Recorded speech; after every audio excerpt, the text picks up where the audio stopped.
Everyone, welcome to the Standing Committee on Policy and Strategic Priorities of July 20th, 2022. This committee meeting is being convened by electronic means as authorized under Part 14 of the Procedure Bylaw, and as such, committee members may participate in phone or by electronic means. Committee members participating by electronic means are reminded, please, in accordance with Section 14.13 of the Procedure Bylaw, video must be enabled in order to confirm quorum. Any council member whose video is disabled will be marked absent for that portion of the meeting. Members are also asked to please advise the clerk if you need to leave the meeting.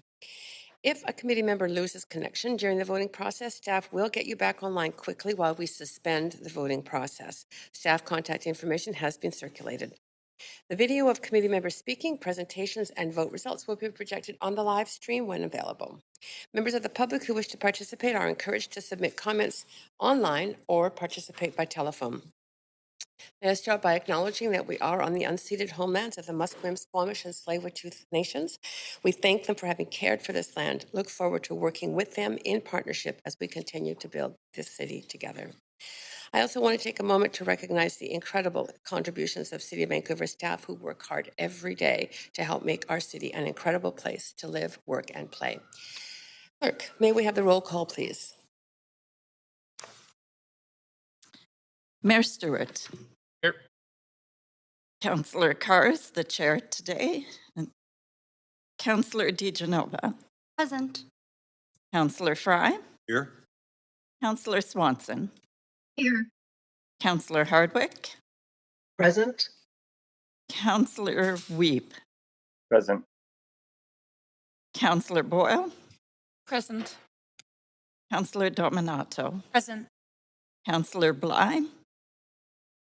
Councillor Kirby-Yung. Present. All are in attendance. The meeting has quorum. Chair Carr. Thank you so much. Council, we have 11 items of business on today's agenda, 3 staff reports, item 3 having a presentation, 1 member motion referred from the July 6th Standing Committee meeting, and 7 member motions referred from yesterday's council meeting. We will recess at noon for lunch, reconvene at 1, and then recess for dinner at 5, and reconvene, if necessary, at 6. Should the business not be completed prior to 10 p.m., the meeting will reconvene on Tuesday, July 26 at 9:30 a.m. Finally, I just want to remind you, if amendments are brought forward, please submit them to the city clerk in final written form before you introduce them. And please ensure the clerk has received your amendment by using council meeting amendments-DL. As chair for this meeting, I'm suggesting for the reports that have no speakers or presentations, we adopt the recommendations collectively in a single motion. Items 1 and 2 have no speakers, item 1 being the contract award for asphalt milling services, and item 2, the contract award for supply and delivery of janitorial supplies. Does any member wish to declare a conflict of interest on these consent items? Seeing none, does any member wish to hold items 1 or 2 for debate or questions to staff? Move adoption of items 1 and 2 on the consent Sorry, are you on the line to do adoption, not to hold? No, I was on the line to just move adoption. Okay, I'm just checking first. Councillor DiGenova, does any member wish to hold for debate? Great. Councillor DiGenova, go ahead. You wish to? Okay. I'll just check verbally then. Everybody in support? Aye. Any opposed? Nay? Great, those items pass. I'm just going to read the title into the record. Item 1, contract award for asphalt milling services. And item 2, contract award for supply and delivery of janitorial services, both having been approved on consent. So regarding the rest of the agenda, before we begin, I just want to remind speakers that you have 5 minutes to make comments. Should state whether you are in support or in opposition of the recommendations and may only speak once. Council members, you have in committee up to 3 minutes to ask questions to speakers, and you understand that speakers are under no obligation to respond. I will also ask if speakers are residents of Vancouver if it's not noted on the speakers list. So items 1 and 2 are done. That moves us to our next item on the agenda, which is the item 3, 2030 Winter Games bid update. And we have Karen Levitt, Deputy City Manager, along with staff from other departments, as well as representatives from the Canadian Olympic Committee and 2030 Winter Games Leadership Assembly in the chambers to present this item. Karen, go ahead.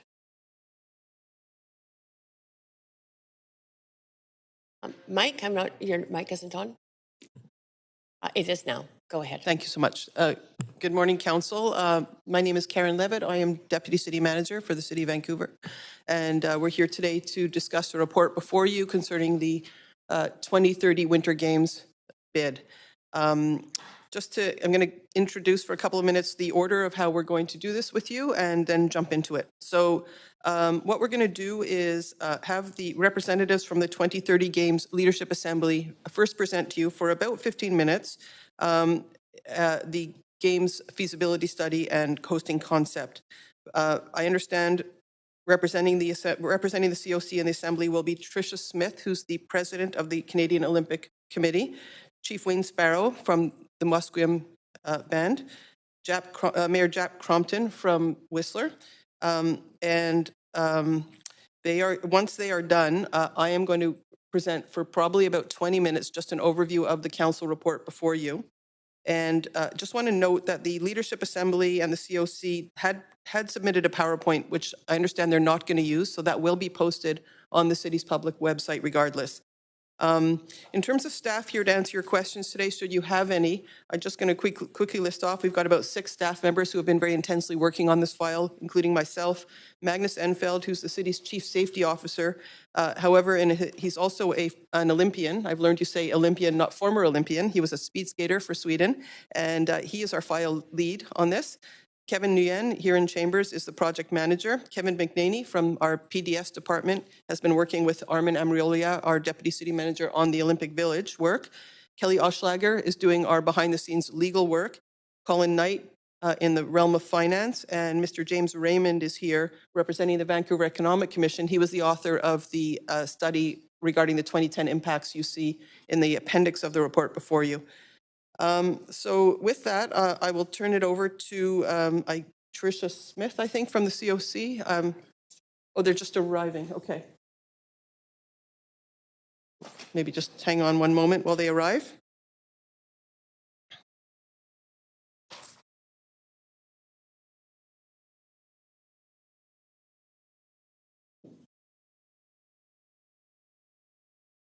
Not quite visible. Can I ask on a maybe point of procedure, Chair? Go ahead, Councillor DiGenova. Just a second. Let me get. Oh, your mic is on. Go ahead. Could we give could we possibly have a 5-minute recess, give them a chance to get settled before the presentation? I'll leave it in the hands of Karen. Go ahead. Let me just, excuse me, Council, let me just see where we're at. We could also invert the order of the presentation, so just give me a moment. Sure, no problem. We won't take a recess yet. I'm going to suggest perhaps we invert the order of the presentation just to keep things moving, Chair, if you agree. Up to you. Go ahead. Okay, so just give me a moment to get this up on your screen.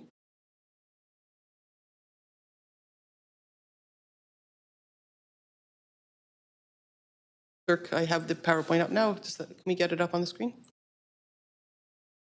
It is up on the screen? Oh, it is. Sorry, not yet on the public screen. We'll just wait a moment till it's in the public. Sure. view. Okay. Okay, so we'll just invert the order. I think that should be fine. So we're going to start today just with an overview of the report before you. This report is to provide. Can we maybe get that door closed? Thank you.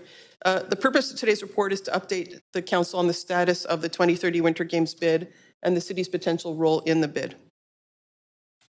The report is rather lengthy, and I'm just going to parse out the various sections of the report for you. Some discussion of what it means that this is an Indigenous-led bid for an Indigenous-led Games, the potential benefits to Vancouver of such an event, the province's role in the bid and in the Games, the city's role, the necessary legal agreements involved, critical information required by the city in order to advance our participation in the bid, risk considerations for the city, and finally, the staff recommendations in the report. So in December 2021, a memorandum of understanding was created among 6 entities. That was the Musqueam, Squamish, and Tsleil-Waututh, I think I have this here, sorry. The Musqueam, Squamish, and Tsleil-Waututh nations, the Lillooet Nation in the Whistler area, the City of Vancouver, and the Resort Municipality of Whistler. And the mandate of this assembly was threefold. It was to work with the Canadian Olympic Committee on bid feasibility, to seek funding from senior governments for a potential Olympic Games, and to recommend whether or not to support a bid in accordance with the COC's bid timeline, noting that whatever the Assembly would decide was not legally binding on the 6 entities that made up the Assembly. And the notion, according to the MOU, was that once that recommendation were to be made, the Assembly would be dissolved. As of now, the Assembly has not yet made a recommendation as to whether or not to support a bid. So in terms of potential benefits for the Games, we did this, 15 years ago, so it's pretty much in recent memory for a lot of us. I personally worked at the city through the planning, preparation, and delivery of the 2010 Games. The difference this time is with the proposal for an Indigenous-led Games, potentially very big benefits in the space of reconciliation and demonstrating our commitment to reconciliation, building reconciliation through the relationships we'd have working on this venture together. Certainly attracting senior government money for infrastructure and legacy projects is probably the single most biggest direct benefit potentially for the city. Certainly the Olympics are known to be a boost to the tourism economy in terms of all aspects of the tourism industry, the jobs that are created, the boost to local businesses, and community pride, civic pride, engagement, sport raises the engagement and interest in all that for a period before, during, and after an Olympic Games in a city. So before we talk about the city's role, we just want to share with you a little bit about the province's role, because really the senior governments are so central to any decision that this council would be making. Late in June, Minister Mark, the Minister of Tourism, Arts and Culture and Sport from the province, sent a letter to the President of the COC delineating a bunch of requirements for the COC, the Canadian Olympic Committee, to submit a proposal to the province by mid-August, and including a pretty extensive set of conditions and information requests to be included in that proposal. Notably for council, this letter states very explicitly that the COC should not assume that the province will be responsible for funding or indemnifications. The province's information requests and conditions were bundled into the following 5 themes: the question of financial contributions, indemnifications and risk assumption, public engagement, bid governance and funding, and games-related benefits. I'm just going to quite quickly go through those terms in the province's letter around each of these 5 themes, just so council has this for context. So under the header of financial contributions, the province's letter asks that the COC demonstrate how the Games could be fully funded without the need for a provincial government subsidy. It also asks that the COC demonstrate that all 8 First Nations and the local governments, which would be Vancouver, Whistler, and Sun Peaks, would be willing to share in the benefits, legacies, costs, and risks with public letters of support included in that August 15th proposal. That the financial estimates put forth needed to be supported with this core assumptions stated and the basis for these assumptions made. And that if it was possible, the COC proposal should include demonstrated support from the federal government, noting that a bid would not be able to advance without substantial federal government support. In terms of indemnifications, the province asked for a clear understanding of IOC's expectations for provision of guarantees and indemnifications by all parties, and that would be the federal government, the provincial government, the municipalities, the First Nations. Also, the letter asks the COC to demonstrate if and whether the IOC would take a share in risk assumption, especially in light of the heightened geopolitical, weather-related, and pandemic risks faced by any Olympic host city in these days. Public engagement, COC indicated that, the province indicated that the COC submission would be strengthened if it demonstrates that that the concerns of communities have been addressed, such as transportation, policing, and security. And also requested that the statements from each of the main delivery partners would include letters of public support that reflected outcomes of local public engagement. Bid governance, the province asked for clarity around the governance structure for the bid process going forward. When would the bid entity be formed? How would it be owned? How would it be controlled? And asked for confirmation that the bid would continue to be privately funded.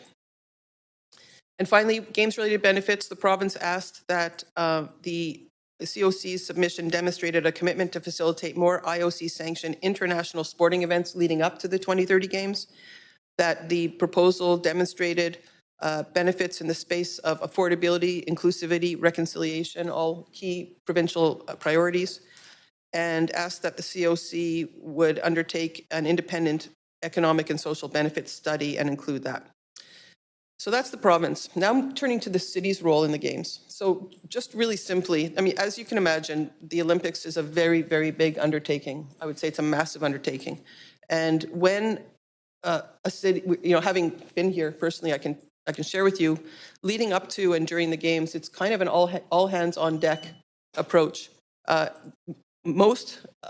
lot of staff have to drop everything else they're doing and work solely on this. That was our experience last time. I expect it would be the same this time.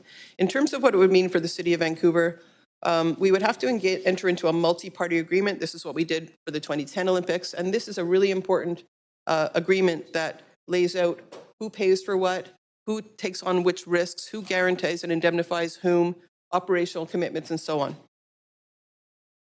on. The city would also have to enter into the IOC contracts. That would be a host city agreement and a set of venue agreements for all the venues, any and all venues that would be used from the city. As well, we don't know figures yet, but it's reasonable to assume that there would be a significant financial contribution made on behalf of the city toward the Games, and that would be, I expect, in the space of both operating and capital funds. And potentially unlimited financial risk if appropriate indemnifications are not in place. This is very important because the IOC host city contracts, we haven't seen the current ones, but certainly the ones we signed in 2010 were structured in a way such that the IOC could opt to add more costs at any time. So that's one place where costs can go up. And then there's also, of course, many, many unexpected things that happen that could also add to costs along the way. Significant operational commitments on behalf of the city. I'll talk a little bit. Actually, there's more about that in the report. This comes kind of in two categories. In one sense, we do more of what we already do, and that's things like sanitation and policing and so on. And then in other cases, we do things that we don't normally do that we would be doing specifically for the Games. And then related to that, of course, significant staff resource commitments. It takes, as I said at the beginning of the slide, an enormous staff effort to do all that needs to be done to get this done properly. Just for context, we don't have numbers for the 2030 Winter Games yet. The COC did release a set of numbers, I think about a week ago. Staff has not had time to review those. But we do know what we spent in 2010. And the total cost of the Winter Games in 2010 was between $4 and $8 billion. That's a very big range. And the reason is there's some very big projects that were included in the larger number that were not directly delivering the Games, but were built in support of the Games in 2010. And you've got the three big ones there, which is the development of the Canada Line, the improvements of the Whistler Highway, and the expansion to the Vancouver Convention Centre. So the city's cash contributions in 2010 dollars, were just over $500 million in capital costs, about $30 million in operating costs, for a total of about $550 million in total. The capital costs were a mix of items that were direct obligations on behalf of the city, falling out of the host city agreement and the venue agreements, and as well other work undertaken in support of the Games that were not direct obligations of those contracts. And just to, everybody all of a sudden is very interested in inflation. This has been a very low inflation period between 2010 and now. But if we do inflate that $554 million figure to current dollars, that's $800 million, noting that inflation is substantially higher going forward, at least for the near term. Other work the city's doing in the space of international sporting events. We're very pleased to have secured the 2023 Laver Cup, a tennis tournament coming next year. We also, with Whistler, are hosting the 2025 Invictus Games. That's games that that have injured and sick servicemen and women competing. And of course, in 2026, we have the FIFA World Cup. The FIFA World Cup in particular, all of these take work on behalf of staff. The FIFA World Cup in particular is a very big piece of work. We're putting together the staff team right now and getting ready to do all we need to do for the commitments we signed onto both with FIFA and with the province for that event. So legal agreements. Process has changed. The report lays out for you how the process has changed, the bidding process since 2010. This is our best understanding of how it works now, is that in January, the COC will be submitting something called the Future Host Questionnaire to the IOC, and that's the equivalent of what used to be called the bid book. That's kind of the big story of here's what we're going to do and how we're going to do it and why you should pick us. And importantly, that Future Host Questionnaire includes all the key terms of the Olympic Host Agreement and the venue agreements that we would sign with the IOC. So that's those. Now, importantly, before that, we have to negotiate and execute a multi-party agreement. And that multi-party agreement has between 11 and 17 entities at the table negotiating. And that is absolutely critical to the city. That lays out our obligations, our indemnifications, our costs, our limited costs, and so on. It's a very, very important agreement. Here are what we understand to be the minimum signatories to the multi-party agreement, and it's 11 right now. It will grow to 12 if an organizing committee for the Olympics were to be created. So you see the 2 senior governments, the 3 cities, the 4 First Nations involved in the Leadership Assembly. There might be more First Nations possibly. And then the Canadian Olympic Committee and the Canadian Paralympic Committee. So we think with that many parties and with the complexity and importance of and the size of what's being negotiated through the multi-party agreement, we cannot seek a negotiating mandate from council right now. We simply don't have enough information to start to inform what it is we would be offering and asking through that negotiation. As a result, we would suggest that November 22 is the earliest the City Council could give the city manager a negotiating mandate to get this going. And with the key terms have to be finalized by December, that we're talking about 2 months or so to negotiate an agreement. And we just simply don't think that's feasible. What would the city need or council need to make a decision concerning the Olympics? We'd suggest 7 things. First and foremost, we need to understand what the Leadership Assembly's recommendation is. That was always going to be the first step in deciding whether we advanced a bid, and at this point, we just don't yet know that. Who would be indemnifying the city? We would never recommend to council that we advance a bid without a very crystal clear understanding of the answer to this question. How much money the city is going to be expected to contribute? And I think we have to think realistically about the funds that will be absolutely obligated under the host city and the venue agreements, and then other things that we will either opt to do or necessarily have to do in support of those obligations. We have to look at that as a single package. What services the city would be delivering for games planning and production? The COC has been working with us, and we have a preliminary list of some of this, but not nearly enough yet to come with a definitive operational plan and costs associated. The governance and oversight role for both the remaining bid and the games have not yet been clarified. To date, it's been the COC serving as kind of the de facto bid committee for the games and convening various parties who are involved. But we'd like to understand, really where the control levers are in a governance structure going forward. Council would want to know that we have sufficient time to undertake the necessary cost-benefit analysis in support of negotiating the legal agreements with the bid. Just an overview of costs and funding sources. This is kind of broad strokes, nothing specific, but the organizing committee of the games, that's the nonprofit entity that would be delivering the games. So they have obviously a lot of operating costs. The host cities each have their own set of operating costs, both for regular services that they're providing more of and extraordinary services to be provided leading up to and during the games. Host city capital costs, building and upgrading any venues that belong to the municipalities. Athletes Village, they would be 3 Athletes Village in the case of this bid, and for each of them, there are capital costs associated with building those. And then any venues that belong to other owners other than municipalities. In terms of how these get funded, it's a combination of private and public funding. The plan is that the organizing committee would be funded through private funds only, and that's that top line of broadcast rights, sponsorships, ticket sales, merchandise sales, perhaps other revenue sources. And the others are funded through a mix of the public funding, the perhaps First Nations funding, and perhaps IOC funding. And that would be the start of what a financial structure would look like for the Games. Already talked about indemnities, just absolutely necessary that the city understands who is indemnifying the city if we were to advance this. Just in terms of who provides indemnifications and guarantees, as a matter of policy, the federal government does not indemnify sporting events. So, they're, I think, off the table for this. The province has conveyed in their June 2022 letter to the COC that the COC should not assume the province will be responsible for indemnifications. And the IOC's position on potentially providing indemnities is at this time not known. Risk considerations for the city, thinking about moving forward. I've already talked to you about the very tight timeline. We think this is a very substantial risk, both in terms of getting the work done properly, and the call on city staff to get the work done in very compressed timelines. And on that point, commitment of staff resources to the FIFA 2026 World Cup, to the other events we mentioned, and to the many, many council priorities we're working on at this time, as well as emergent events that just keep seeming to show up and need our attention. Games governance, I already talked about.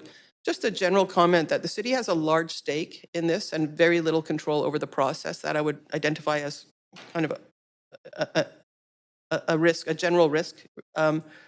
We've already talked quite a bit about money and the financial risks.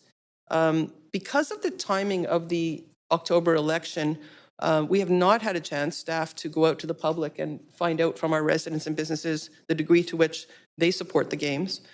And then if the Games were to proceed, as with any Olympic Games, we'd have to think about temporary displacement of housing insecure residents and disruptions to local businesses. So this brings us to our staff recommendations. There are 2 recommendations in the report before you. One is that council receive this report for information and ask staff to report back to council for a decision once 3 things are in place. A decision from the Leadership Assembly concerning whether they recommend a bid or not. Sufficient clarity from the COC concerning the financial, operating, indemnification, and governance models proposed for the Games and the bid. And I guess confirmation from the COC that the city will be appropriately indemnified in our role as an Olympic host city.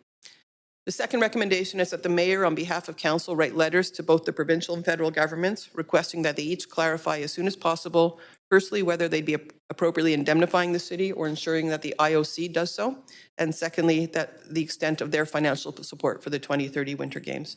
And with that, I'm going to introduce our representatives from the COC and the Leadership Assembly. Okay, thank you. And then once they're done with their report, we're happy to answer council's questions on this. Thanks, Karen. And they are just coming down from the balcony. Thank you.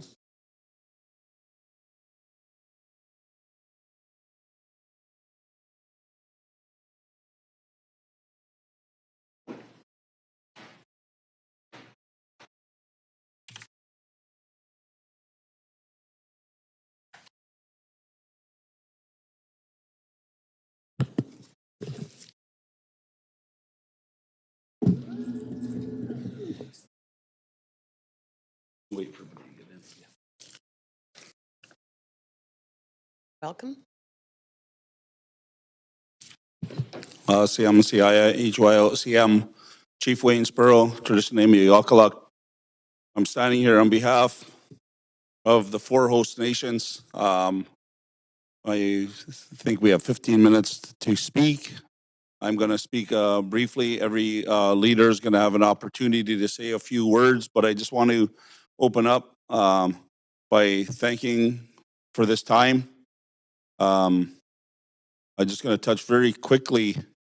I listened with a little bit of upset with some of the comments or some of the remarks that were made. We asked the city to get in the canoe with us a few months back. And I was to say, it feels very upsetting when I have to answer some of the questions in the media by not having the opportunity for the leadership when they have concerns to come and talk to us face to face. I do not like to have discussions with the media about some of the government to government relationships that we have. I have to say that to start off. We asked that you get in the canoe with us. When we talk about getting into the canoe, our war canoes down here are tough. I just came this weekend from another race where all the Coast Salish were in those war canoe races. It's not easy. Not easy at all. Our kids train. They know that it's hard. They put the effort in, and that's what we're asking. Some of those remarks I made, that there's a lot of questions that need to be answered, but it's part of the process. I'm going to let our other leaders and cousins speak about that process, but I want to pass on that all 4 nations have signed on to carry on. This, I believe, Whistler has also done that. I'm now going to pass it over to my cousin, who will speak on behalf of his nation. But I want to once again thank each and every one of you for the time. And I'm hoping the amount of effort that we've put in is not going to be sidelined. A lot of those questions and comments that need to get answered are some of the questions that we have, but we're only going to do it by doing the work. And to say that we're not going to have enough time is something that I know Chief Thomas was upset, felt like a punch in the gut. And I'm just going to close by asking that I have very much respect for each and every one of you. When issues like this come up and arise, we're only going to get the answers by talking to each other, not through the media. Haichka.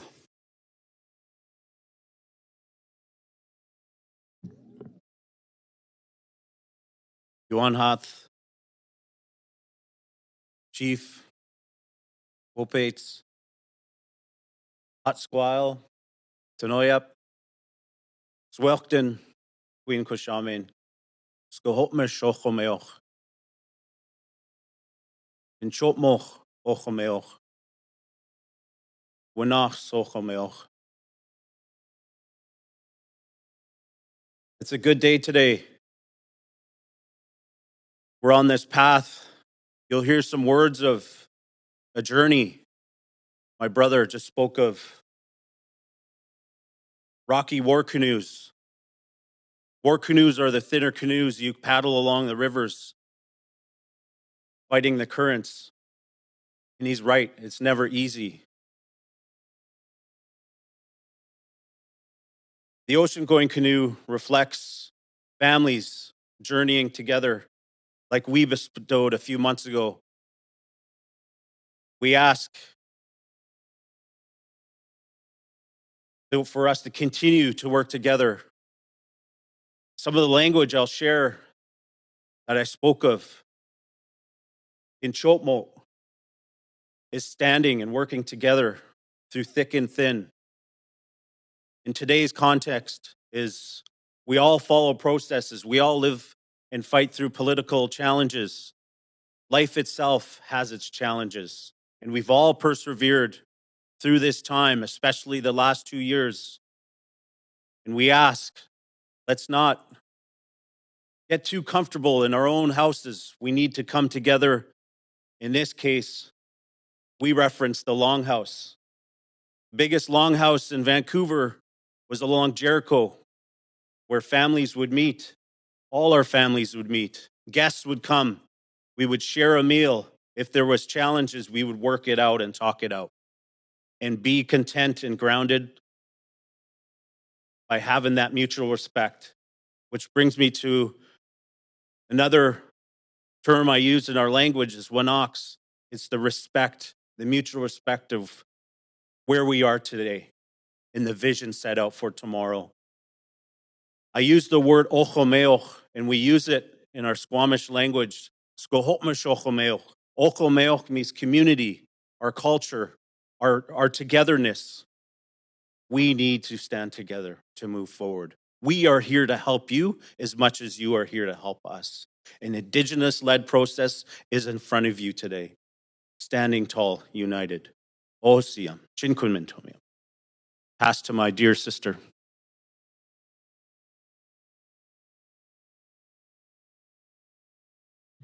Good morning. My ancestral name is Galito Tanat. My English name is Jen Thomas, elected chief of Tsleil-Waututh Nation. I only have a few thoughts to share. You know, one is to revisit respect. When this report came out, it could have been shared with the nations, before a chance to discuss it together before it was publicly announced. We're a team. We should have been working together on it. We're really easy to work with. Simple. We started off in this canoe together, right together. We become Natsamot. One heart, one mind, paddle together. That's what we're taught in the canoe, to keep those strokes moving together forward. Take a look at those flags over there. What does that mean? What does that mean to each one of you to think about that? Vancouver City Council, I have much respect for than any other city that we work with. You guys lead in a different way of reconciliation, the UNDRIP. We're working together on that. By this report, and by even thinking about jumping out of our canoe, think about the ripple effects of all that work that's put into that. I'm just going to leave it at that. Thank you.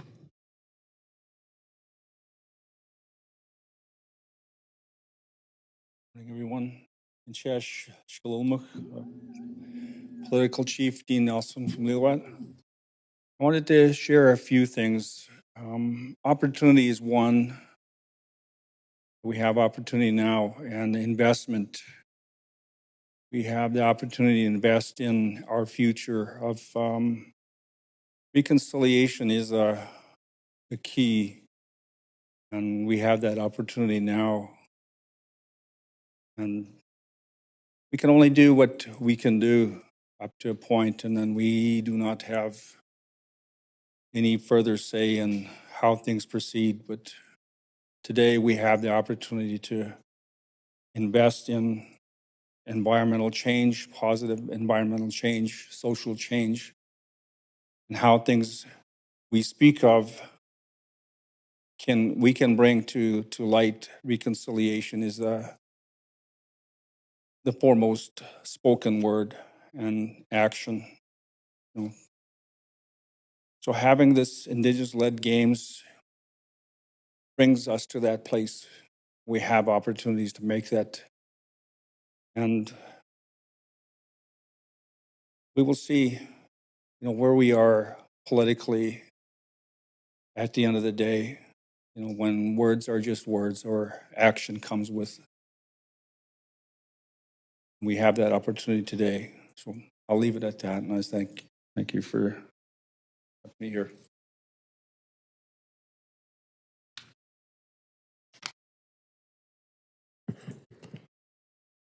Thank you, Chiefs. And as I stand here today with these leaders, I see a manifestation of the incredible power of sport and how sport can bring us together like nothing else.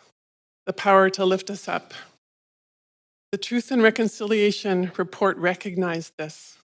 In the calls to action, there's 5 calls to action in the Truth and Reconciliation report around sport, 87 to 91. And call to action 91 is what brings us here today. And we at the Canadian Olympic Committee, and I'm here on behalf of the Canadian Paralympic Committee as well, are so proud to be here as part of this Indigenous-led team in a project that has the potential to profoundly change our country.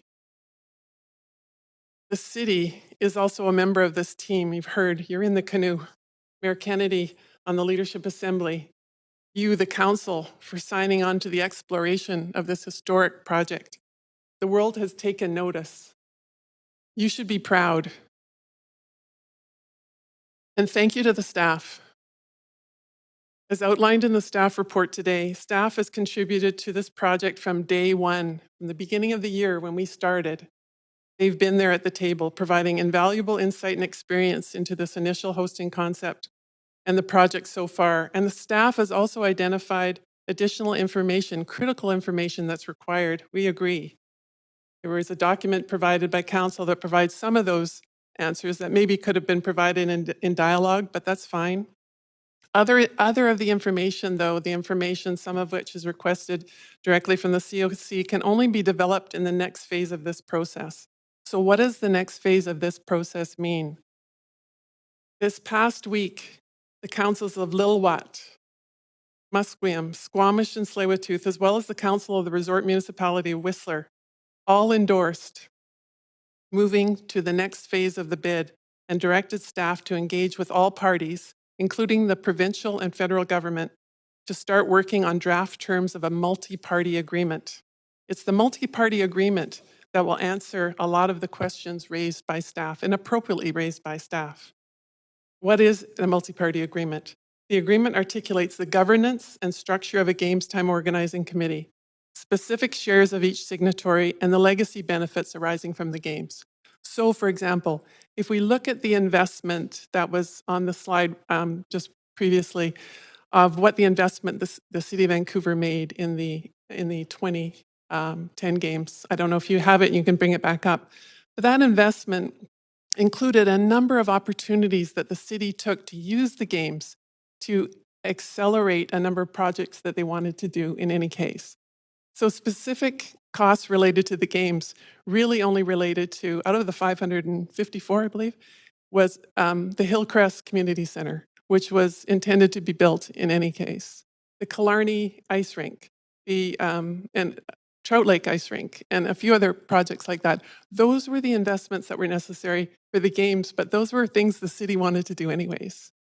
The other things like renovating the Playhouse Theatre, the Queen Elizabeth Theatre, the roof of the planetarium, and a number of other items were things the city chose to do as part of the Olympic process.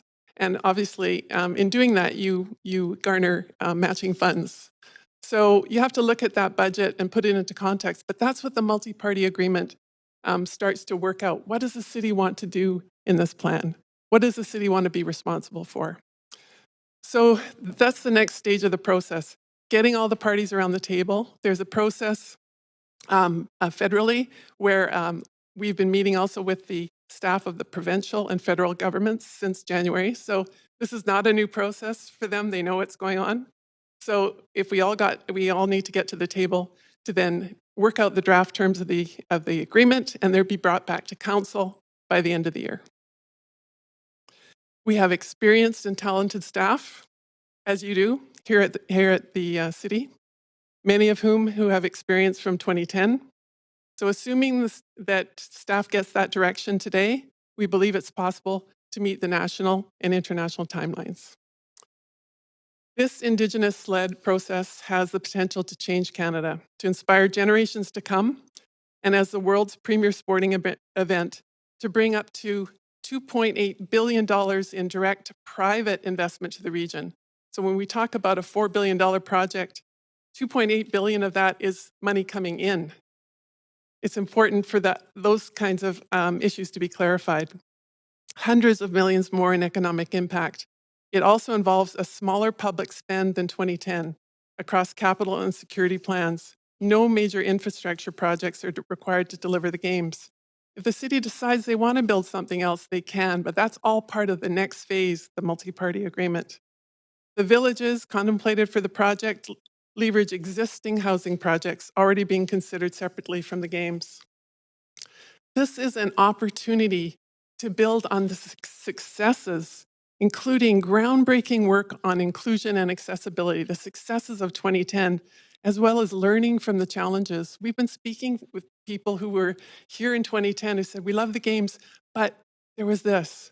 We have the opportunity to address, but there was this in this new vision. And with this vision of this Indigenous-led games, the initial hosting concept and the initial final financial estimates now developed, the stage is set for a more detailed dialogue between partners. We at the COC cannot alone provide the information requested. It has to be done with ongoing discussion with all the partners, importantly, bringing the province and the federal government to the table. The province and the federal government staff has been involved since January. The leaders have been invited to the table now, and we know that if the province comes to the table, the federal government will follow. To be clear, we're not asking for a final decision to bid today, nor a blank check on the project, nor will any party ever be asked for an unlimited guarantee. I can give you an update. There are no unlimited guarantees requested in the Olympic movement in this day and age. Basically, a host city agrees to host the games based on a contract that is signed. That is what they guarantee. If anything changes, if the IOC demands further requirements, the IOC pays for them. If there's a global pandemic, the parties sit down at the table and figure out how that's going to be handled. So to be clear, we're not asking for a final decision today. We're asking for direction from council to staff to continue the work, to stay in the canoe, and to get that draft multi-party agreement terms brought back to council by the end of this year. Thank you very much, and that will happy to answer questions after my colleague from the City of Whistler, or Resort Municipality of Whistler, presents to you. Thank you. It's nice to see you all. My name's Jack Crompton. I'm the mayor of Whistler. In leading up to the 2010 games, my wife and I and our 4 kids slept in our car on the highway often. And we did that because the road was closed and I failed to plan well to make it through road closures. And so in the middle of the winter with snow outside and 4 little kids sleeping in a truck is a very clear memory in my head. And I raise it because to put on the 2010 games, we built the Canada Line, we built the Sea to Sky Highway, there is the Callahan Valley, a sliding center, a huge amount of resources went in to delivering that project. Our community has some of the same concerns that were presented today, and we talked about them last night. And what I came away from that meeting feeling was a sense that if we all stay in this canoe together and paddle as hard as we can do big things. I think a lot of us have experienced a lot of damage in the last 3 years through COVID and other things. And one of our counselors last night asked that we start dreaming again, thinking about doing big things. And one of the points that was made tonight is that, this morning, is that we don't know yet what the Assembly thinks of this. And you got a letter from the 4 hosts, as did we. And I think that that is certainly one of the answers that we now have. It's clear what the Assembly thinks as far as what we should do from here. In my view, the last thing we can afford to do is stop paddling. We need to do the work. We need to understand whether this is the right path for us to walk. Thanks for your time today. And thank all of you. And I'm turning to Karen to advise in terms of whether you want council to ask questions at this point or how would you like to proceed? Yes, Chair Carr, we're all available for questions, both city staff and as well our guests. And I'd invite our guests to sit down and we can call you up to the mic as questions are addressed to you. Thank you. Okay, thanks, Karen. We do have questions, starting Councillor DiGenova with you. Thanks. Chair Carr, I'm going to actually ask to move a second round right now, just in case. Hoping I don't need it, but I might. Okay, all those in favor of a second round, say aye. Any opposed, say nay. Go ahead. Okay, thanks. And I'm just wondering, how should we be doing this? Should we be asking staff questions, or can we also ask questions of the nations? I'd suggest, sorry, that was loud. I'd suggest direct the staff questions to me, and I'll channel them, and then you can ask questions directly of our guests from the COC and the Leadership Assembly. Okay, so I'll ask some questions of staff first. I'm wondering, to what extent in drafting this report were you having direct conversations with the Musqueam, Squamish, Tsleil-Waututh, the Resort Municipality of Whistler, and the Lillooet Nation as well? Thanks for the question. Staff drafted this report. Staff's had lots and lots of contact with all the jurisdictions you just listed through the technical committee.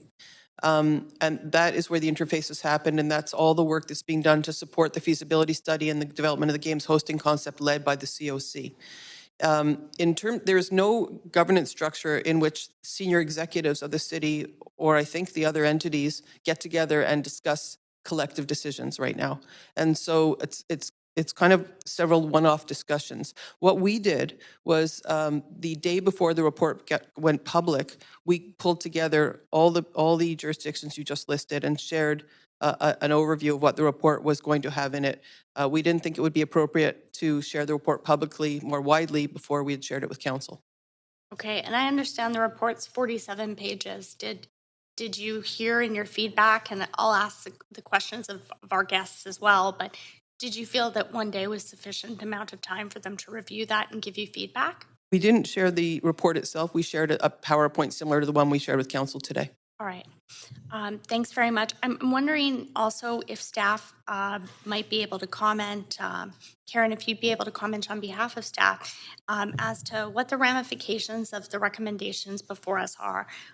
Will this allow a bid to continue on, or could this possibly send a signal, not only through the large group that's been working on this, that this could potentially be the end of, because there may be no multi-party agreement if these recommendations are passed. That's my understanding. Is that your understanding, or am I misunderstanding that? Our staff's intention isn't to put an end to the bid with this report. We went as far as we thought we could with council, recommending to council what would be appropriate to take action at this time. I'll let the COC answer your question. My view is that the COC's primary work right now is with the senior governments to understand funding and indemnifications, and that can keep going on, and the city staff can get back involved in the MPA negotiation once we have direction from council in November. Thanks very much. I appreciate that. I'm wondering if maybe one of my first questions could be to, and I'll allow sort of the guests to decide who should answer it, but maybe one of the nations would like to answer this. Actually, maybe I'll put you on the spot, Chief Sparrow. You had specifically talked about, getting in the canoe together, and I'm just wondering, as the City of Reconciliation, if you might be able to share what this looks like for you and what you'd like to see council do today with these recommendations. Sorry to put you on the spot.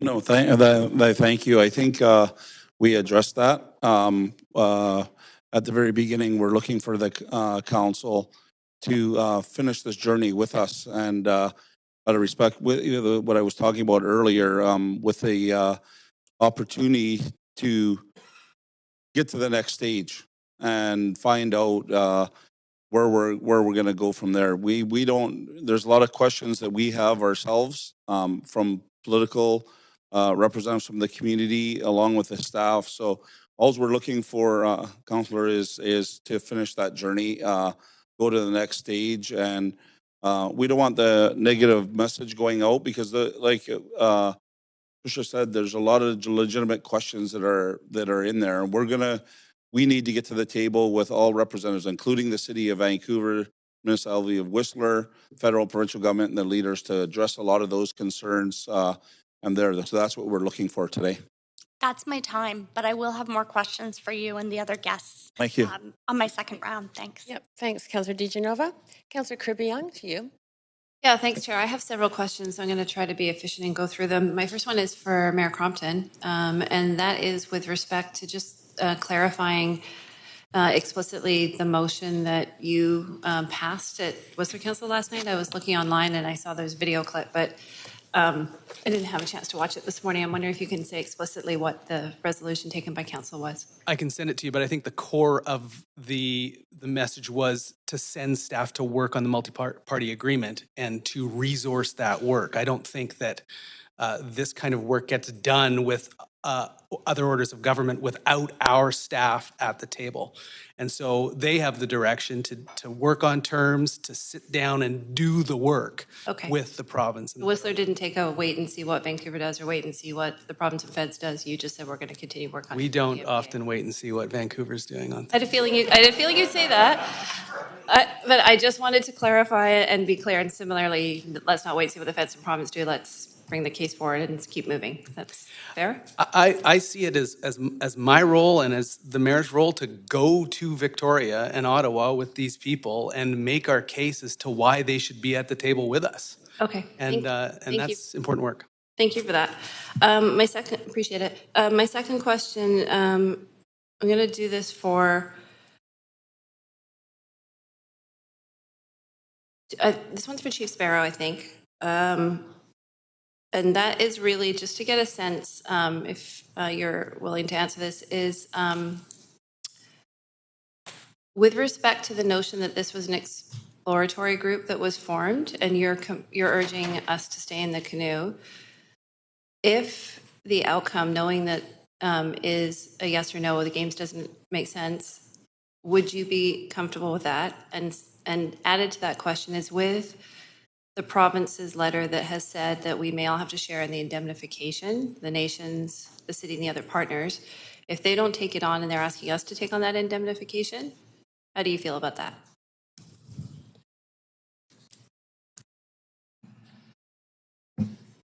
Okay, you got my brain going here. I will go back to the first question. You had two questions. Sorry, can you repeat the first one? The first question is really, you're asking us to stay in the canoe, and this is an exploratory bid. If we stay in it and the case isn't there, so it could be a yes, this is great still, or no, it doesn't make sense to host the games. Would you be satisfied with that? You're asking us to keep going, or are you looking, or just keeping going means that you're looking for a yes, you're looking to make these games happen? No, I think what we're looking for is working together as a family to find out. I've always said in the media, going back to when we first started this process, that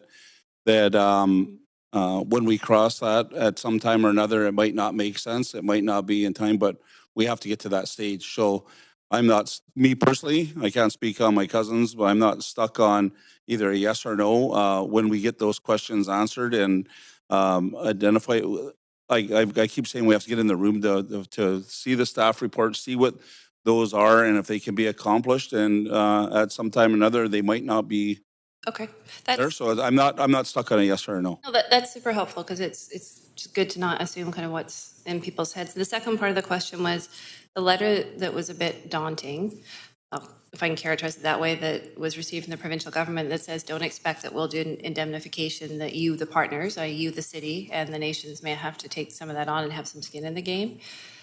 If the province doesn't take on indemnification and the partners have to take on some of that, how do you feel about that risk? Once again, I think once we get it all in the same room and talk through these, I don't want to speak on the other three nations, but that's why I think it's very important that we get in the room and talk about these things to get them ironed out. Those are some of the questions that our community has when we first started down this process, to saying, what are we putting in? What are we putting in money? And I said, we're going to get to those stages and talk about those things, but we haven't got there yet. So I once, Brian, again, Councillor, I think we have to get in the room and talk about this, and the decision makers need to be in that room to have those discussions. Okay, thank you. I really appreciate that. And the next question, I'll cede it for staff. You may not get through all of it. I think this is for Karen Levitt. Is you mentioned in your presentation that the COC released a set of figures last week and staff haven't had a chance to analyze them, quote unquote. I'm wondering whether or not you had considered calling a separate meeting or delaying this report to allow staff to analyze the figures. Why wouldn't we wait for that?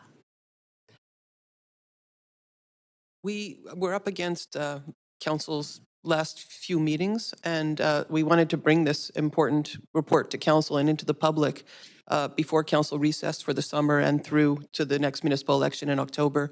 And I can't remember the exact date that the figures were released, but it was no more than 10 days ago. So there wouldn't have been the opportunity to do that. Okay, is there, knowing Councillor that Carrillo, now, Councillor, I'm sorry, you're out I'll of go, time, but you I'll can go go back on the I'll list. go back on. Thank you. Councillor Bly, over to you. Thanks very much, Chair. I'll continue on with questions to staff first. And my first question is, there was a statement made that there's a drop everything, all hands on deck. Can you just clarify exactly what you mean by that in terms of the timing? So starting tomorrow, depending on the decision coming out of today, or in November, if that decision, and then till the end of December, just offering some more context there. Thanks for the question. I think I don't have anything scientific to say to you because we don't have details about what we would be actually doing, but based on our 2010 experience, I would say there's kind of phases. The phase we've had so far is, as has been said, an exploratory phase. I don't have person hours for you, but it's been a substantial effort by staff across many, many departments, including a senior staff, including myself, including our law department, our finance department, engineering, and so on. There would be the phase between now and when the bid was submitted in January to the IOC. I think that would be extremely extensive work, especially on the part of our finance. I would say finance, legal, because there are negotiations involved. That's helpful. I just have a number of questions. Oh, I'm sorry. And Okay. if I can just ask this quick clarifying question is it a matter of resourcing? And Mayor Crompton mentioned, that's what the council did last night. They sort of threw the council's weight behind the staff team and resourced it. Is that the barrier to being able to do this work? I'm going to ask the city manager to weigh in on that one. Thanks. Thanks, Councillor.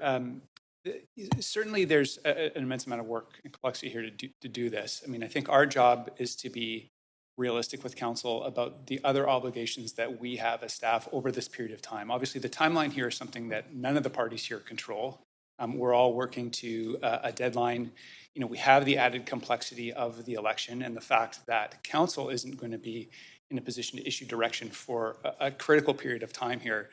I'd start by referencing the city's obligations in respect of the World Cup, which are very significant and start now. So a lot of the same staff that Karen's referencing are in fact already working on legal commitments that the city has made with respect to the World Cup. So that's just one element. So yeah, there is a demand on staff. We do, this period of time overlaps with our budget development process for 2023. And all the work that we need to do to brief the new council coming in. It's going to be a very challenging budget year in 2023, given inflationary pressures, public safety costs, et cetera. So there's a lot of work that we have to do there, drawing on the same folks. I would say the other piece is this bid will require investment in facilities starting in the term of the next capital plan. Council has just approved a 4-year capital plan that doesn't contemplate those assessments. So in order to fund those investments, we would have to revisit the capital plan. And so there's a lot of work to do in a short amount of time. And that's, I think, our concern. So it's not in any way resistance to that. It's trying to give council a realistic expectation of what capacity you have as council on the staff side to be able to do this work. Okay, that's helpful. Of course, it would be good to have some idea of costs involved. I mean, I haven't heard that before, that capital plan we just decided on, there would be significant investment coming out of that plan in order for this to go ahead, but that's not been raised that I've heard. So that seems like a bit of I don't want to accuse you of a red herring, city manager, by any stretch, but I'm just saying that there's a lot up in the air in terms of, well, we don't know this, we don't know that. And then that statement, I'm feeling like, well, why don't we know that yet? Like, how come that hasn't been brought up? That's an assumption, Councillor. Again, we're talking about investments that have to be made in time for 2030. Okay. So there's no way that we could have those investments done without starting to spend money in the next 4 years. And those are the types of questions that Again, there's a whole range of those types of questions, but those are the types of things that we would have to sort out very quickly here in order that council could make those decisions. Again, those aren't decisions you're being asked to make today. I think that's been made very clear. It's just framing how we would get to the point where council could make those decisions. Okay, that's helpful. I'm going to quickly switch gears, and it's just a very quick question, maybe to Chief Sparrow. One of the recommendations is that the mayor write letters to the provincial and federal governments.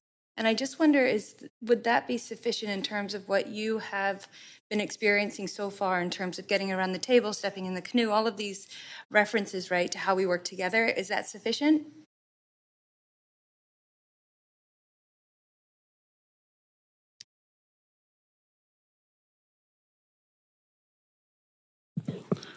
Thank you. You guys are going to get me in shape. We have some other leaders here that are here, and I don't know. I don't know if my wife sent you guys text messages and got me to get up and down, but we've already done that. And like I said, I keep stressing how important it is about just finishing. And I heard the city manager. It does upset me, like even with some of those comments. We knew that this was going to take place when we even asked you to get into the canoe, and then get to this stage, and then have that. We knew at the very beginning, and like I said, I know we've heard a lot of comments about the federal and provincial government and some of the commitments that they have to do, and we talked about it as leadership in the back about and the steps, and I think. I want to stress that we're not looking for any support, any finances. We're just asking you guys to join back or stay in the canoe. Don't jump out. And let's cross those questions with the appropriate people to get all those important answers done. We can go around and around with the questions that are going to arise. I think the city staff have identified a lot of those and the same concerns I can keep repeating that we have seen. But we got to get in the room and find out how committed we are. If we can do it, like we've supported the city with, like the manager said, with the FIFA, Invictus games. We knew, and all those games are coming here, and we're trying to work as a group and as a team to accomplish the benefits that will be there. And the 2030 opportunity was something that I think that we're all very excited with. We don't know if we can accomplish it. We don't know if we can complete it in time. But I keep stressing the only thing that we're looking for you guys is to stay with us, of the staff. And we know it's going to be hard work. We know there's going to be finances that are going to have to be put in there to get that work done. But is the commitment there? Thank you. And thank you. And just for the record, we're not guests. I do get a little upset when we get called up as guests, and it's not a personal thing. This is our land, and we're here to work. When I come to speak with the city council, I don't consider myself a guest. Thank you. Thank you for that. Councillor Bly, you're over. If you wanted to go on the list again, you're well over. I'll cut you a bit short on the next time you ask questions, if you don't mind. Councillor Dominato, go ahead, up to 5 minutes. Thanks, Chair. I'll start with staff with a couple of technical questions. Just for clarification, is when I look at the recommendations before us, it's two steps. The recommendations that we have are not giving direction to engage in that multi-party agreement. That would come to as a decision in November after the election. Am I understanding that correctly in terms of how it's framed? That would be the earliest that it could come to council, yes. Okay.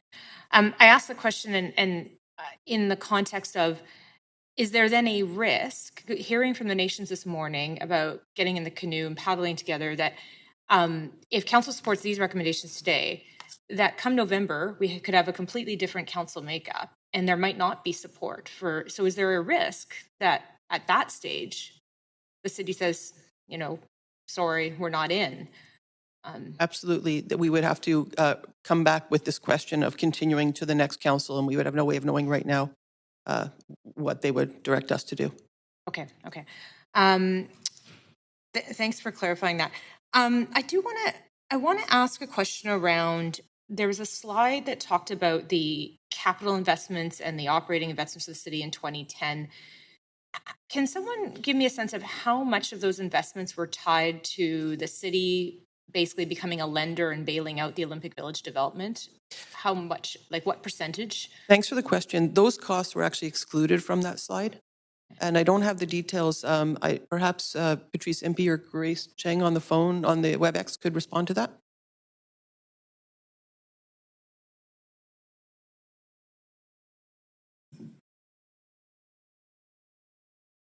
Sorry, I thought they were on the phone, so I'm sorry we can't respond to that right now. That's okay, but those were excluded from. They were excluded from that slide. Yes. Okay, thank you. I'm wondering if maybe I could ask a question to Tricia in that regard. Is if given that there's lots of unknowns, as have been alluded to, going forward with the intent that there would be villages built as part of a 2030 Olympic bid. Who would bear the both the responsibility and liability and accountability around those developments? Because I think that was an unanticipated cost by the city at that time for Olympic Village. So I think a lot of people are asking those questions. So what would it mean in terms of the housing for athletes? Yeah, absolutely. And these are the kind of discussions that we need to get into in terms of getting all the people around the table, getting the province and the feds around the table about that. As you know, the proposal for the Athletes Village are projects that are already in place with MST Corporation. So we'd be looking at those. But in terms of what happens if things go sideways, those are things that we can, having learned from 2010, address and make sure that the city isn't put at risk. So those are the kinds of things, and why it's so important that we ask again for council direction, for staff time to engage in the multi-party agreement to get those answers, and then bring that back to council in the fall to either go ahead or not. I have a couple more questions for you. I appreciate that. So could that conceivably, as we talk about sort of legacy pieces around housing and housing athletes, could there be an opportunity to dovetail with developments that are underway? I'm thinking about SNOC, I'm thinking about approvals we've made recently around Heatherlands, where there might be an opportunity to collaborate? Absolutely, and I think that's what the report from 2010 from staff to council, I think it's March 2010, sort of set out. Look, here are the things that were specifically Olympic related. Here are the other things that got dovetailed into this project. So it's an opportunity to take advantage. And Mayor Crompton could probably speak to that as well, because last night in their staff report, we heard about some of those projects that they've already identified as that could work and be actually accelerated through this process. Okay. And then with respect to a bid, an organizing committee would be formed, is my understanding. Can you give me a sense of what kind of financial support the IOC would be providing the organizing committee? Yeah, the IOC doesn't get involved in the organizing committee per se. What they do is they provide a grant or a funding for the actual event itself. So organizing committee costs. So the figure that we heard from the IOC for Calgary was $1.2 billion. That comes from their share. It's a share of the television revenue, their top sponsors, and the like. So that was the number that they told Calgary in 2026. It's okay, thank you. Documented. I think that's my time. Yes, thanks. I'll come back on. Thank you. Thanks, Councillor Dominato. Mayor Stewart, over to you. Just wondering if, as a question on the COC, Tricia, could I have a question to you? First, of course, I'd like to thank the leaders of all four nations for coming today and saying your piece. It's been a great pleasure working with you. So I like the canoe metaphor. I think it's quite helpful. And there is a question, but I have to set it up with the metaphor, is that, so my metaphor of the canoe is there were four nations in first, and then they came by Whistler and Vancouver and said, do you want to jump in? And we said yes. And then they came by the Olympic Committee and the Paralympic Committee and said, do you want to get in? Yes. 2 more seats, which is the feds and the province. So I see the feds as in the canoe but not paddling. Would you agree with that? The indication we have from the federal government and the normal process in the federal government has recognized the benefit of bringing multi-sport games. Sure, but I haven't heard a single public statement. We've had a meeting, yeah, but no communique out of the meetings with the minister. So that's my thought, is that in sitting, not paddling. Yeah, and that's the next step, right? Is the canoe, this is a powerful team. And going to the provincial government, who has said very clearly, they want to know that there's support for this. And that's why it's so important today that we have the support of our last member of the canoe. And when the But that's the thing, there is an empty seat there. And when the province comes to the table, the federal government will follow. Okay, so the problem with paddling, so I think this is great. We've paddled to the point where we are at the next phase of the journey, which is the multi-party agreement. However, my read on it is that the province has to lead the multi-party agreement. It won't be for staff of the nations or Whistler or the city of Vancouver to come up with all these possible terms and then for the province to pick and choose. Is that they have to come up with the terms of the multi-party agreement and present them to us. Would you agree with that assessment? No, I don't think that's the way it works. We actually all come to the table and say, so for example, as I say, if you look at what Vancouver did in 2010, there were only a few things that were actually required for the games. So that would have been the start of a discussion with the provincial government. This is required. And then the city say, you know what, we could do this as well. So it's really a dialogue with all the parties. And I think it's a powerful group that we can take to the provincial government now, and the federal government will follow to say, join us in this exciting endeavor, which can really change our country. So who leads the multi-party? Who structures the first draft of the document? Some organization has to take the lead of that. Who does that work? Right. The COC is committed to continue to fund this process until the completion at the end of the year. And so the COC has committed to that. Okay, so you'll take the lead on the multi-party agreement, and then as an organization, we would see drafts that you present to us for our. So I think there's a worry, and I think it's rightly so because it's happened with other events that the city has hosted. That we would, the whole burden of drafting this very complex document would fall on our teams that are frankly quite taxed at the moment with the council. I mean, you're sitting in the last official standing committee meeting.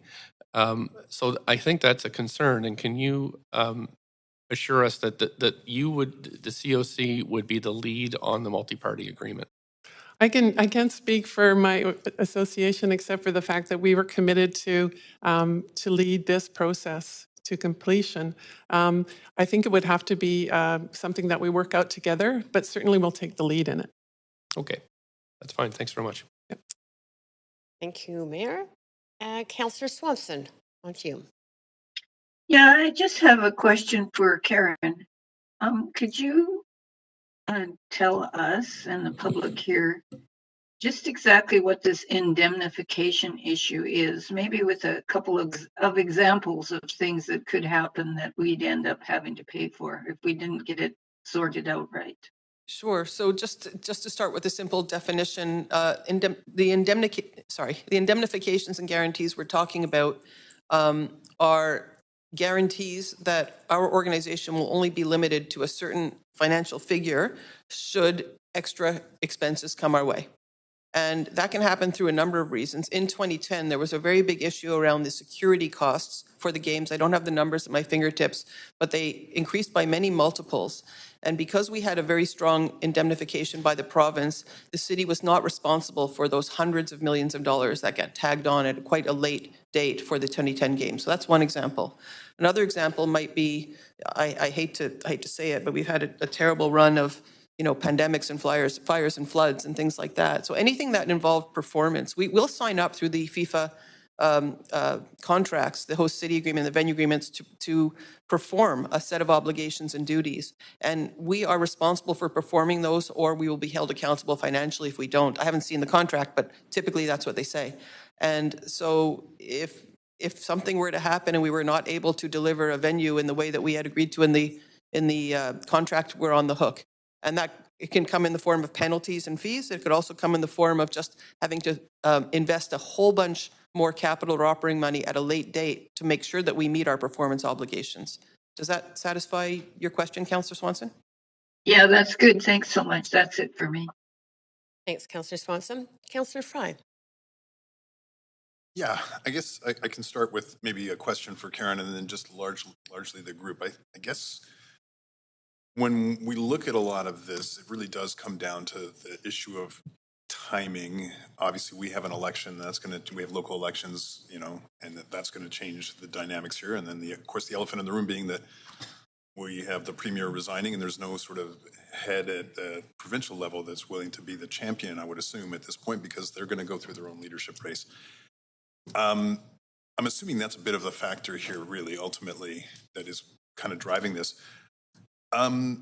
Would it make more sense, and I'm really honestly curious, to punt this over to 2034? Is that more of a, realistic timeline for us to get the ducks in a row? Thanks for the question. I'm going to answer it in two parts. Timing is absolutely, I'd say, the biggest issue before you in this council report. We just don't think there's enough time to do what needs to get done between now and January, when the COC will submit their submission for the 2030 bid. And we can do a lot more work, but until we have a timeline very clearly laid out and understanding all the different procedures, decision-making procedures of all the different entities involved, everybody needs to go back to their councils and to make their decisions on their own timelines. We just don't think it's possible with the very significant amount of legal and financial work that needs to get done, as Mayor Stewart just was questioning about. With respect to 2034, I'm going to defer to the COC, maybe Tricia, to respond to that, if she would. Tricia? Yeah, and I'm genuinely curious to hear from all of our delegation, if possible, but Tricia, for sure. Please. And Sure, thanks for the question. And we have an opportunity here in 2030. About a couple of years ago, the COC did a survey of where we might look at possibly bringing games back to Canada. And we looked at a summer, winter games. We identified British Columbia because of the venues. The venues exist. That's something that you always hear as a criticism of the Olympic movement. Why are you always building another bobsleigh run when you have one already? I mean, we have the opportunity with venues that are in really great shape here to basically build on that and be maybe one of the first countries that reuses all venues in this way. 2030 is open. We are, I would say, a candidate that is very well regarded. There are two other candidates, but I would say the International Olympic Committee is very supportive of this Indigenous-led process. How sport can change the world. They are very much involved with the United Nations in these kinds of issues and in human rights. And so they're very intrigued and supportive of this process. And 2030, I would say, is our opportunity. It's also where the Canadian Olympic Committee and Canadian Paralympic Committee have committed. This is the first time that a bid like this has been privately funded by the Canadian Olympic Committee and Canadian Paralympic Committee. So we're committed to the 2030 prospect because we've identified it as our best chance to bring the Games back without further huge investments. And it is expensive. It can be expensive to bring a Games to a country. I guess because I'm reflecting back to the 2010 Games, and I'm of the understanding that then Premier Campbell was a huge driving force behind that, and really, and we don't effectively have a premier at this point. I mean, obviously Premier Horgan, but he's retiring, so we don't know what the future will hold for the premiership. And do we need that champion in the premier? And is 2034 completely out of the question if that was allowed us more time to get those champions lined up? Yeah, I think it would be a longer shot. 2030 is our focus, and we think we have a very good opportunity to bring the Games back in 2030. Okay. Well, I'm almost out of time, but I do want to ask some questions on my second round of Chief Nelson because we don't get a chance to hear from Lilawat a lot. So come back on. Right. No, I got to come back on, Chief. Thanks. Okay. Thank you. Councillor DeGenova, Councillor Councillor Hardwick Hardwick hasn't come hasn't on gone. first. If you can advance her. Yeah, what we'll do is, clerks, if you could reorder so that Councillor DeGenova comes after Councillor Hardwick, and then Councillors Kirby, Young, Bly, and Fry, that would be great. Councillor Hardwick, over Could I to get on the you. list as well? Thank you. Then put Councillor Weeb after Councillor Hardwick, clerks, because he hasn't spoken yet. And then Councillor DeGenova, Kirby, Young, Bly, Fry. Councillor Hardwick, I'll just Thank reset you. your And timer. yes, please reset my timer. Appreciate that. My question is for Karen Levitt, please. Yes, she's there. Hi, Karen. So I'm looking at your slide deck, and on slide number 7, under benefits for the city associated with hosting the 2030 Winter Games, one of the categories is community. And under community, you state tap into and increase civic pride, engagement, and cohesion. And then a couple of slides later, when you talk about the provincial statement and conditions, read the 2030 Winter Games bid themes, one of those themes is public engagement. So I'm extrapolating from that public engagement and broadly community engagement is important. Now, back, of course, in the lead up to the 2010 games in 2003, there was a plebiscite undertaken by the city that demonstrated that the majority of Vancouverites were in support. And you could say then that significantly demonstrated public and community support. What do you think would constitute sufficient public consultation in similar orders of magnitude going into this exercise? Thank you for the question. I would suggest that would be up to council. I mean, there's a range of public consultation the city could do, staff could do at council's direction under normal circumstances concerning this bid. Of course, we are limited over the next few months with respect to the quiet period around the civic election. So orders of magnitude in terms of your answer is just that's up to council. Yeah, I mean, yeah. In a nutshell, staff could do a kind of the kind of public consultation we do around a lot of different initiatives and proposals in terms of representative surveys, Talk Vancouver engagement, in-person town halls, all that kind of regular public engagement, if council directed us to, and all the way up, I understand, to the question of a referendum or a plebiscite as was done for the 2010 games. Okay, I might suggest this is orders of magnitude larger in its implications, but thank you very much for your answer. Thank you. Councillor Hardwick, is that it? Yes, thank you. No problem. Councillor Weeb, over to you. Yeah, my first question would be to the nations here today, recognizing that in the report it talks about other nations and municipalities in the interior joining this multi-level agreement. Can you speak to the conversations that have happened with the interior nations and where they're at as part of this Indigenous-led bid?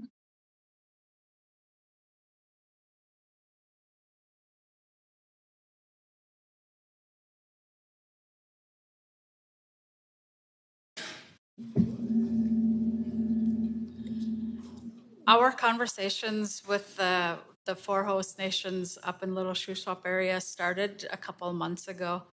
And we've met a couple of times on Zoom, but we're going to be meeting with them in person on July 29th to see what our relationship will be with them. They do understand that we would be leading and they would be sitting not at the same level of us, but working with us as a partner in this bid. Okay.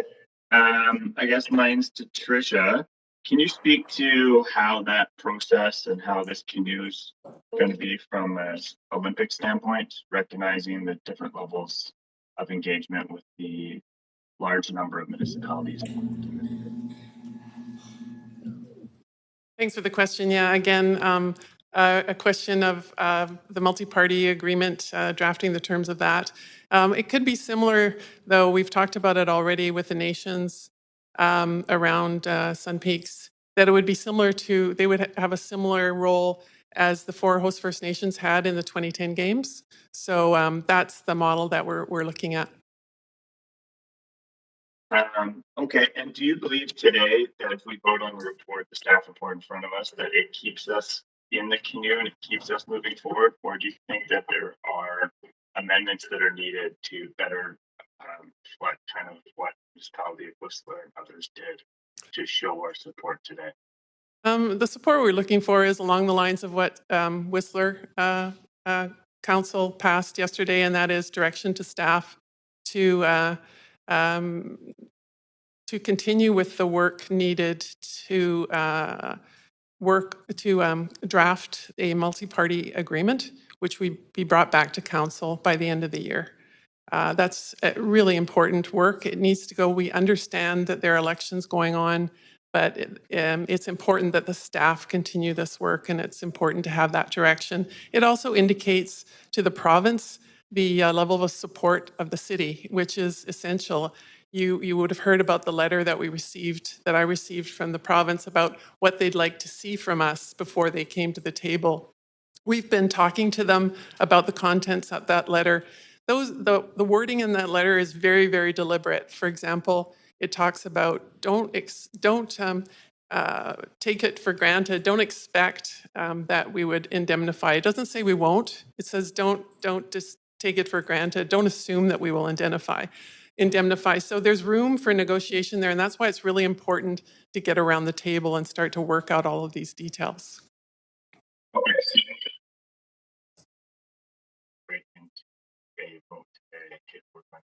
Okay, is that Councillor Wiebe? Are you fine? Councillor Wiebe, we can't hear you. Councillor Wiebe? Okay, if you can hear me, Councillor Wiebe, we're going to move on to speakers, and you can put yourself back on the list if you would wish to continue questioning, but I'm sorry, we can't hear you right now.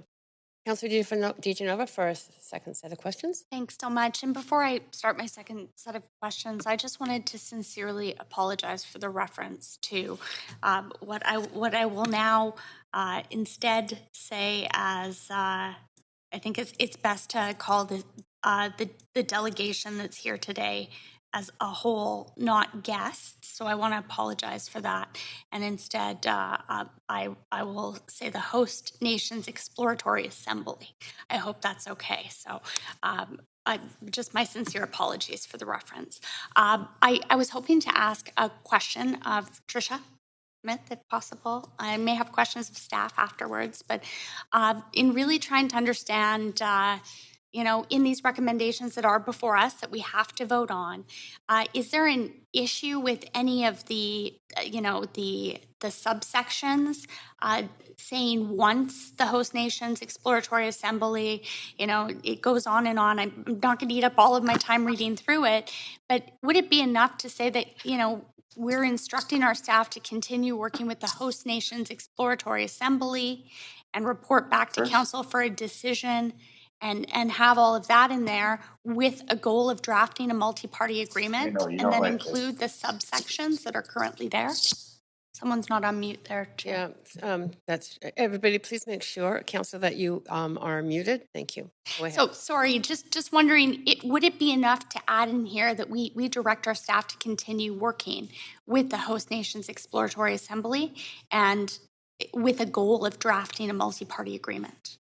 I don't have the understand. motion in front of me, but I would just say it's very important that Council today directs staff to continue to be in the canoe, to work on this process. And the next part of the process is getting together with all of the partners to negotiate the terms of a multi-party agreement, which will then be brought back to councils by the end of the year.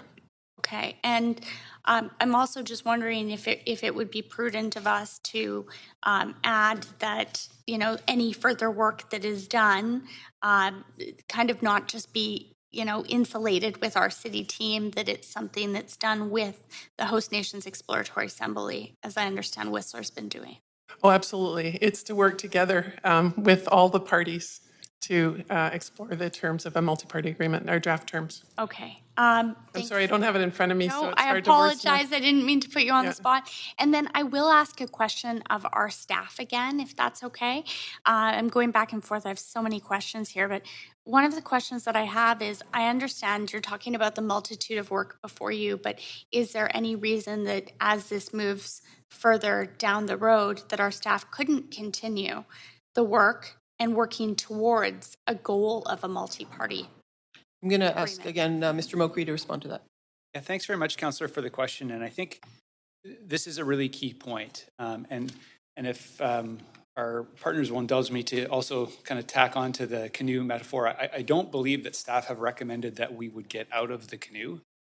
I think, what we're looking at here is what the advice that we're giving is the position we believe council is in right now in terms of making a commitment to a multi-party agreement. We would recommend to council or suggest that you're not in a position to make that commitment. We've heard from the COC and the nations today that they're not seeking that. Our interpretation is that the province is seeking that, but that's kind of beside the point. So really, I think the question for us is providing some expectations for council around the level of clarity or certainty that staff would be able to provide when we come back to council, the next council, for a decision on this matter. So that's really the issue. I think we're trying to be clear and transparent, of course, with council and with our partners around what we believe is possible and realistic in the timeframes. But again, we're not recommending or not intending to recommend that council direct staff to get out of the canoe, or that's what we think would be the right thing to do. Okay, would it be fair to say that, an amendment to add that we had a goal of continuing to move forward, if that offered comfort to the Assembly? Would that be something that staff would take an issue with? Really, that's council's call to make. Council, you have a sense of the other things that are before us, I would say. I realize that, and my time's limited. I'm just wondering, would staff take issue with that? That's a policy decision for council. We don't really have an opinion on that. Thank you. Thanks, Councillor DiGenova. Councillor Kirby-Young, go ahead. Yeah, thank you. I wanted to follow up on the question from Councillor Fry, because it was one that I had intended to ask about 2034. And so probably directed to Tricia. Again, and just to be explicit, to ask the question this way, and I just want to be clear, is it fair to say that from the COC's perspective, and it's up to you if you want to speak more broadly for the partnership, if you've discussed this, that you would not be interested in the 2034 bid? Because I think you've expressed that the conditions are very favorable to a 2030, and there's significant investment, and there's a kind of a window of opportunity, if you will. So I just want to be explicit about that, is that because I know there's a lot of discussion around how to proceed or not, to accept, but if somebody suggested 2034, that would not be your preferred option. You do not want that. Is that correct? That's absolutely clear, yes. Because the investment that's been put into date and the opportunity is really clear. There'll be a lot more competition to secure these games in 2034. We know that already. So we see this as an opportunity to bring the games home to Canada and our best opportunity. Okay, that's clear, because I find clarity is a beautiful thing. So thank you for that. My next question is to follow up to the one I started earlier with Karen, our Deputy City Manager, and that was with respect to going back to the comment when you advised during your presentation that the figures had been released. Do you feel that anything would be different if council took a pause, for example? Because there's a lot being said, well, this is council's last standing committee meeting, but we actually procedurally have the ability to meet again. Up to in September, up to and including the election. Procedurally, we could do that. So putting that on the table, do you feel if this was paused for a couple of weeks or a few weeks, or we came back in early September, would staff looking at that analysis or numbers in your mind change staff's perspective on the recommendations if you had a chance to review the financials? I wouldn't say so. I mean, it's an important piece of work. Sorry, it's an important piece of work that needs to get done, that we understand. The cost of the operating, for example, the operating budget of the organizing committee isn't that of great interest to council. What's of great interest to council is what the city costs will be. I don't believe we'll have that information even in a couple of weeks based on what the COC has already released. The COC's figures did not include security, and they did not include what they call essential services, which are the municipal services to be provided before, during, and after the games. Okay. So I don't think that would make any difference. Okay, and then following up, and it might be you or it might be Paul Mulcree that addresses this one, with respect to the capital plan, because a lot of the city's investment does come from the capital supportive facilities that become the legacies. Like the games have always been a catalyst. I remember working at Tourism Vancouver, now Destination Vancouver, for years, trying to get that convention center finished or the Can Line expansion, and it, like literally the games made those projects happen, right? And all of a sudden the federal investment that was missing was there, and it wasn't before, because that sort of last tipping point was there. So I'm wondering, looking at the capital plan and put it a different way, we have, for example, 140 million in the aquatic center. Unfortunately, it's not a summer games.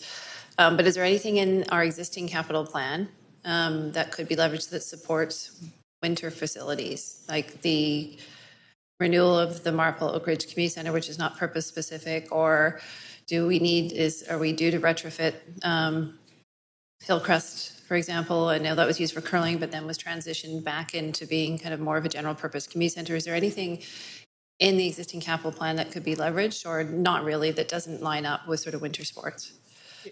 If I could, Paul, just before you answer, I'll just draw council's attention to page 13 of the report.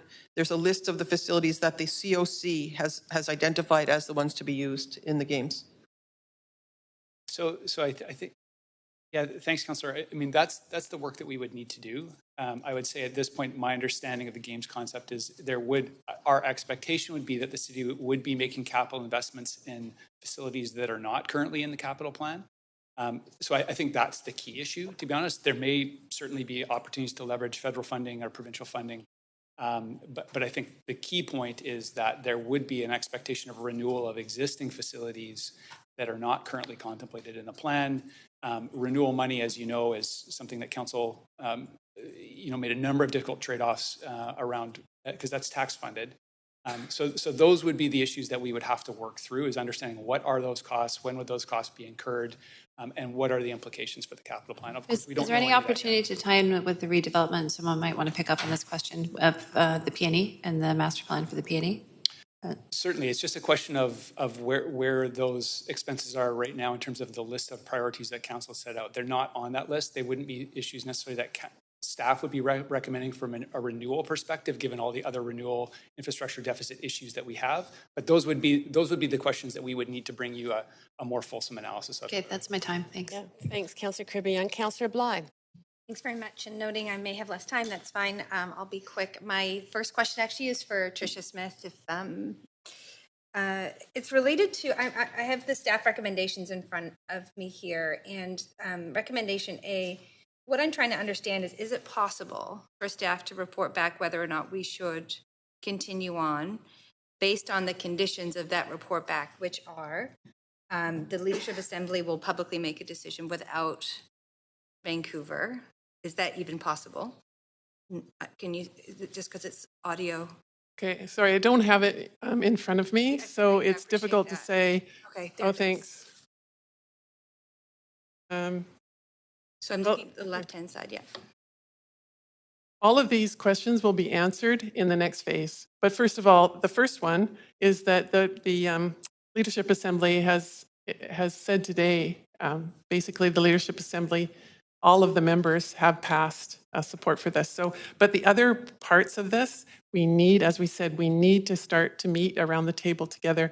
I just want to clarify, the security costs were in the budget, and we have the person here who presented the budget. So if anyone has any questions specifically about the budget, Mary Conabare is here and can answer in detail. In our sign up to speak? Yeah, yes. Okay, great.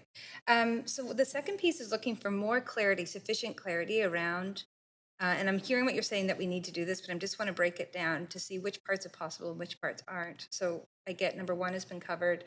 Number two, anything around the governance model or the operating financial learning from the 2010 games that could be, like, is it possible for the COC to come forward with more clarity, not full clarity, but more clarity? Because what the recommendations are asking for is sufficient clarity in order to move ahead. Yeah, but I think we've been doing that since January. So the technical teams from all of the members, including the city, have been sitting at the table. So we've gotten to the point where we've been able to get to put in our, to show what the proposed plan is. Now we need the leadership at the table to start to work out questions like, can we include projects that we already have on the table in this bid and make it part of the bid? So that's necessary. The next step is necessary in order to achieve what we need to achieve. Okay, so then coming back to Mayor Stewart's question related to the COC leading the MPA, the multi-party agreement, what does that actually mean to you in terms of leading, recognizing that our city staff will still need to put in a considerable amount of work to participate, whether they're leading it or not? So could you just reflect back, walking away from that, saying, yes, we'll lead that process? What does council actually understand that to mean? Okay, well, to start with, what the mayor suggested is a draft multi-party agreement could be shared between the parties once everyone gets to the table. But there's no point in really even drafting much of an agreement until we talk to people and see, okay, what are your interests? So that's the next step, is really getting everyone to the table. But in terms of, if you're talking about the logistics of a legal agreement being drafted up, absolutely, we can be leading that process and bringing the parties together. Okay, and the MOU was signed, was it November? December. So that's been 7 months. Is there a reason why we haven't been able to achieve some of that work before now that you could help us understand? Yeah, I mean, actually, a lot of the work has been achieved. And so we, first of all, had to look across. If you recall, initially we were looking at, would this be across the province? Would we have venues in Prince George, on the island? So all of that work had to be done, consulting with every single possible venue. What makes most sense for our games, and what's the most sustainable? What makes sense if we're going to have a climate positive games, because that's a requirement of the IOC. So when it got right down to it, all that work had to be done. But when it got right down to it, and that was when we announced the Lil'wat Squamish Cultural Center, the concept, that was as quickly as we could get to the concept. But all of the work has been done in terms of what that might look like. So the agreements between the actual venues that are going to be used have already been partially drafted. So all of that work has been done. That map that you see of where the venues are going to be, it isn't just a map. We think we could have it here. We've talked to every venue owner in every one of those places. How much is the COC? Okay, actually, Councillor Bly, you are overtime. You did 2 minutes overtime last time, so thank you. Thank you. Councillor Fry, go ahead. She may want to stay up, or this may be for Chief Sparrow, I'm not sure. I get using the canoe metaphor that, this puts us in the canoe still. Perhaps we could be paddling a bit more vigorously, maybe, and that's the notion. There's an amendment potentially coming forward that suggests that this entire question of Vancouver's participation in the 2030 Olympics should go to a plebiscite. What would that do to this bid? I think I'll ask Chief Sparrow to answer that. For October 15th, I should add. Yeah. So. I can add. Sure. There's a question of a plebiscite. What would that do to the bid? Thank you, Councillor Fry. It would squish the bid. I think our representatives went with IOC. That was one of the questions that was addressed. So if we want to stop it, that's the way to stop it. It would completely stop it in its tracks, because the IOC is not going to go any further. And I've heard that comment made a couple of times, and I know there was a motion put on the floor before. We didn't have a plebiscite with the FIFA World Cup. We didn't have it on the Invictus game. So sitting there in the back, I'm just wondering where the cutoff is for when we want to do that. So, but that, and in short, I'll let Trisha follow up, but it would stop it in its tracks and not even have any of the work done. Thank you. Thanks. And just to be clear now, the IOC is totally open to plebiscites. They just say, please have the work done before you get to the point where you come to us and say you have a bid ready. So a plebiscite is completely acceptable. What it does, though, is it takes what we've been engaging in is this Indigenous-led process, which is a dialogue It's you can hear about the public engagement if you wish to do so. We have the person that manages public engagement here because there's been extensive public engagement so far. But that's the Indigenous process. So it would be taking this process out of the Indigenous-led process and saying we don't agree with that way anymore, and we're going to do it the way we think it should be done. Appreciate that. I want to just cede a little bit of the last of my time to Chief Nelson because it's so rarely that we get a chance to hear from Lil'wat. And my impression of the 2010 games is perhaps Lil'wat did not benefit as much as others may have. And I'm just curious what this 2030 could mean for Lil'wat. I think firstly, it's bringing everything into focus on Indigenous relations and that reconciliation and what does that mean? And it doesn't mean only for us, it means for all First Nations. And I think that down here in Vancouver, all of our people are in need of support or some change to some social change to bring that to the front. The needs of First Nations, like it's politically, we haven't been very vocal. We do have things that have helped us in our legacies, that type of thing, and they're not that as visible as, I guess, as Vancouver, but we do have this is just a platform for change, voicing that reconciliation. Well, and it's just, we often don't get a chance to hear from you, and that's unfortunate. And so it's great to have you come down and speak to us today. And thank you. All right, you're welcome. That's it, Councillor Fry? That's it. Thank you. Councillor Dominato. Thanks, Chair. I just want to circle back on a couple of questions. One with respect to legacy investments, and so this might go to Tricia. And the question is housing's obviously contemplated in this because of the need to house athletes, and long term, I think it could be affordable housing. But my question is what latitude do we have as a council in engaging in a multi-party agreement to define those legacy investments that might not be directly connected to the games? In the past, the Canada Line and things like Hillcrest, others were connected to the games, Trout Lake. What latitude do we have as a city in that regard? Yeah, thanks. I'm going to pass to Mary Conabera if that's all right with you, and she'll provide more detail. Thanks very much. So the multi-party agreement really looks at what are the commitments of the city. So we look at what's the expectation on essential services, what's the funding share between. For the 8 years, you have all the latitude to add projects. You don't have to have them all listed in the multi-party agreement. Just to clarify, the capital plan that we provided covers what's needed for games requirements. And so that is Hastings Park. So it's actually an opportunity for the city to attract funding for things like the Hastings Park plan that is a priority. So it upgrades, environmental accessible upgrades to the Pacific Coliseum, to the Agrodome, upgrades to Killarney and Trout Lake arenas. That's part of the capital plan that will attract funding. So it's not on the city to fund, it's attracting funding from others.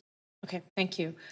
And this question may be in part to our staff and part to the COC is around, would the multi-party agreement, in terms of identifying conditions of participation, would that be done in camera? Is that typically how that would be undertaken? And how do we organize ourselves as council in saying these are our priorities? Because it is a negotiation, and as was noted, we become a host city, but we have an interest. And so what does that look like in terms of identifying priorities for investment, but also conditions of participation? For example, the city will not, as a condition, become a lender for housing development, or just as that's pretty tangible. But going from the past experience, can someone give me some context of what that looks like? Sure. Thanks for the question. I'm going to actually ask the city manager to respond, and perhaps Kelly Oschlager from our legal department might want to weigh in as well. Thank you. Thanks, Councillor, for the question. So yeah, typically that would be the process that, we would seek direction. We would lay out, the implications or potential opportunities, risks, challenges, et cetera, for council in camera and get direction from council on the conduct of that negotiation. I think that's one of the kind of time challenges that we face here. Over the coming months, the engagement that would be happening around a multi-party agreement, we will not have direction from council on those matters. So that's going to limit what staff can do. Obviously, we can only operate within the parameters that we've been directed. So we can certainly engage in that, but presumably then those would be discussions that would happen with the next council following the election. Okay, thank you. And just one more question, and I don't know if Chief Sparrow wants to speak, but it's around the nation's leading the 2030 Olympic bid. How are the nations organizing in terms of investment, in terms of both prioritizing investments for communities, but also contributing financially? What does that look like, or have those discussions taken place in terms of both prioritizing community assets and investments, but also financial contribution?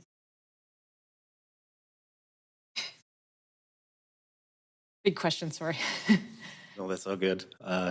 Giving Chief Wayne a break here. His marathon. Yeah, thank you for the question. I think that this is discussions we've had as a council, as Squamish Council, and it's things that we are discussing, but the dialogue is there. And we are walking with our community. We are listening to our people as well. And we've had numerous engagements with our community. But collectively, as Four Nations too, we have that open dialogue and bring in reports back from what our people, our community are saying. At the same time, we look at as holistically as possible with all of us at the table, how are different communities talking and what the investment really looks like. And I think we're getting a picture, but we want to get past where we're at today in order to really meaningfully indulge in that dialogue with our community. But at the same time, we are mindful of an investment that is foreshadowing an investment, but in what that looks like is part of where we're at today and how we can get there. And I think we're definitely open, and the community is also aware.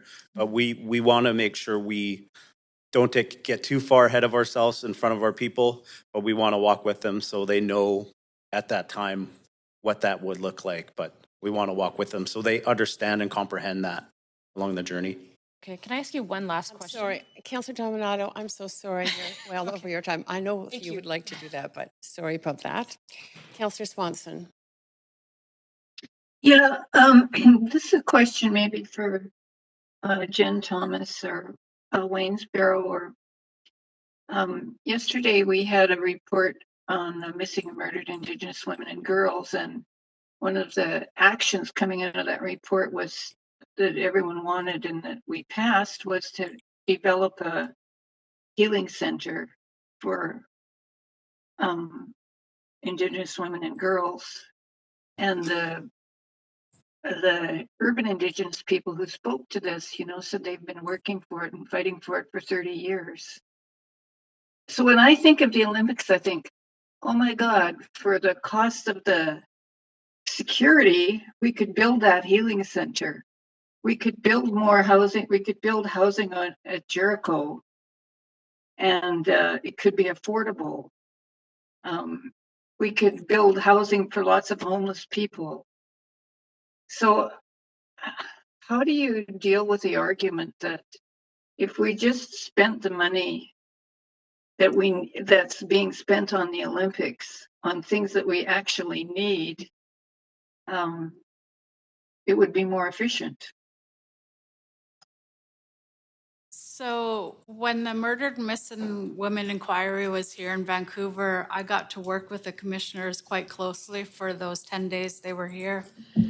And, listening to all the families share their stories throughout that week, I got to sit with Commissioner Buller at that time. And this is something I've brought up a few times with our MST, that Commissioner Buller recommended that to commit some money from the federal government for actually a healing center here in Vancouver, because we know that is a huge need for all Indigenous people here in Vancouver in the Lower Mainland. And personally, that's actually one of my goals as a leader, not only for our nations, but for all Indigenous people. I've worked in the downtown east side for many years, and you know, the connection from those people to their homelands is a huge loss. And I see that, you know, that's one of the biggest struggles that Indigenous people here have, is they don't know their families. They don't know where they come from. If there was a place where they can learn not only our culture, but their own culture, it would save lives. So, you know, I get that. And I think having those conversations with the federal government again, along with those commissioners, would be a big step in that direction. But I'm going to take a little bit more time here, and you know, because I can't go away without sharing this. We don't take paddling in the canoe lightly. It's a way of our life. It comes with teachings from our elders, because I'm a canoe puller. We commit a good 6 months out of the year, you know, really hard commitment of showing up every day, changing our diet. And if I was a drinker and a smoker, we put that down for that 6 months. You know, I feel like right now we tipped in our canoe. When we tip, we support each other, help each other, climbing back in. And that's what we're here to do, you know. I want to strongly say we're a team, and we have to just stick together and do this together, because we started it together. Thank you. Thank you. Great. Thank you, Councillor Swanson. And thank you all for answering the questions of council. And we are now going to move into hearing speakers that have signed up to speak to this item. Starting with speaker one, Howard Grant, a councillor for the Musqueam Indian Band. Is Howard Grant in here? Or I don't see him. Or on the line?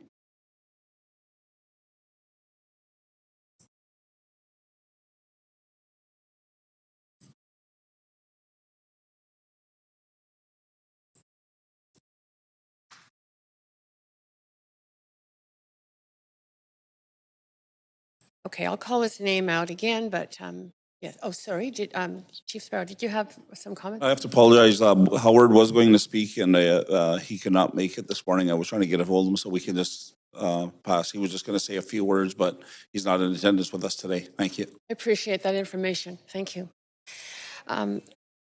Sorry, yes. I just wanted to make sure we'd be calling through the speakers list twice in case someone was to come on. It wasn't announced, so I just no. Yeah, fine. That's true. We do have other speakers on the line, so I'm going to call on the first speaker on the regular list, Mark Lieberman. Mark Lieberman, are you on the line? Hello.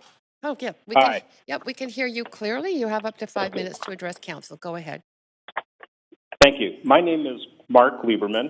I am the president and founder of Mink Chocolates, a local manufacturer and retailer of specialty fine chocolate and coffee. I'm grateful to live and work in Vancouver on the unceded and ancestral territory of the Musqueam, Squamish, and Tsleil-Waututh nations, and I am in total 100% unequivocal support of the 2030 Olympic bid. In the months and weeks leading up to the start of the 2010 Games, having a retail storefront in downtown Vancouver meant we were meeting people from all over the world, and they were consuming and spending money. And they were talkative, and they were in awe of our city, and so happy and so grateful to be here and take in everything Vancouver has to offer. My staff all wore hockey jerseys from their home countries, and we worked incredibly long hours. But the excitement of such immense festivity made it an experience no one was soon to forget. And remember, too, that we were just coming off the 2008-2009 recession, and the Olympics was a good news story that wiped 2 years of financial grief and struggle from most people's attitudes. Our local and regular customers were all in a much better mood. As a manufacturer, the exposure we earned to such a huge market outside our lower mainland trading area isn't anything we could recreate on our own. I firmly believe that we still enjoy a degree of spin-off success from the games. But more importantly than just business and what it's going to do to put COVID behind us, because everybody's thinking that it's going to be 2004, 2005 before things even resemble pre-COVID environments, especially downtown. I believe that we have a historic opportunity to explore an Indigenous-led process to potentially host the games, and I strongly urge Council and the Mayor to support the effort. Thank you. Thank you. Councillor DiGenova, I'm sorry, Councillor Swanson, I think you're not on the line for questions, are you? Councillor Swanson? We can't hear you. You must be on mute. No, I'm not on. No, you're not on the floor? Okay, thank you. Well, thank you so much, Mark. You don't have any questions, but really appreciate you speaking to Council on this. And I do love your chocolates.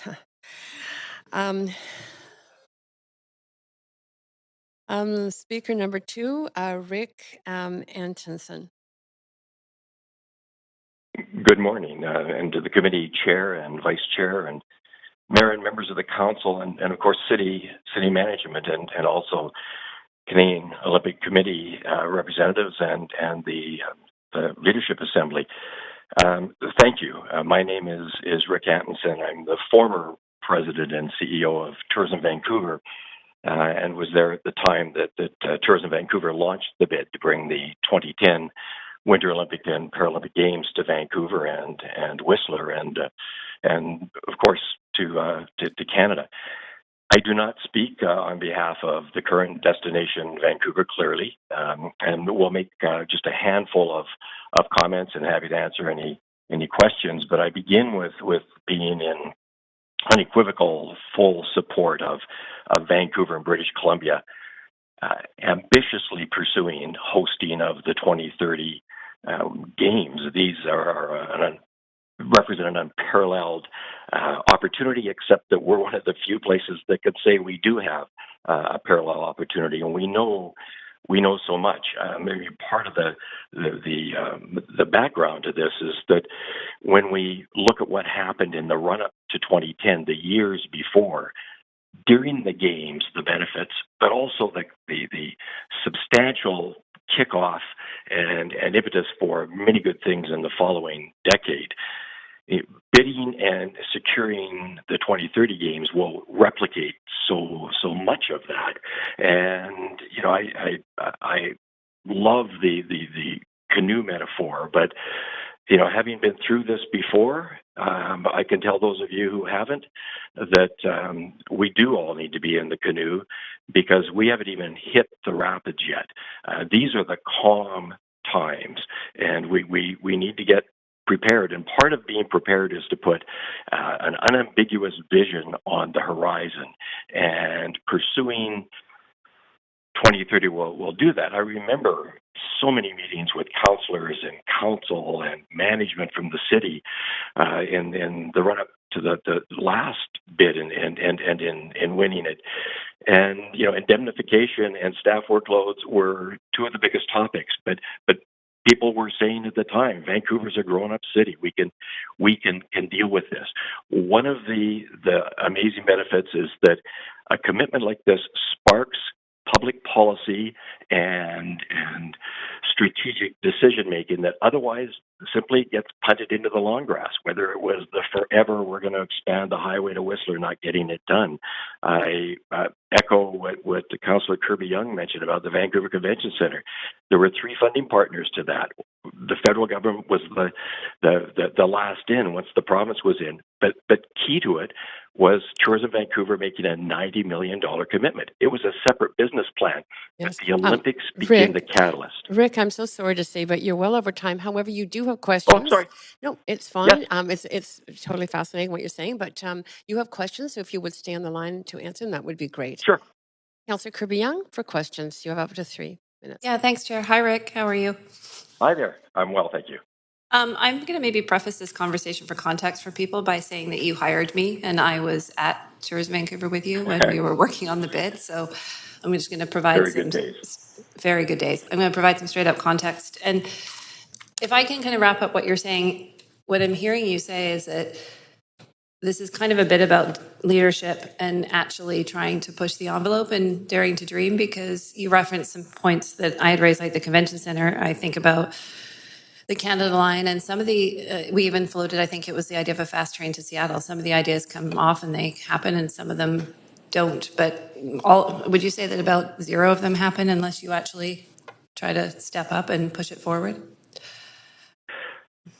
Absolutely. There needs to be the gravitas created by a bid. And this is why we said to the council then, and we say it again now, you have to think beyond your mandate and act beyond your tenure if you want to see great things for the city 10, 15 years down the road. Post-generational thinking, really. Absolutely. Cathedral thinking. Do you find that people become suddenly how do I put this? That the wave of enthusiasm grows and people that might be skeptics or people that might be ambivalent suddenly become more enthusiastic supporters as you garner success and momentum? The rolling ball kind of gathers momentum.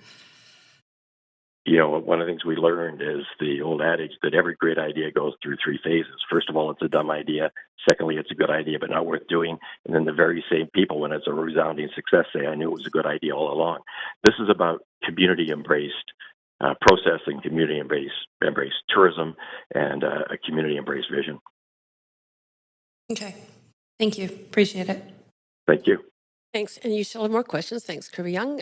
Councillor Kirby-Young, go ahead. Councillor DiGenova. Thanks very much. I appreciate your presentation, and I'm just gonna, I shouldn't assume, but you've been listening to, you listened to all of the presentations this morning, is that correct? I've listened to all of it, and I've made myself familiar with the very good staff report. And I know how much experience, and I appreciate all that you did for Vancouver in 2010. I'm wondering, I mean, understanding that this is a different structure, and really that when we look at it, the host nation's exploratory assembly, in a different way to 2010, they have led this. They've been doing most of the work on this to bring this forward, and they're asking council to keep moving forward and stay in the canoe and keep paddling. Do you think that it's important that in the recommendations council passes today that we explicitly outline that to make sure that we're not sending a signal or a message that Vancouver is kind of not completely I suppose respecting what the host nation's exploratory assembly is doing? Sorry, I'm trying to be careful in my language. I don't want to offend anyone. Right, and I'll be careful in my language in response. And I would first of all say that I think the Indigenous leadership will have a much better metaphor for what the term I'm going to use. But the city was last time, and the city this way in a very real time is the linchpin, because the city is pivotal to this happening. So yes, I think it's a different structure, but the city has to be unambiguous that they're in this. And notwithstanding all of the sort of the tone of hesitation in some of the report, that was there last time. But at some point, people said, we are in this and going to make it happen. And the city should not be uncertain in whatever gets passed today, in my view. Okay, thank you very much. Really appreciate your presentation, your comments, and all you've done to leave a legacy in Vancouver for the 2010 Games. Thank you. Thank you for your comments. Yeah, thanks so much. Councillor, before we move forward with the next speaker, I think we should look at whether or not we want to extend past noon. A motion would be needed in that. Just for your information, we have 2 more speakers on the line. I don't know if speakers 4 and 6 are here in person, but that could be I guess, the maximum of 4 speakers. You could extend to finish the speakers list. You could past noon, and then break for an hour for lunch. You could extend to listen to speakers and complete this item. There are 4 amendments so far in circulation. So I leave it to you to make any of you to make a motion. I'm on the queue, Chair. And I'm wondering if Go ahead. if you could indulge me in a point of procedure. Yes, go ahead. Thanks. Before we make a decision, I understand that on our list, the way that we list it, I believe it's a public body or representative, and that we were told that by Chief Sparrow that Howard Grant, they were trying to get in touch with him to speak. I'm wondering if he's on the line currently. Is that a question? I can ask the clerk if Howard Grant is on the line. I'm just checking. And just while she's checking, Council, as you know, I would go through at the end of the speakers who are in person or on the line, and we finish that. I will go through and read the names out of those who did not respond to whether they were online or in person. So I do that one call out afterwards. Go ahead, Clerk. Chair, I would move that we extend past noon to complete the speakers list. Okay, we have a motion on the floor, and perhaps an answer just from the clerk to the question by Councillor DiGenova just before we deal with the motion. Yes, please. Howard Grant is not on the line, but we have sent him the information should he wish to call.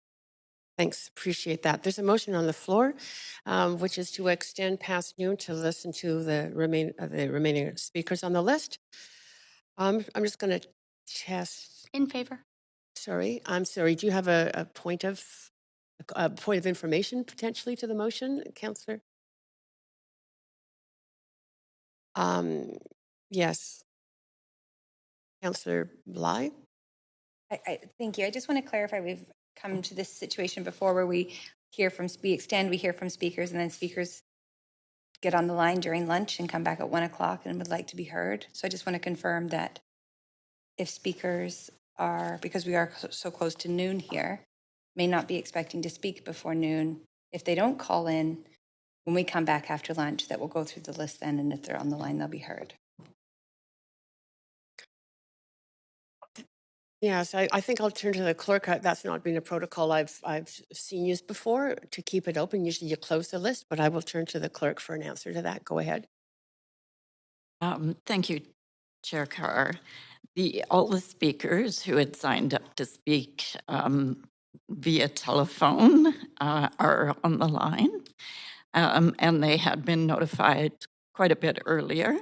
The public body representative speaker was intended to come in person. We just heard that speaker wasn't able to make it, but in the event the speaker wants to phone in, we did send that information.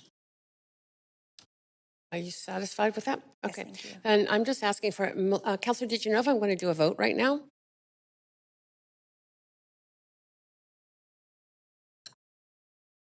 All those in favor of the motion by the mayor to extend to listen to the remainder of speakers, I'll say aye.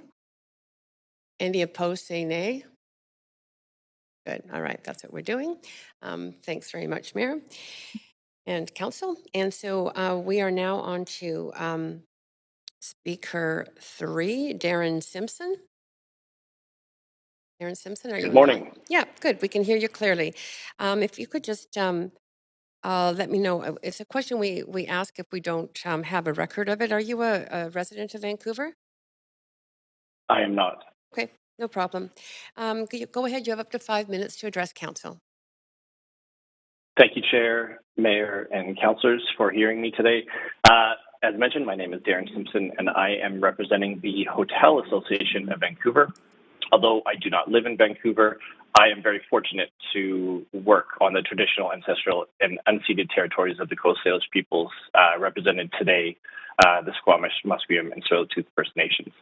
The Hotel Association of Vancouver fully supports Vancouver hosting the 2030 Winter Games and strongly encourage the City of Vancouver to put forward its best effort to bring this Indigenous-led project to fruition. It's obvious why hotels would want to support a bid for the Olympics. February is not exactly a busy month for tourism, and obviously the Games would solidify Vancouver as a destination of choice for not only major sporting events, but other groups to gather and join in Vancouver.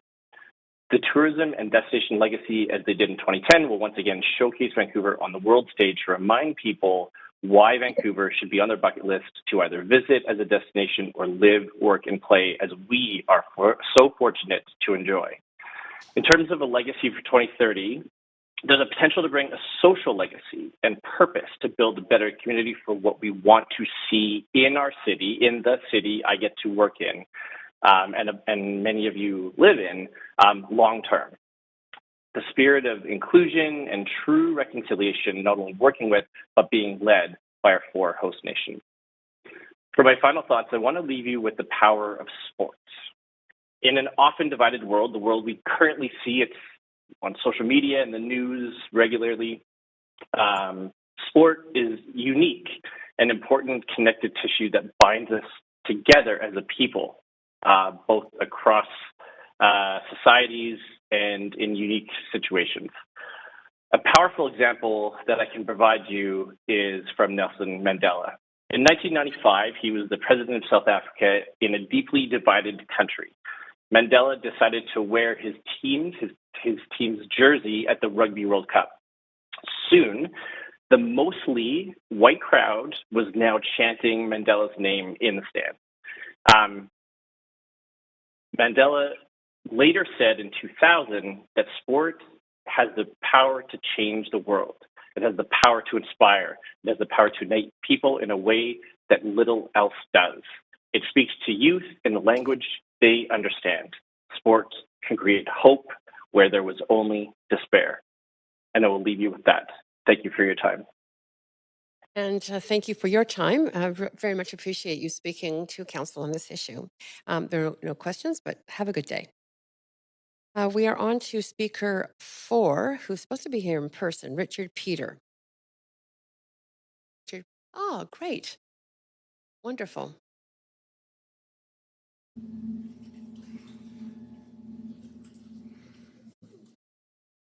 This is an awesome desk, by the way. Thank you. Yes. Yes. Yeah, a lot of people Good like to see. it. Yes.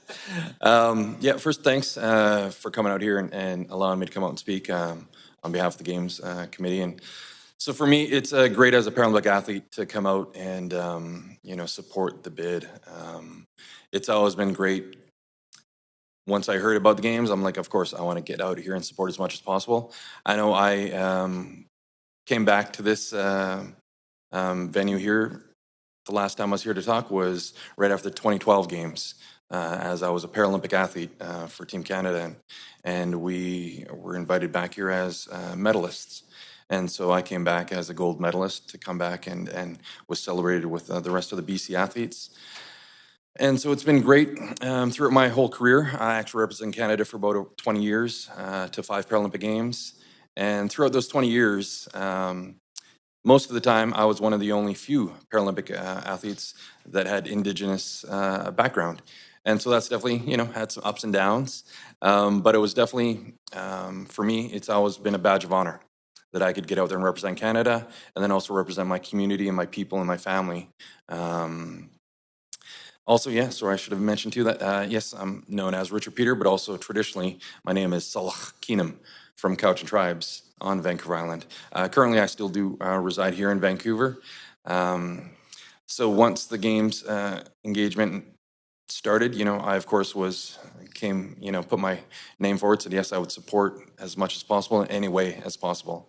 That's part of my job now, too, that I work within the communities to help promote parasport. You know I got a lot of assistance to help me get to me where I'm here today. And so that's where I want to try to put my wheel or my foot forward to help promote the games and to keep that movement going forward also. With the city being the city of reconciliation, I think this is, again, one way to put our foot forward too, and to utilize that. And I like the comment earlier that, talking about bringing the games back. 2010 was a huge success for me, even as an Indigenous athlete, seeing, the snowboard team that started through those games, and there's many more opportunities now. I work with Paralympic sport movement and also BC Wheelchair Sports, and trying to introduce parasport into the Indigenous communities. So that's always been, a great honor for me again too, to get out there and try to promote the games.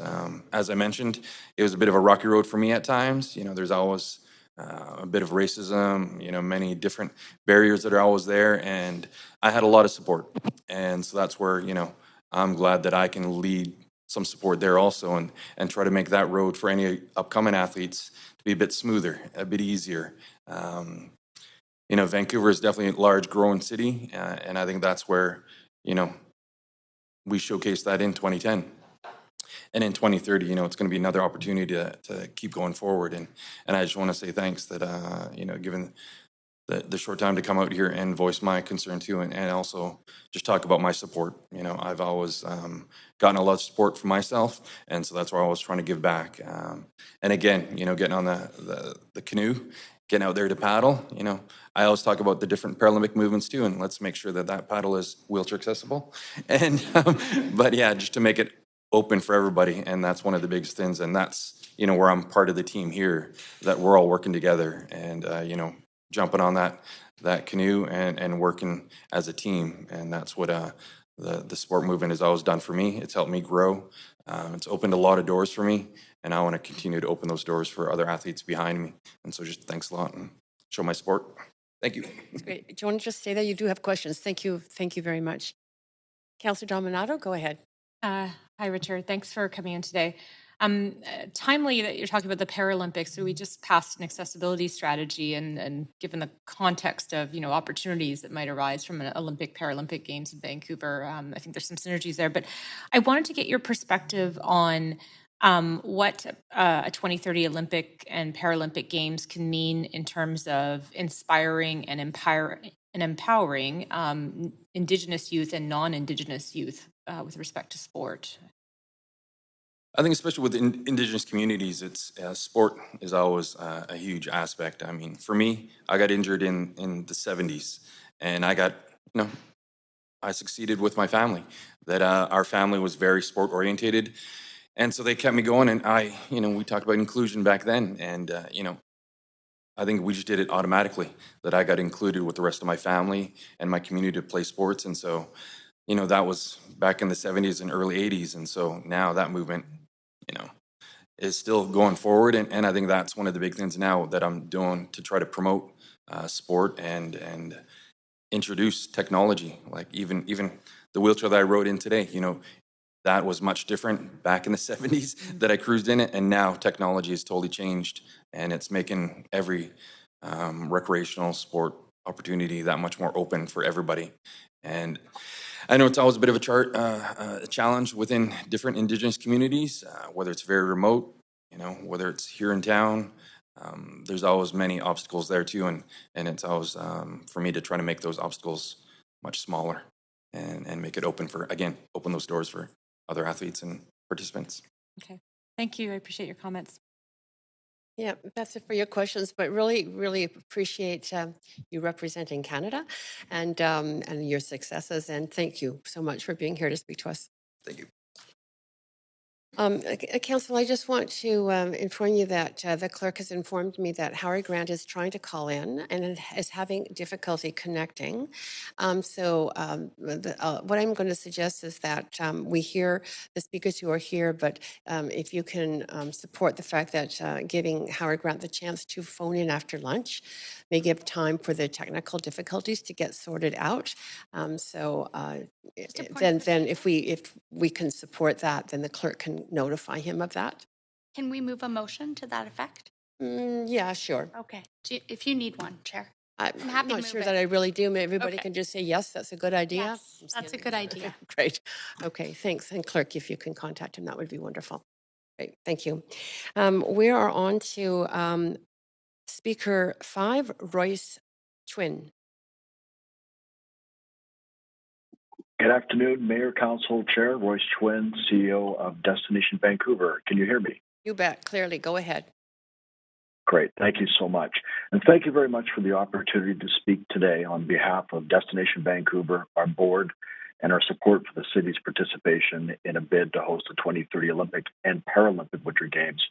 We understand that there remain a number of questions to be answered and issues to be addressed before the city can decide on whether to support the bid. That was clearly outlined this morning. The report clearly states this, and thanks to all the staff for your hard work in pulling that report together, and also acknowledge the work that the COC has done and the nations for the work to date. We also appreciate this is going to take a ton of work, a ton of hard effort, and there's a lot of moving parts that need to come together for success. But this is certainly not our first rodeo, and perhaps more appropriately, not our first games.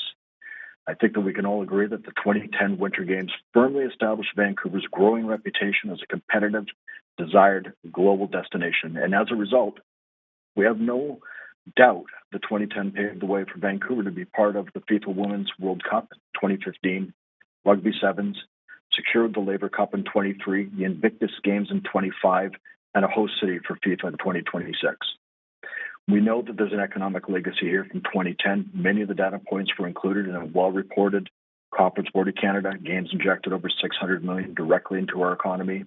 A coalition of Metro Vancouver governments announced that in early 2011, the Games had just at that short point, post-Games, had already spurred more than $300 million in economic benefits and 2,500 full-time jobs. Now, I know I make this point every time I speak to you. In 2019, and there was an upward trajectory from 2010 Games that visitors translated into a $14.4 billion positive economic impact to Metro Vancouver, supporting over 105,000 full-time jobs, and that was in 2019. You also appreciate that Vancouver's in a global competition with other cities for visitors, talent, thought leadership, innovation, and investment. And tourism can be a catalyst for those decisions, and so can the 2030 Games. We know that because 2010 was. But the legacy really is just beyond tourism. Vancouver wants to lead by example as a city of sustainability, reconciliation, and inclusion, and the 2010 Game set precedents and became a model for others to follow. We set that bar, let's reset it again. We all know there's going to be naysayers. When big dreams are shared, you remember the storyline of the white elephant in the convention center. We would dare say that the convention center is no longer a white elephant. In fact, it is the world's first double platinum LEED certified convention center and meeting venue, and is a major catalyst for bringing hundreds of millions of dollars to this city. Tourism can open pathways for inclusion and economic reconciliation. The 2010 Tourism Consortium brought together destination management organizations, regionally, provincially, and federally, and we see a version of that coming together for 2030 to help support Indigenous tourism businesses come to the table. Destination Vancouver has an MOU with Indigenous Tourism BC, and will work together and facilitate opportunities for Indigenous tourism to rise to the occasion and to have their meaningful place in our economy. So imagine the impact of an Indigenous-led 2030 Games on what reconciliation means, making it actually happen. And as I'm told quite often, it's no longer reconciliation, it needs to be reconciliation, and what this would mean across the province. And in terms of event ready, the city is event ready. And that's why these events have come here. So on behalf of Destination Vancouver and our members, thank you for the opportunity to speak today. We support an Indigenous-led bid for the 2030 Olympics and Paralympic Games. Collaboration is a competitive advantage. We are in the canoe and ready to paddle together. Thank you. Thank you. And if you don't mind staying on the line, you do have some questions. Councillor Dominato, I think that was a holdover from before. Great, thank you. Councillor Dijanova, go ahead. That's a holdover. Councillor Kirby-Young, go ahead. Yeah, thanks. Hi, Royce.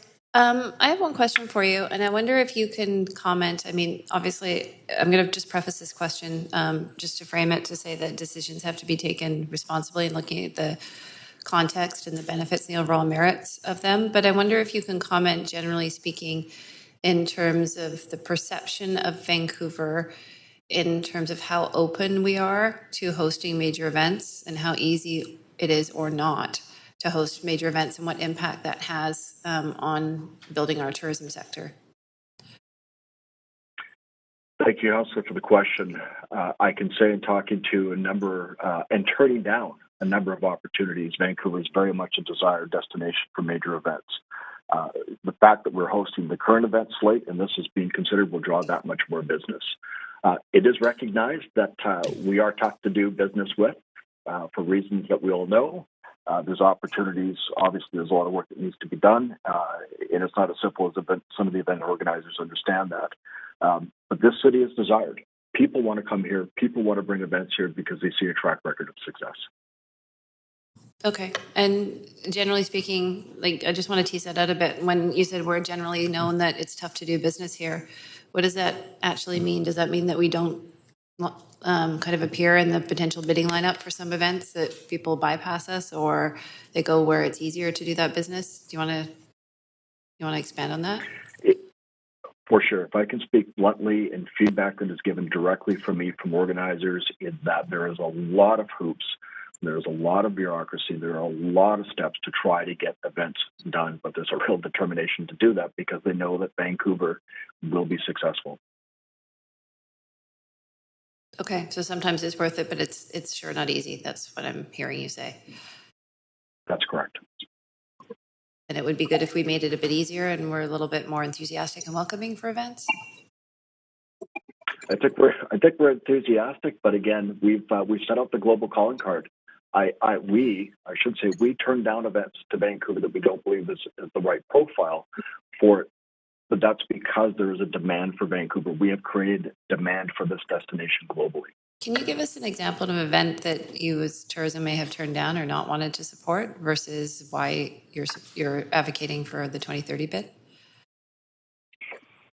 For sure, and I will be respectful for those event organizers who have solicited events to Destination Vancouver, but there are some waterborne events. There are some other festival-type events that have wanted to come to the city that would not be a fit for, nor would we have the proper capacity for something like that in terms of what we would need to do. And what was, I'm just running out of time. What was the name of the event? I didn't catch it. I'm just running out of time, just trying to get that name. No, I'm sorry. Thanks, Councillor. I didn't share the event out of respect for that event organizer. Okay. Thank you. Thanks, Councillor Kirby-Yung. And thank you so much, Royce. That was great that you were able to come to speak to us on this. Council, we're on to Speaker 6, our last speaker, because the Speaker 7 has withdrawn. Speaker 6 is Eric Blesch. I'm supposed to be in here in person, but maybe on the line? No? Okay, that ends the speakers, this first call for speakers list. We're going to take a 1-hour break, which will take us to 1:10. When we come back, we hope that Howard Grant will be on the line, and I'll go through the list again one more time. Have a good lunch, everyone.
Hi, Kirsty. Can you hear me?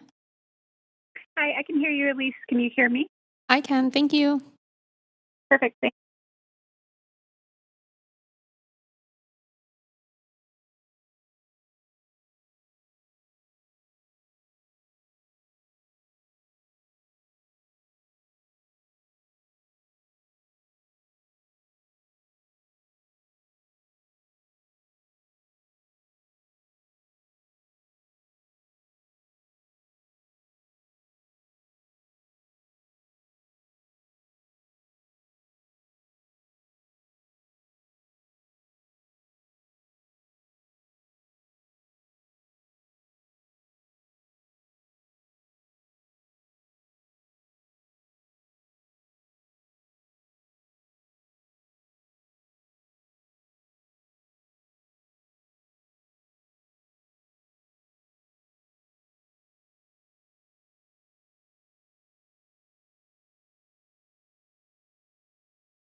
Welcome back, everyone.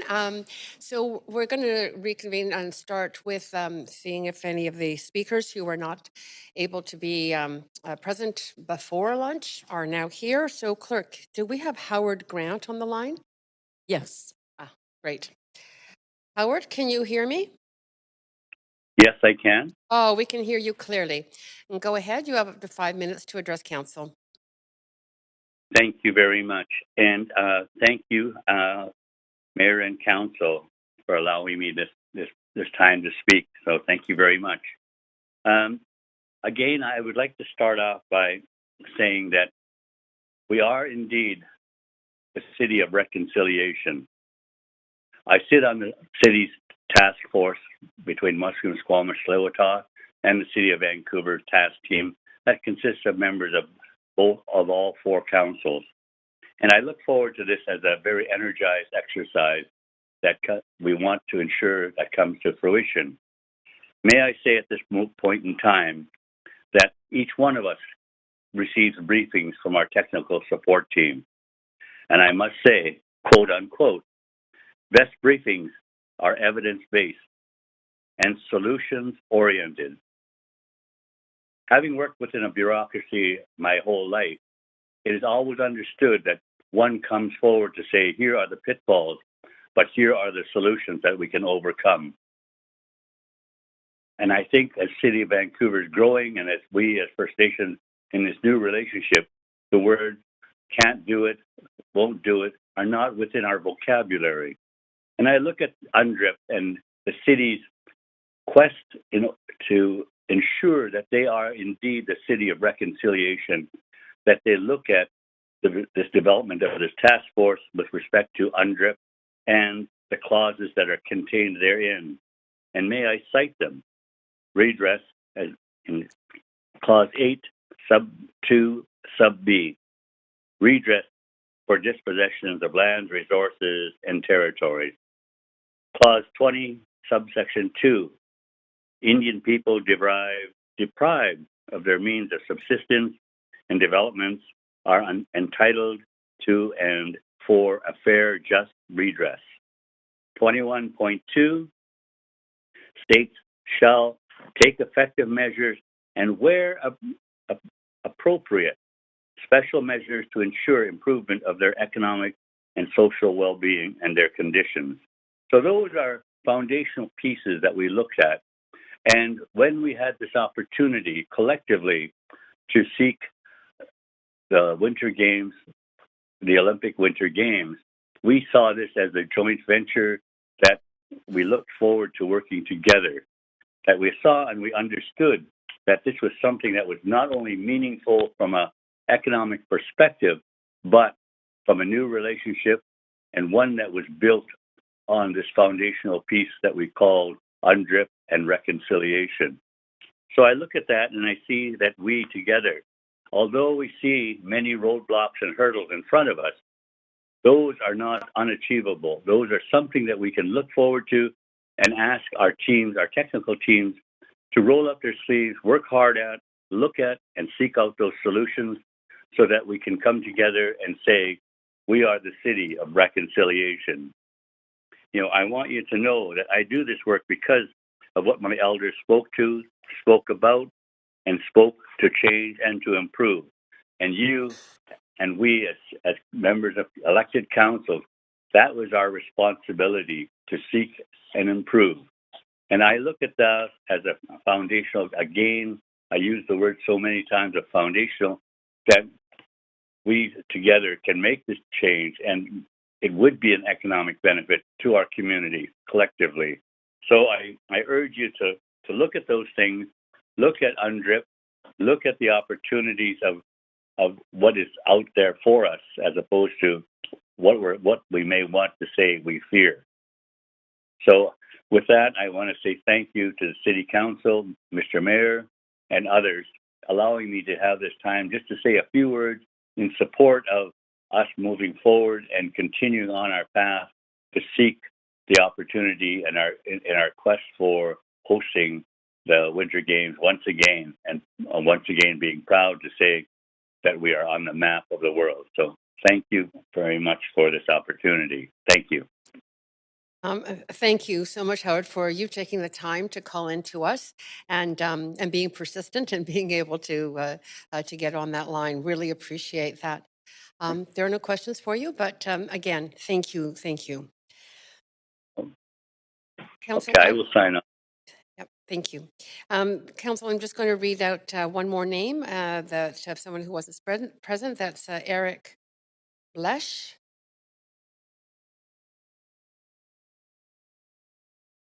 Eric Lesh on the line? Or he was supposed to be in person? No. Okay. Okay, that closes the speakers list. Council, we are now in a position of someone moving the motion and proceeding with debate and decision. And I see Councillor DeGenovas on the line. On the queue. Go ahead, Councillor DeGenova. Thanks very much. I'm prepared to move the recommendations, and then I separately have an amendment for that. Okay, do you want to speak to the recommendations first, or shall I just move us over to an amendment queue? I see you've circulated that amendment. I have. All right, so I'll just take us to amendment Q, and Councillor, I'll put you on the line for that. Go ahead to your amendment. Thanks very much. And I'm not going to speak to the overall recommendations because often after we amend them, Council, they can look very different than what's before us. So I'm just going to start by speaking to the amendment, and I just wanted to recognize that Councillor Wiebe and I have worked on this amendment together, and I expect that he may have something to add to this amendment as well. But I wanted to say that what I'm trying to achieve here is that instead of just seeing this information and receiving it for information and hearing from the host nation's exploratory assembly, that we are moving forward and making a gesture of goodwill and good faith and making sure that, we don't just talk about being a city of reconciliation, we take action to show that. And for me, it's not just about, having that on our website or talking about it or, meeting as councils of councils. For me, it's about doing this and embedding it in everything that we do. So I think that it's really important that instead of just receiving this for information, that we direct the city to engage in further work to advance the bid process with the host nation's exploratory assembly for an Indigenous-led bid for the 2030 Olympic and Paralympic Winter Games. So that's the part of this that I'm moving forward, and I hope Council, in understanding also that I didn't ask staff for an opinion on this, but did ask them for the appropriate comments and input to make sure the wording would be correct. I don't think that it precludes us from doing anything else, but I'll leave it there and see if there's any other debate on that or any other questions. But I just wanted to share my intent and really, really thank the representatives of the host nation's exploratory assembly for coming to speak to us today, and for your honesty and for sharing more on all of the work that you've done to advance this together. And I also want to thank our staff for the work that I know that they've put into this, tireless hours, huge commitment. And I appreciate that our staff is also considering the fiduciary responsibilities that we have as a council to the City of Vancouver and to all citizens. So thanks to everyone. Great, thank you, Councillor DeGenova. To the amendment, Councillor Wiebe. I'll be speaking in support. I think it's great that we look to further engage our work to advance the bid process. I have put amendment to amendment that really speaks to moving forward with the terms of the proposed multi-party agreement. Before you continue on, I'm going to move us to an amendment 2Q, and I'll get you on that. Just 1 second. Go ahead, Councillor Wiebe, to your amendment, to the amendment. Yeah, I'd like to first, as guests here, speak to having the nations here and speaking their truths and the importance of this bid, and that we need to continue to work here together. So here I'm talking about collaborating and working to advance the negotiations on terms for a proposed multi-party agreement. Looks like we'll be following in the footsteps of the municipality district of Whistler, who we continue to look in leadership in housing and other works as well. And so I think that the words spoken today were true, and fair. And I think that it's time for the City of Vancouver to continue to get as much information so we're making this from an evidence-based decision when it comes to council. Thank you, Councillor Wiebe. To the amendment, Councillor DiGenova. Thanks very much. Just to briefly say that I support this and appreciate Councillor Wiebe putting this forward and working together on this.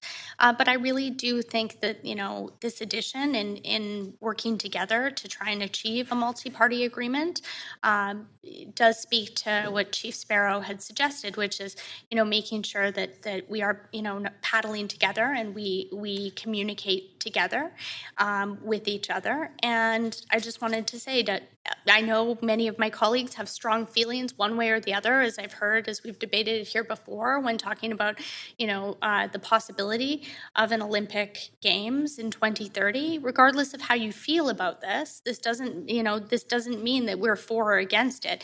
This just allows us to move forward with the nations who have been leading this and to support their work and to support Vancouver as a city of reconciliation. So I just wanted to say this isn't the final decision we'll ever have on this, and I hope that this will be supported.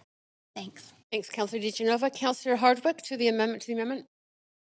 Through you, Chair, a question to the Deputy City Manager or to the City Manager. You can ask that point of information. Go ahead. Thank you very much. As Councillor DiGenova stated when she did the original amendment, they had not sought advice from staff on this, and I'm asking for advice from staff and what the implications of these amendments will be, given all of the reservations that had been expressed in the body of the staff report. City Manager. Thank you, Chair. So we understand that intent of the amendment to direct staff to continue to participate in the discussions and with a view to coming back to the council at the appropriate time with sufficient information for a decision. So we do not interpret this as council making any definitive commitments at this point in time. From a fiduciary responsibility, we don't believe that test is triggered. This is direction to staff with respect to the process as we understand.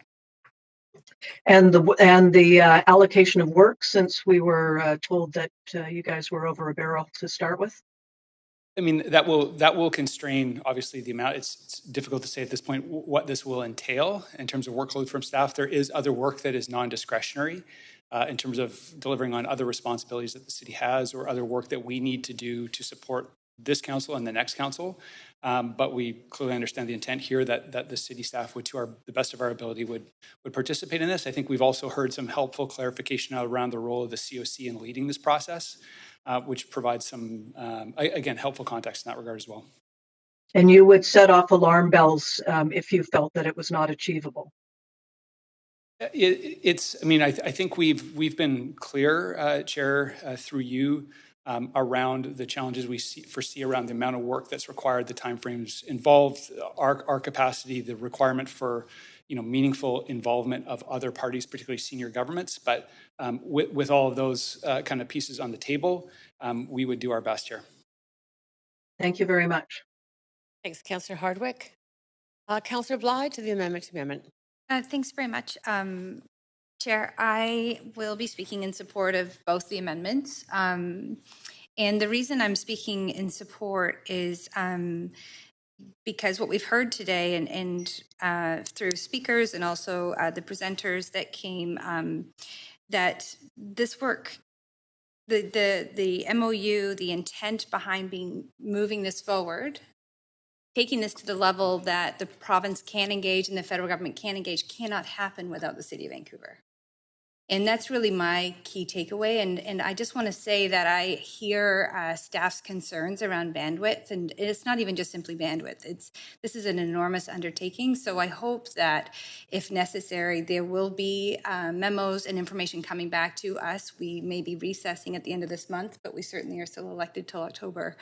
If there are other decisions that have to be made to ensure that our staff are able to fulfill the intent of these amendments here, which is essentially to keep Vancouver at the table.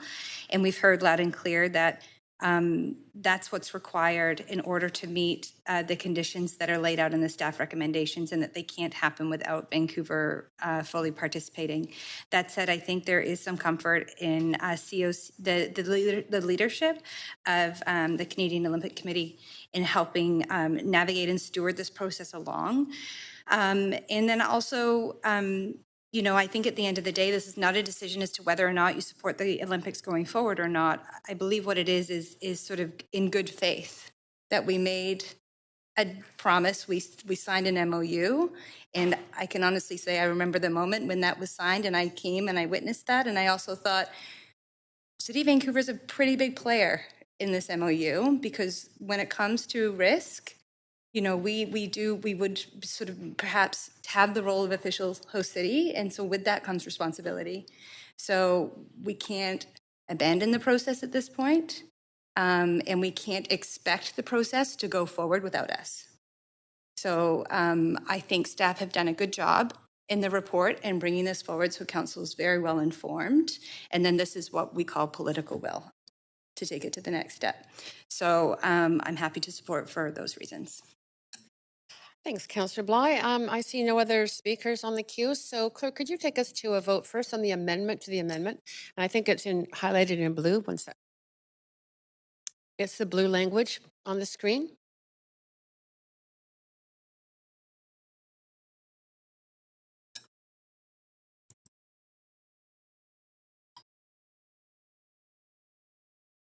I believe Councillor Boyle might be absent. Right. Okay, that passes unanimously. I will take us back to the speakers list. Councillor Weeb, do you want to speak any further to the amended amendment now? No, I will be supportive. Great. Councillor Hardwick, to the amended amendment. Yes, a different queue than I thought I was on, but I will speak and I will support this. As Councillor DiGenova said, as she introduced it, it was not whether you were for or against the Olympics, but rather the state of goodwill that this represents. That was echoed also by Councillor Bly, and on that basis, and the fact that staff have said that it hasn't set off alarm bells for them, I'll support it. Thanks, Councillor Hardwick. I don't see anyone else on the queue. So Council, Clerk, if you could move us to a vote. This would be on the amended, sorry, it's just on. Oh. Somebody's got, sorry. All right, sorry, Councillor Kirby-Yung, you just did add yourself. Go ahead to the amendment. Just clarifying, this is just on the amendment. We can still speak to the overall report after? Absolutely. Okay, I'll wait. We're still on an amendment queue. Yeah, I'll wait. Thanks. Okay, no problem. Oh, we're not back on that queue yet, so. Sorry, I was trying to take myself off. You are very much eager there, I can see. So we are now doing the amended amendment. So I'll just wait till it's on the screen.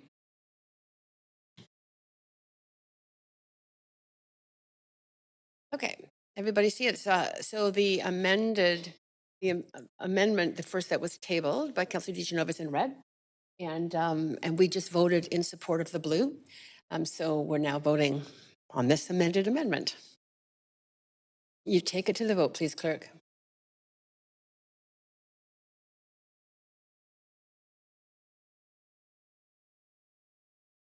And that passes unanimously. Great, thanks, Council. We're now back to the main queue. Councillor Hardwick, you are on that queue. I keep trying to get on. I sent an amendment into the clerk that if we could pull it up. Yeah, and as she's pulling that up, I'm just moving us to an amendment queue. And Councillor Hardwick, I'll reset your timer, but we are now, you can start to speak to your amendment. So this is my amendment to add a vote to the ballot in October, asking the electorate if, as you can see under D, yes, I support the City of Vancouver participation. No, I oppose the City of Vancouver participation. This is exactly the same question that was given in the 2003 plebiscite in the lead up to the 2010 Olympics. We have the advantage now that we can get this on the ballot for October 15th. When I did put this in for staff comments, the comments that I received back were things like the size of the font. And I just wanted to touch on the fact that this does not in any way violate the MOU. And I just want to be really clear about that because it has come up in questions earlier. Reconciliation, we are a city of reconciliation and we embrace that, but that doesn't preclude our responsibility to our electorate. And as you'll recall, in 2010, there was, or the 2003 one rather, leading to 2010, there was 65% support. And that gave the kind of demonstrated public community support that tipped the needle, moved the needle in terms of the city's ability to get the games. So I don't know why we would be, what we have to be afraid of consulting the public about this. I overwhelmingly heard from the public that they want to have a voice in this, and this is something that we can do. And again, I'm not exactly sure how our responsibility to our electorate got confused with being a city of reconciliation. That was never my intention, and I just wanted to go on the record as saying that. But I do believe that it's important. Something like this is not the Invictus Games. This is not the FIFA World Cup. This is the Olympics. This is a $4 billion price tag and a lot of risk attached to it. And I think the responsible thing for us to do is to give the Vancouver electors a chance to have their say. Thank you. Thanks, Councillor Hardwick. To the amendment, Councillor Fry. Yeah, well, I certainly appreciate the intent of allowing the public to have their say, but we heard pretty clear and overwhelmingly from Chief Sparrow and from the COC representative, Tricia, that this would kill the bid. So I think in the spirit of the amendment and the amendment to the amendment that we just passed, and that really actually, I think, wisely highlights that these are Indigenous, this is an Indigenous-led bid, and then we're in the canoe and we're paddling alongside. It seems completely counter to what we just committed to then go and kill this bid before it actually even has a chance for our staff to engage in the work, so I won't be supporting this. Thank you, Councillor Fry. Mayor Stewart, to the amendment. Thanks, Chair. I have a point of information to the mover of the... Go ahead. Thanks very much. Councillor Hardwick, I presume that you would be ticking the no box if this goes ahead? I'm waiting. What I'd really like to have actually is the books from the 2010 Olympics that are embargoed at the archives until 2025, because making decisions without having that kind of underlying understanding and in such a big decision runs counter to my decision-making experience. But I'm not willing to say one way or the other, and that's not the point. Just as it was stated by Councillor DiGenova when she made her amendment, it was not whether we're for or against, it's about doing the right thing. I'll be voting against this, Chair. Although this may not formally violate the MOU that we signed, in my opinion, it certainly violates the spirit of the MOU. It violates and undermines all the efforts we put in toward reconciliation on this project, the good faith agreements that we've had. And in this stage of the process, we're still, I would say, you know, as we build this canoe, as we all get in it and paddle, this puts a hole right in the middle of it. So I'll be voting no because, in my opinion, it violates the spirit of us being a true city of reconciliation. Thank you. Thanks, Mayor Stewart. Councillor DiGenova, to the amendment. Thanks, Chair. I'm wondering if I can ask a point of information to the mover. Go ahead. Thank you. Councillor Hardwick, in our recommendations under subsection I, it says once the host nation's exploratory assembly for 2030 Olympic and Paralympic Winter Games bid consideration has publicly announced whether or not they recommend advancing the BC bid. So I'm just wondering if you could share with me why you think we should ask the public for input on something that we haven't even heard might go forward. We may hear, because it says, and it's very clear in the staff recommendations, whether or not. So they may come back to us. And I never heard today from the assembly that they were in this one way or the other, that they're moving towards this. They'd like us to paddle with them in the canoe, but they haven't made a decision yet. And that's very clear here to me. So do you think we're jumping the gun here, Councillor Hardwick? No, I think we're taking advantage of an election that's coming up on October 15th. And the simple act of adding this to the ballot that's going out anyway would save us doing this downstream. And I have concerns about violating our trust with the electorate. It seems to me, again, there is a well-established precedent, and that's why we've used the identical question here. It would have strengthened the argument. I'm not persuaded by the commentary about reconciliation. Why would reconciliation suggest that we not have a democratic process? I don't think the two are mutually exclusive. Okay, and then just another point of information, if I may, Chair. Yes, absolutely. Thank you. I understand that what the Assembly is doing right now is looking at the feasibility of doing this, and I know that you support data-driven research. So considering we don't have that data-driven research yet, I mean, would you be supportive instead of having, just as we've had plebiscites before on transit, that, you know, maybe this could be something that was brought forward at a later time? It didn't have to, we don't have to take advantage of something like a ballot here, that we could, in fact, have a campaign afterwards, after the Assembly comes back and gives us, you know, their input. I'm just saying, do you see this as the only, Councillor, I'm asking, do you see this as the let me only answer the possibility? question. Is this the only possibility? Okay, Councillor DiGenova. I don't see the sequencing as an issue, as you've stated, for starters.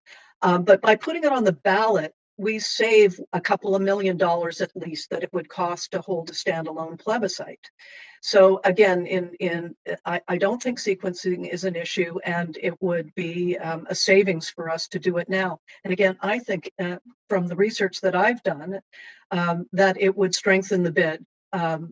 Presuming, of course, that it's a positive outcome, and I would think that we would expect a positive outcome to push forward with this project.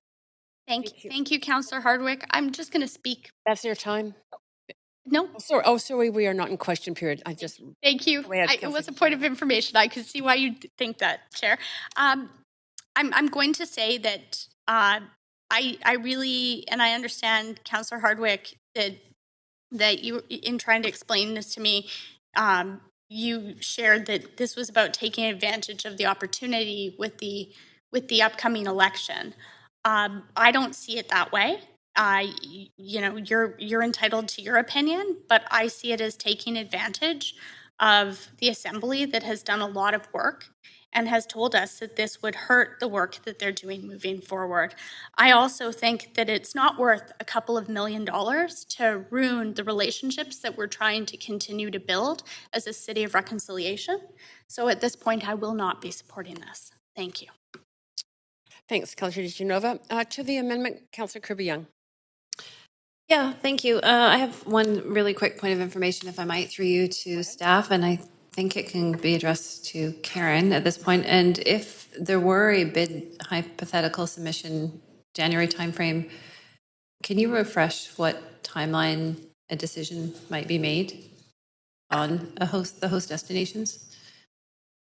Just to clarify, a decision by City Council about Vancouver's... No, if a bid was advanced collectively, if we're at that stage and submitted to the IOC, what the timeline was potentially for the IOC making that determination for the host destination? Our understanding, Tricia can correct me if I'm wrong, but our understanding is that the IOC has claimed definitively that they're making a decision. I believe it's in May 2023. And I understand that timeline is not movable. Okay, thanks. So speaking to this, I can offer a bit of perspective. This feels a bit like deja vu, kind of alumni time to me, because again, going back to my time at Destination Vancouver, formerly Tourism Vancouver, as the Director of Marketing and Partnership at the time, I remember when the mayor of the day and council put forth and wanted to have a plebiscite move forward for the 2010 games. It was really late in that particular process. It was quite close to the games. And it is a tremendous amount of work because it's not just posing the question, but there's also a need for education to the public around the parameters of what a bid would involve. And I can tell you about the flurry of activity that went on. And at that time, Tours Vancouver sort of volunteered to take a very supportive role in order to leave the then bid society free to pursue the bid and not be distracted from that work. And it was a tremendous amount of engagement that was required to happen. I remember producing buttons in 30 different languages, for example, and collateral and all sorts of things. And it was, yes, 2010, if anybody remembers, those buttons and stickers were everywhere. I remember spending my Christmas Eve writing a brief for the market research company to go out and do some focus group testing and see how people felt about it, because really it was a scramble to kind of get to that level. So I just want to say it's not something that should be taken lightly in terms of the amount of effort that it takes, but where I think we are here, and I don't think it's been maybe expressed quite this way, is the role of the elected officials at this point in time in determining the viability and risk of a bid, which is what our entire conversation has focused around today, right? Is that we don't know enough yet. We want to keep moving forward. That seems to be the will of council based on this conversation. We want to honor in good faith. We want to keep that exploration going within our partnership and our commitment to First Nations. But part of that moving forward is around assessing viability and risk and the opportunity to bring the other needed partners on board. And so I think it is incumbent upon us, it's our responsibility, and I think the expectation of the general public who elected us to get to a point that we can make a recommendation that they could comment on. Because at this point, they can't. And so I think that they would be responding to a different question because they'll see a $4 billion price tag, but with a lot of questions swirling around it, and not unification around the bid and what that actually looks like. And that is going to have a very different public sentiment indicator based relative to getting to a different point. So it doesn't mean, for example, and that is a tight timeline, that in early 2023 you couldn't expedite some form of public engagement, and perhaps it's not a plebiscite, perhaps it's well invested third-party quantified market research that can come in and support the bid, because I can say confidently that while the IOC has changed its bidding process, if memory serves, they do seriously take the level of public support in host destinations to heart as part of their assessment for the bid. They have their different criteria. They have the logistics around how venue ready are you, what's your geopolitical assessment, is your community behind you, and there's a rating scales, and they apply to all of those pieces.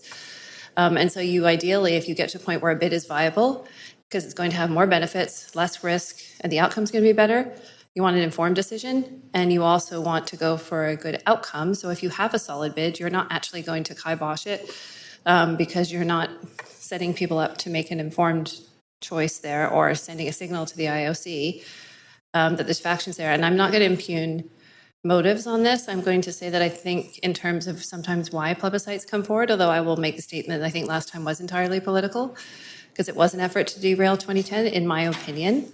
I'll qualify that. I think this council has the opportunity to not make it political and to make it be a thoughtful part of how public engagement could and should happen to support a bid. So I know that was a bit long-winded, but I wanted to share that. Thanks. Only 5 seconds over. Thank you. Councillor Wiebe. Oh, I'm sorry. That was Councillor Wiebe. Yeah, I'll speak to it. Just one second, Councillor Wiebe. We've just lost the list.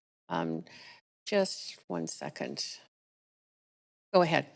And I'm sorry, councillors, unless staff picked up the list, I'm not sure who else was on that list because it's disappeared.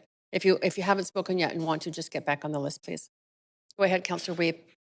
Yeah, I'll just quickly speak to this. I think that it is important that we do get the public's feedback on such a thing, and I think it was reported in the report that that happened. However, I do think that to make good informed decisions, we need to have the information before doing that type of public consultation, and I think we've seen today that by our timelines, by November, we're not going to have the right information. So for my understanding of where we're at in this process, I don't think it's appropriate to bring this forward at this time, recognizing there's a lot of hard work to do together before we get there.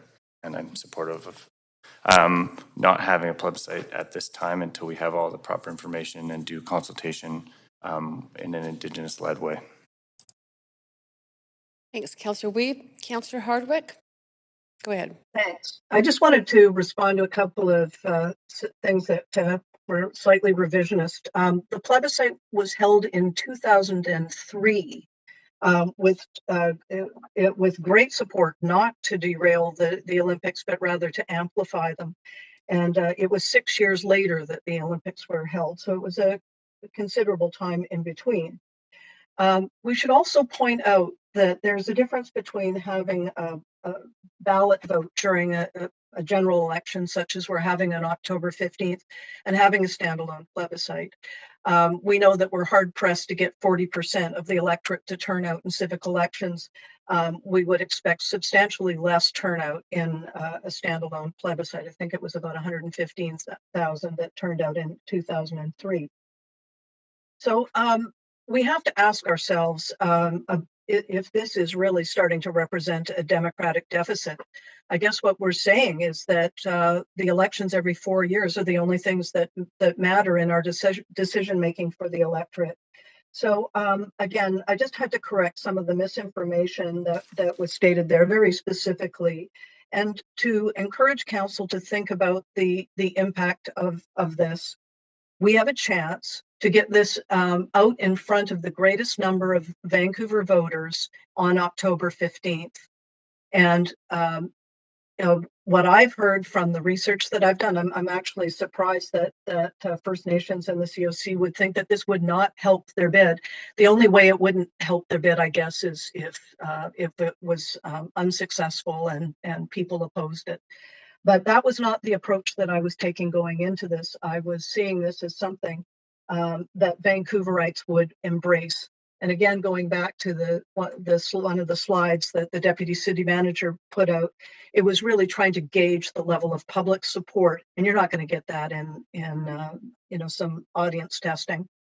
Anyhow, I'll leave it there. I think it's a missed opportunity, but I hear the voice of council. Hopefully the electorate will too. Thank you, Councillor Hardwick. Councillor Kirby-Young?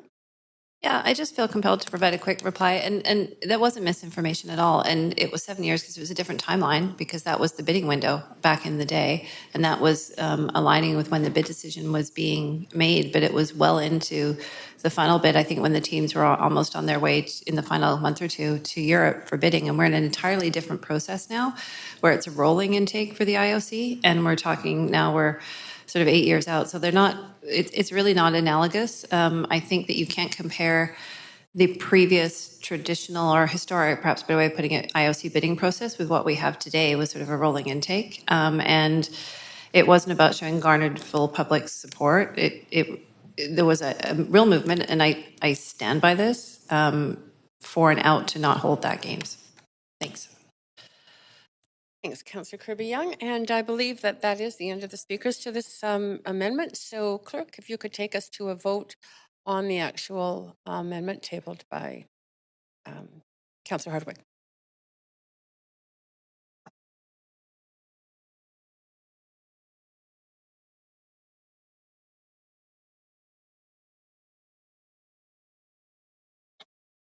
Councillor Kirby-Young? You haven't voted?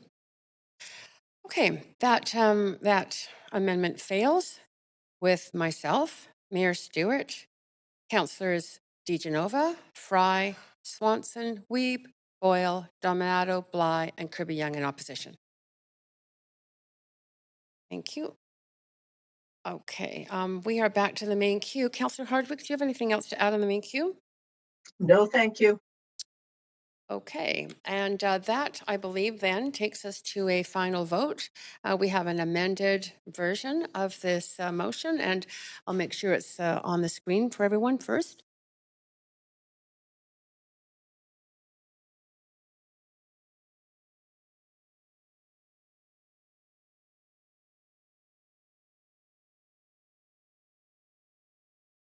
Okay, Councillor Hardway, you didn't have anything else. Okay, Councillor No, you can Dominato. take me off. Thanks. Yep, Councillor Dominato to the motion as amended.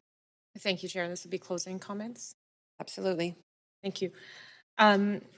Just briefly, I want to thank the nations for speaking today and presenting a unified voice around the 2030 Olympic and Paralympic bid to the COC as well, and representatives for presenting this morning, and to our staff who have undertaken a significant amount of work as well in partnership to identify both the risks as well as the opportunities. And I think many could sense a bit of that tension today around the need for due diligence, which is part of our governing role. And hence, I think a number of questions that were asked, which is I think, a good thing.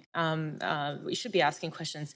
But I want to acknowledge the comments of the chiefs around the partnership that we've engaged in through the MOU and working together and collaboratively. And the canoe was referenced many times, and there was many metaphors around paddling or not paddling, being in, tilting. But what I heard very clearly is that we've engaged in an agreement, a partnership to move forward with 2030 Olympic Paralympic opportunity. There's obviously more steps, there's more phases, there's more information that needs to be sought. There's potential negotiations from all parties around what that looks like. As we know from the 2010 Olympics, there were various legacy pieces delivered through that for not just Vancouver, because I think we have to remember 2010, this was a provincial games, a nation's games, and this is an Indigenous-led games proposal, and I think a first in the world is my understanding, and I'm seeing some nods over there, so thank you. And so I think it presents a very dynamic and interesting opportunity for us. And it, there was some talk earlier, one of the speakers talked about cathedral thinking. We can describe it as visionary. And I think there's one of my experiences when I was working for the province was that sometimes it takes a bit of a leap to see what the outcome will look like. You get buried in sort of the operations and getting things to a certain place. And so sometimes you can lose sight of, okay, what are we trying to achieve here? And so I think that's something that will have to be considered as we go forward together. And I really appreciated Richard from the Canadian Paralympic team talking about his personal experience and how it lifted him up and the opportunity to empower young people. So I both Indigenous and non-Indigenous, but so just to reflect that I'm going to support the amended recommendations today because I think it's important to continue to work together towards this, and while still acknowledging we still need to address outstanding questions, and that will be part of what I heard also is it's a process, and I heard from a number of the chiefs you're having dialogue with your members just as we're having a dialogue here today, and so with that I'm prepared to support the amended report and recommendations, and I thank my colleagues who worked together to bring forward amendments in response to what we heard today. Thank you, Chair. Thank you, Councillor Dominato. Councillor Bly. Thanks, Chair. I just have a point of information before any final comments that I can make to this. And the reason my point of information is directed to the Deputy City Manager, Karen Levitt, who provided initial comments with the report, that to me with this amendment that I supported, and knowing that the Leadership Assembly has in fact made public their position, I'm seeing that A, 1, 2, and 3 may need some changes in language so that it's consistent with the changed language in A. So I wonder if the Deputy City Manager could comment first, and then I can endeavor to make those changes. Certainly. Yes, we could clean up the language. What I would suggest doing, sub 1, A sub 1 is no longer relevant as we now have a letter from the 4 nations supporting the bid. And sub 2 and 3, I think if you just referenced In the main text of A, if you just referenced that sub 2 and sub 3 were information that staff was going to come back with, that would solve the grammar of the thing. Okay, so I'm going to go off the queue. I'll work on that and I'll go back on the queue. Thanks, Councillor Bly. Councillor Kirby-Young to the motion. Yeah, thank you. I'm gonna, at the risk of one more metaphor, I'll carry on with the paddling in the canoe analogy, and I'll just say that I think that if you really simplify this down, we committed to a journey of exploration, and we actually haven't reached the destination yet to figure out if we've gotten there. And that's really as simply as I can kind of say it today, is that that's what we're looking for. I really appreciated the honest conversation around this table, and I'm actually, despite some of the relationship challenges it's had, I think the silver lining is I'm actually glad that we've had it publicly, because I actually think it's good for the perspectives of the different partners to be aired, and I think it's good for the public to hear some of this. It's captured and it's recorded. People can listen back to it, and I appreciate the honesty around the conversation that it's, and I think it was Chief Sparrow I asked the question of, he might be out exercising now, I see he's not here. Oh, is he still here? Oh, there he is, sorry. I have a barrier there. In terms of the acknowledgement around, there are some serious questions that need to be answered around indemnification, right? And who takes that on? Is that shared? What's the risk and the comfort level? And so even, and for me, I have some comfort as elected official that people are hearing us ask those questions, and all of the partners are acknowledging that those are important questions and serious issues that have to be addressed. It's not a sort of move forward at any cost, but it is we are excited about this opportunity. We don't want to close the door on possibility that that Olympics can have, and it's pretty inspiring. I know everybody was here through 2010. I was really privileged in my work in the past games to be part of the different teams from the destination partners and from then Destination BC and others to go to Beijing on a reconnaissance and have that experience of what it was going to be like 2 years later to host the games. And really, it's actually hard to speak about how it brings the community together and the catalyst that it is. And I think that I get the fact that we've come off of 3 really hard years of COVID and people are tired and there's a lot going on. But I also know, boy, do we need something to lift us up too, right? And we need a positive. So I hope that we can get there. But I also appreciate the honesty about, I think hopefully we've set that tone for the conversation moving forward. And that if there's some really tough issues, we're gonna have to say, okay, how are we gonna solve them? Or is this a rock that's too big to climb and there's a different opportunity you can work on and maybe it's not this one. So I also want to signal that to sort of folks in Vancouver that this is not kind of a predetermination of the outcome, but this is a hopeful continued exploration of the possibility. And maybe that's the way that I can put it. And I think it was I think it was Rick Anderson, my previous boss, who again sometimes experiences, gives you a whole bunch of perspective, who said that you act beyond your tenure. And we often do that, whether it's building housing projects, whether it's looking, things that take a lot of time to come to fruition. And that's really, I think, what we're trying to do here is set up a future pattern and kind of bring some of that hope back. And it's a way, I think, to revitalize. And it's not always easy either, because this is a new path. We haven't done this together before. We haven't had an Indigenous-led bid. We haven't figured out how to work with other partners. We haven't added potentially another venue in some peaks and the complications that brings, which may or may not work. So again, not presupposing, but I do want to commit to the fact that, if we were going out for dinner, I wouldn't want to leave before we had the main course. And, the paddling analogy, we haven't got to the destination yet. So thank you. Thank you, Councillor Kirby-Young. Mayor Stewart. Thanks, Chair.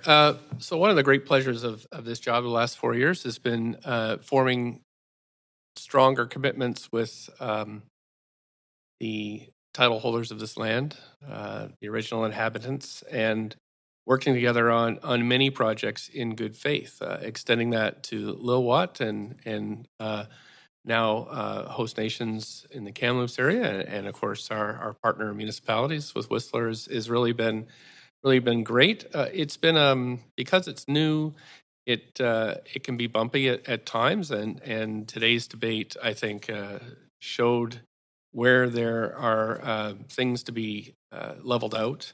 However, I do feel that the room was full of good intentions, and I think we're, with this amended staff report, I think we're in a very good place now.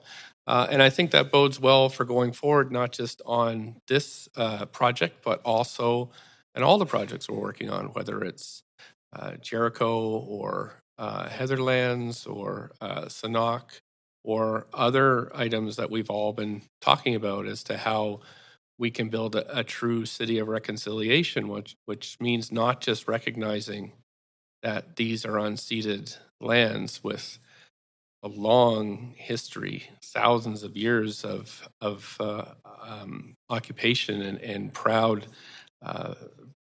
traditions and cultural expression, but it's how we all move together forward. And really, it's a chance to show the world that, yeah, we can win gold medals and stuff, but actually we can do something I think that's more important, which is to show the world what reconciliation really looks like. And it all stems from honest discussion that builds trust.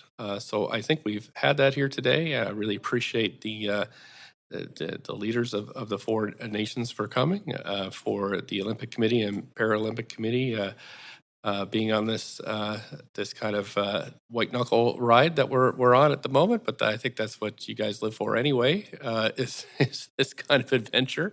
So I do look forward to continuing the discussions now that we all have kind of figured out what that means, but to also now all work together to get that empty seat in the canoe filled and get the feds paddling with us, because I think that, and we need to do that very, very quickly, because we have extremely important decisions to make in the coming months. So, and thanks to council for all their work on this too. I think it's there's a million things coming at us, but I think we've handled this one quite well. So thank you so much, everybody. Thank you, Mayor Stewart. Councillor Fry. Yeah, really good work today. And I want to really acknowledge the really good work of our staff, in particular Karen Levitt.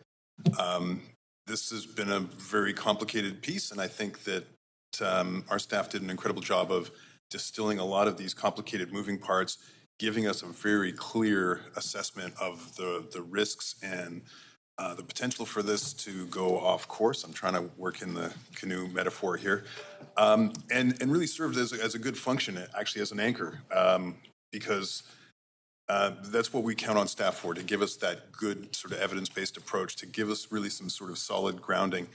And in the metaphorical anchor sense and in the literal anchor sense, I think the nautical term for pulling up an anchor would be to weigh the anchor. And I think that's what we've done today. We've said, okay, we very much appreciate that perspective, but in the spirit of the canoe, we need to paddle forward and continue this journey with our partners on this, and show that support. And I think we came to the right conclusion with this. There is obviously still a lot more work to be done, and this is not a foregone conclusion. And I think that this still allows for considerable public input in the future, and hopefully some serious commitments from senior government to support this work. I do really appreciate the amendments that councillors Wiebe and DeGenova put together to sort of really reassess this and speak to it as an Indigenous-led endeavor, and the great opportunities that the delegation today really presented, and I think grounded us in knowing that this is a significant opportunity for us all, but in particular in the spirit of reconciliation, and so I'm proud of how we landed this today, and I'm really grateful for everybody who came and spoke to this. And again, I really want to just reiterate how grateful I am to our staff for the work that they put into this. And I know that it may seem like we're not that we're doing a 180 from the advice that staff gave us, but I think that we've landed in a thoughtful place, and I think that staff are supportive of this direction. And I think we have a lot of work to do, and this is going to be all hands on deck and all oars in the off the canoe gunnel. But thanks everybody. I'm happy to support this direction. Thanks very much, Councillor Fry. Councillor Bly. Thanks, Chair. I do have an amendment. It's just grammatical to make sure that the language is consistent. I'm going to just move us to Thank you very much. A second. Go ahead. Thanks. Not to I don't think I need to walk through it. It's just the way that the resolutions were initially drafted is inconsistent now with the direction we've set. So I just wanted to make those those edits to ensure the utmost clarity when we're looking back at this in a few months. So I believe they're captured there. We're striking one, and then, of course, asking the clerks to renumber the two sub resolutions, 2 and 3, to 1 and 2. And essentially, it's just naming that city staff will, in fact, report back after this work with the COC on both fronts. Great. I see no one else to speak to those, Council. So, Clerk, could you take us to a vote on this amendment by Councillor Bly?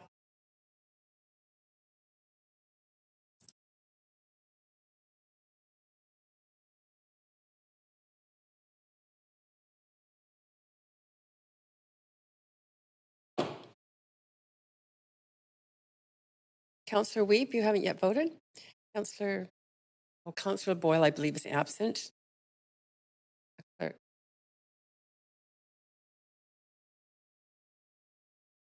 Councillor Boyle, are you on the line?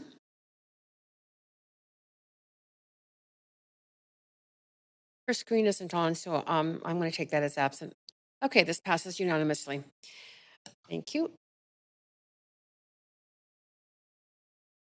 Anything else, Councillor Bly? Great. Councillor Swanson. To the, oh, sorry, we're in an amendment queue. I'm going to go back to the main queue. Councillor Bly, you're on the main queue. Councillor Swanson, I want to add you to that. So I'm just going to make some final comments, Chair. Great. And I'll just be very brief and to state that very much in support of the work that we've done here today. And similar to my colleagues, acknowledging we are navigating uncharted territory here, and I think that that's evident in terms of the time and energy and collaboration that we are finding where all of this intersects without one person stepping out ahead of anybody else. And I think that's really commendable, and I think it can be messy at times, but just to recognize that our city staff receive a lot of direction from this council to do a lot of different things, and put in a tremendous amount of work, quality work, and bring all of that information back to council to then have us make these decisions and keep going. So I just want to thank staff for doing that work consistently, actually, over our term and on very challenging topics. And I would say this might be one of them. And I think it's an exciting time for our city when I'm thinking about the Invictus Games and thinking about FIFA World Cup and thinking about this conversation happening. I mean, that trifecta potentially could be quite transformational for our city. And we have to do our due diligence, and we have to make sure that the province is at the table, and we have to make sure that the federal government's at the table. And particularly with this Games, when I reflect on 2010, so much of it was about infrastructure renewal and economic benefit. And I would say that this is quite a different opportunity because we have that infrastructure. And so what this is really what it comes down to is us putting the weight of our city and all of our collective municipalities, resorts, and councils and lands behind an Indigenous-led Games. And I think that is really, really exciting. So that said, I think we're going to have a number of conversations back at this council in terms of how that happens. And what I heard today loud and clear is everybody still is interested in how this happens. No one person is saying this has to happen. And I think that's why in good faith we can keep going together as a group. And let's get that provincial government where they're in flux right now and the federal government to the table. Ultimately, it's a huge benefit for the province of BC, and I hope that they can respond accordingly.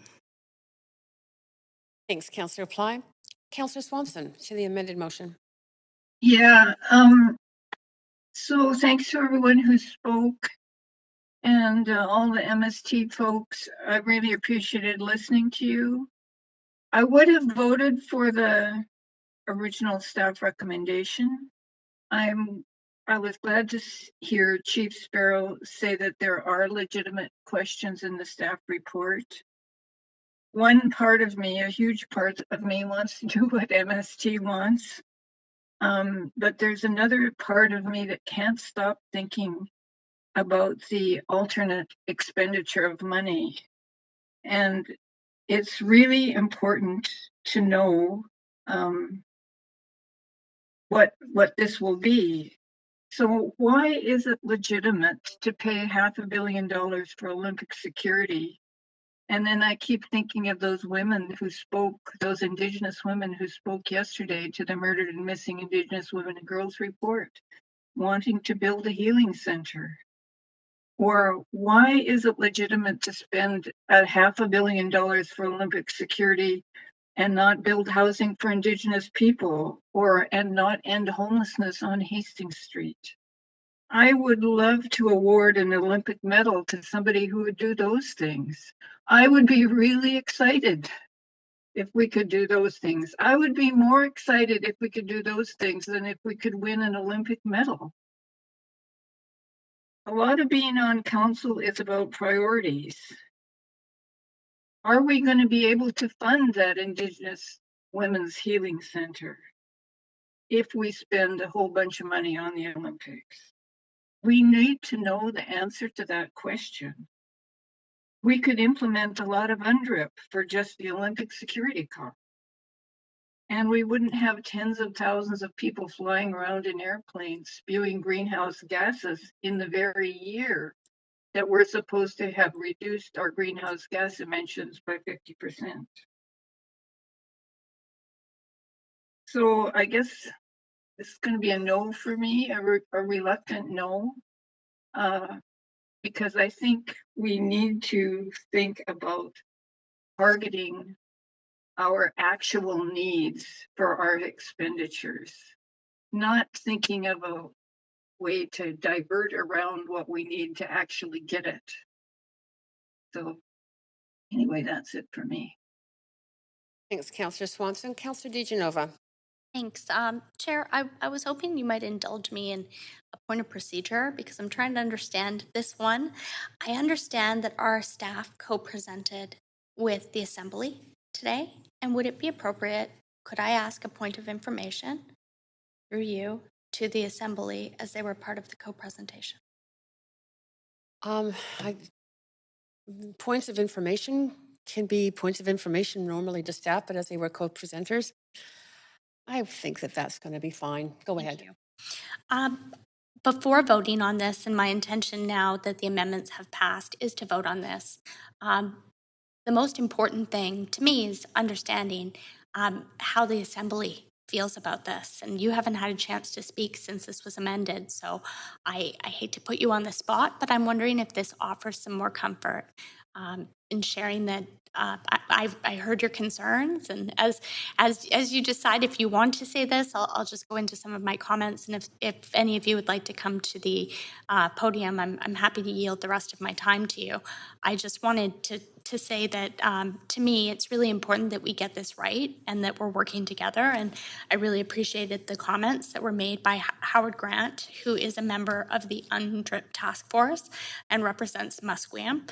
And today reminds me of the work that we have done as a City of Reconciliation. As Chief Thomas said, we look at, the flags and the reminders here in our council chamber, but it also highlighted to me how far we have to come. And, those comments about revisiting respect, paddling together in the canoe, the analogy keeps coming up, but also, working together and not speaking to each other through the media, I think is really, really important.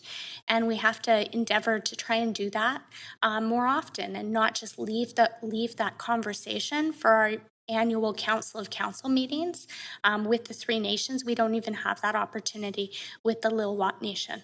So I wanted to say that I'm hopeful that this is moving in a more positive direction that supports the committee and shows our appreciation for the work that you've done because you have led this. You've done not only the lion's share of the work, but ultimately it's all of the resources, the time, the commitments that have been put into this. And I'm not trying to in any way dismiss the fact that our staff have been involved. They have, and the resort municipality of Whistler. But at the same time, I understand that we're making a decision that can affect how things move forward here. And I want to make sure we're doing that in a good way. So I do have some time left if you'd like to speak to that. Yes. If I can ask that question. Go ahead. Councillor DiGenova has 2 minutes left on her timer. Thank you. I think I have a little more actually because I moved the motion, but it doesn't matter to me. Go ahead. Go ahead. Councillor, yes, and it was reflected in regards to our reference to our canoe journey today, and I can definitely say the waters and the currents have calmed, and for us to not only, we talk about perseverance and overcoming adversity and the challenges. Not only are we stronger together, we are now stronger even more by persevering through the challenges we've overcome today in regards to our dialogue. For us taking it back home to our conversation with our people, it was a good conversation today. I forever feel grounded. I feel the gratitude and unity with our team, and I'm reflective of everybody in the room. And I know it's going to be a lot of work, and we knew that coming forward, but I really appreciate that we are now stronger for what we've overcome. And the waters, if we're fighting tides, the tide is going out and we're going out with it. So we're moving forward. So thank you. And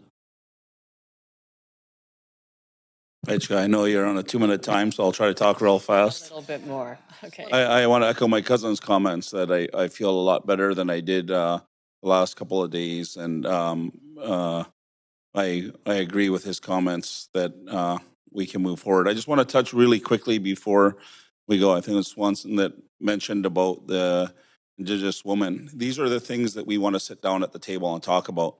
We have those same situations in our own existing communities with drug and alcohol problems. We have Musqueam has 480 people waiting for a house. Some of our BAT members are living in those conditions down there. Then maybe this might be the opportunity where we sit together as the nations. I haven't talked to my cousins about it, but just sitting and listening to those comments, I think this is the perfect opportunity of looking at some of these problems that we've occurred over the last 10 to 20 years, that we might have a solution to be able to use it as a legacy to be able to fix some of those problems. That's what we did in 2010. I think that's what we can look at in 2030 if we're successful. Those are the things that I want to put forward on our behalf with the technical group that we have. So we hear all of those concerns. We have the same concerns here. I know that a lot of these situations that are happening in Vancouver and the municipality that are troubling and trying to get the funding to do that, maybe we can turn it into a legacy where we can turn it into a positive. And I just wanted to say that we do hear the comments from council members, and we have that same thing. And I look forward. I just want to clear the record really quickly before I do, though. I'm not a paddler. If I get in that canoe, the bow is probably going to go up, and a lot of people aren't going to be able to hit the water. So my paddlers are sitting up here and sitting here with us that we will direct. I heard when we talk about being honest and truthful, I've been hearing a lot of this stuff, and I want to make sure it's clear that I'm not the one in the canoe. Our staff are the ones, and I look at the staff from the city and the municipality that are going to do that work on our behalf, hear from us, and then hopefully we can achieve our goals. So thank you. Great. Thank you very much. Councillor Hardwick. Thank you. I was persuaded by the staff report, and I was sensitive to their misgivings. I've been involved in shows before that the stars have not lined up, the risks have been too great, and we've had to pull the plug. So I know, as unpleasant as it can be, that sometimes you have to do that. In principle, I am not going to support this. I know it's going to pass easily. but I have great misgivings about our ability in this council to sideline staff advice in this case, which is sound. And I also am struggling with the democratic deficit that I'm seeing here and have seen otherwise. So out of principle, I will be voting in opposition. Thank you. Thanks, Councillor Hardwick. That does take us to the end of the speaking queue.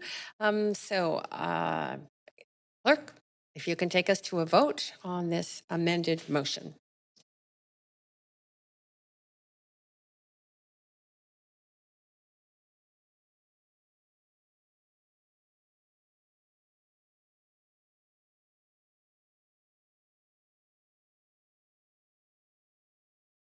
That vote does pass with Councillors Swanson and Hardwick in opposition. Great. Thank you, everyone. Thank you to staff. Thank you to all the speakers who came. Very much appreciate your presence here in Chambers and your words. And yeah, thanks, Council. Great.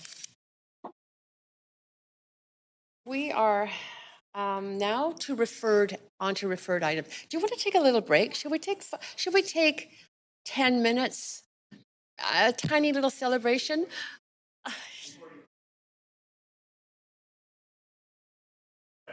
just want to thank you guys on behalf of leadership. I know the decisions are being, I know I've heard a couple of times about the election. I'm hoping that doesn't get into a campaigning thing that when we're working together, and I just want to acknowledge all the hard work that you and hope you guys have a good summer. Good luck in the election, and I want to appreciate and I want to thank you guys for your time today. Night, y'all. Okay.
item referred from the July 6th Standing Committee meeting and 7 items on the agenda that were referred from yesterday's council meeting in order to hear from speakers. The first referred item is item 4, commemorating Muslim holidays, which was moved and introduced, well, not really, but it was moved by Councillor Swanson and and seconded by Councillor Boyle. We will now hear from speakers on this motion. And clerk, I'm just looking to see if speaker 1, Shiva Olai, is on the line. The speaker is not on the line. Okay. Is speaker 2 on the line, Devyani Singh? No. Okay, is speaker 3 on the line, Tariq Tiab? Correct. Yes. Yes, I'm here. Okay, and speaker, my understanding is that you had forwarded a presentation. Is that correct? I have, but if it's too difficult, I can just read from it via audio. Okay, if it's your desire to actually present that presentation, I do have, and you can say to me whether you want that or not. But if so, I had to just go through a few procedural rules to enable that to happen. You know what? It is the lengthy one, and I think it might be just for 5 minutes. I could just read from what I have. If you'd like to open it up for reference, it's up to you. Okay. If it's a lengthy one, you do only have 5 minutes. So my suggestion is that you just proceed and read from it. I'd appreciate that. I think that would go more smoothly and get you in under the time. Okay, perfect. Thank you. Go ahead. Let me know when I should start. Yeah, you may start. You may start now. Sure. My name is Tariq Tiab, and I'm an executive with the BC Muslim Association, which is a 60-year-old Muslim organization representing 19 mosques across the province and 100,000 Muslims in British Columbia.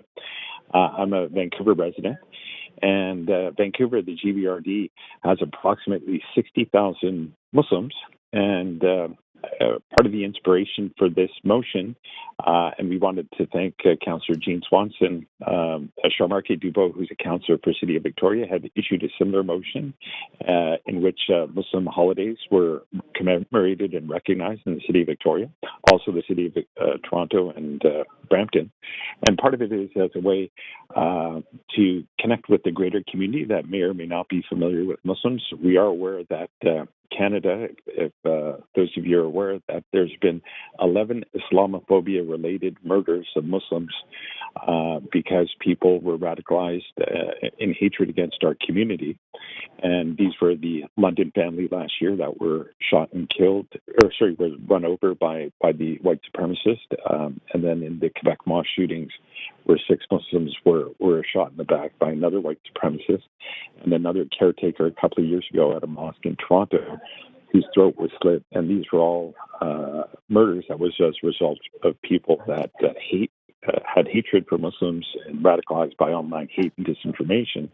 And as a result, what we're trying to accomplish with this motion is to familiarize the greater community and all levels of government with our Muslim community, Ramadan being a day or a month in which we could share our food with the greater community, with the elected officials, and this is what's been done with the City of Victoria, with Charles-Marc Dubois doing that for the last number of years, and we wanted to do the same. I'm going to read a few statistics about Islamophobia in Canada, and this is from Angus Reid about the public perception of Islam and Muslims. 46% of Canadians have an unfavorable view of Islam. 50% of Canadians would not find it acceptable for one of their children to marry a Muslim. 56% of Canadians believe that Islam suppresses women's rights. 52% of Canadians feel that Muslims can only be trusted a little or not at all. 42% of Canadians think discrimination against Muslims is mainly their fault. 47% of Canadians support banning headscarves in public, compared with 30% of Americans.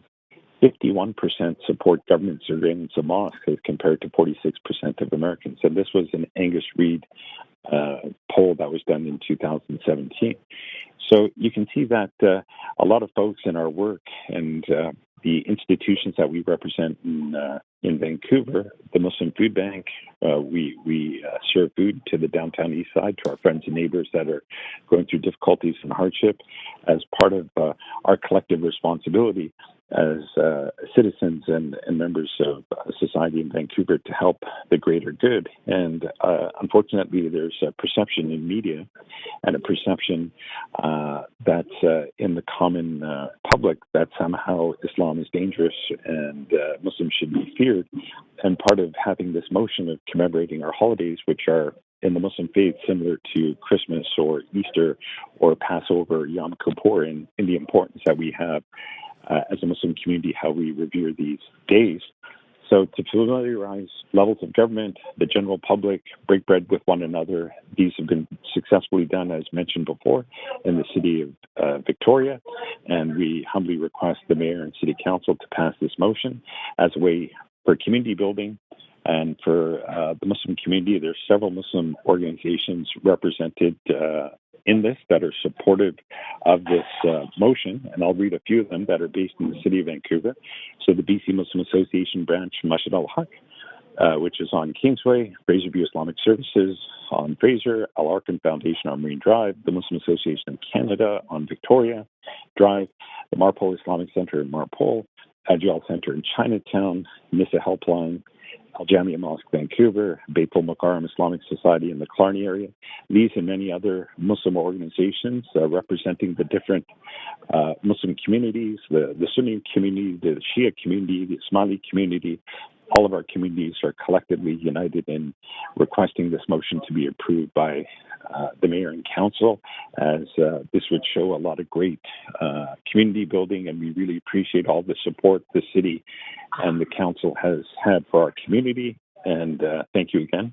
Thank you for giving me this opportunity to speak. Yes, that was actually a perfectly timed presentation. If you don't mind staying on the line, you do have questions. Councillor Swanson, go ahead. Yeah, thanks so much, Tarek, for phoning in and for helping with the motion. I really appreciate it. I wonder if you could just spend a minute or two telling us why you think this is an important motion for the Muslim community. Well, we are, myself being born and raised in Canada and seeing the rise of Islamophobia this last 20, 30 years, because of radical extremists. And I realized majority, 99.99% Muslims are mainstream as just like everybody else. And for my kids and our future generations that are getting unfortunate Islamophobic slurs and discrimination in the general public. If my wife wears the hijab, my daughter wears the hijab, and all of our families have Muslim names, and at times discrimination because of that does happen. And so for our current generation and future generations, I think it's very important for all of us to kind of work together to combat this, as we are looking at our place in society, inequality and justice for everyone equally. Councillor Swanson? Okay, that's good. Thank you so much. And thanks for everything that you do. Right. Thank you, Jean. I really appreciate you, and thank you for putting forth this motion. We really appreciate it. Thanks. Great. Thank you very much, both Councillor Swanson and Tarek. Very much appreciate you speaking to council on this. We are going to move on to speaker 4, Haroon Khan. Is Haroon? You're in person. Wonderful. Oh, well, look at that. Okay. Thank you. It's like Jill. Okay. Thank you very much, everyone. My name is Haroon Khan. I'm a trustee of the Al Jamia Masjid Vancouver, the oldest mosque in British Columbia, established in 1963.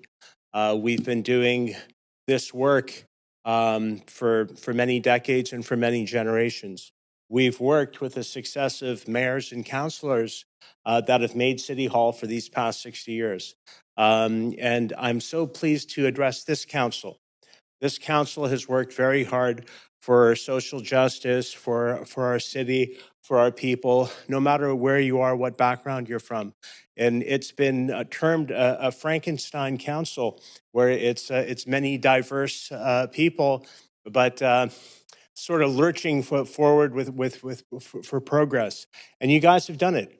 And I've been told that this is your last formal council meeting. You've got a few hearings here and there, but this is the last formal one. So I'm very honored to be able to speak with you all personally today and to be able to see each and every one of you.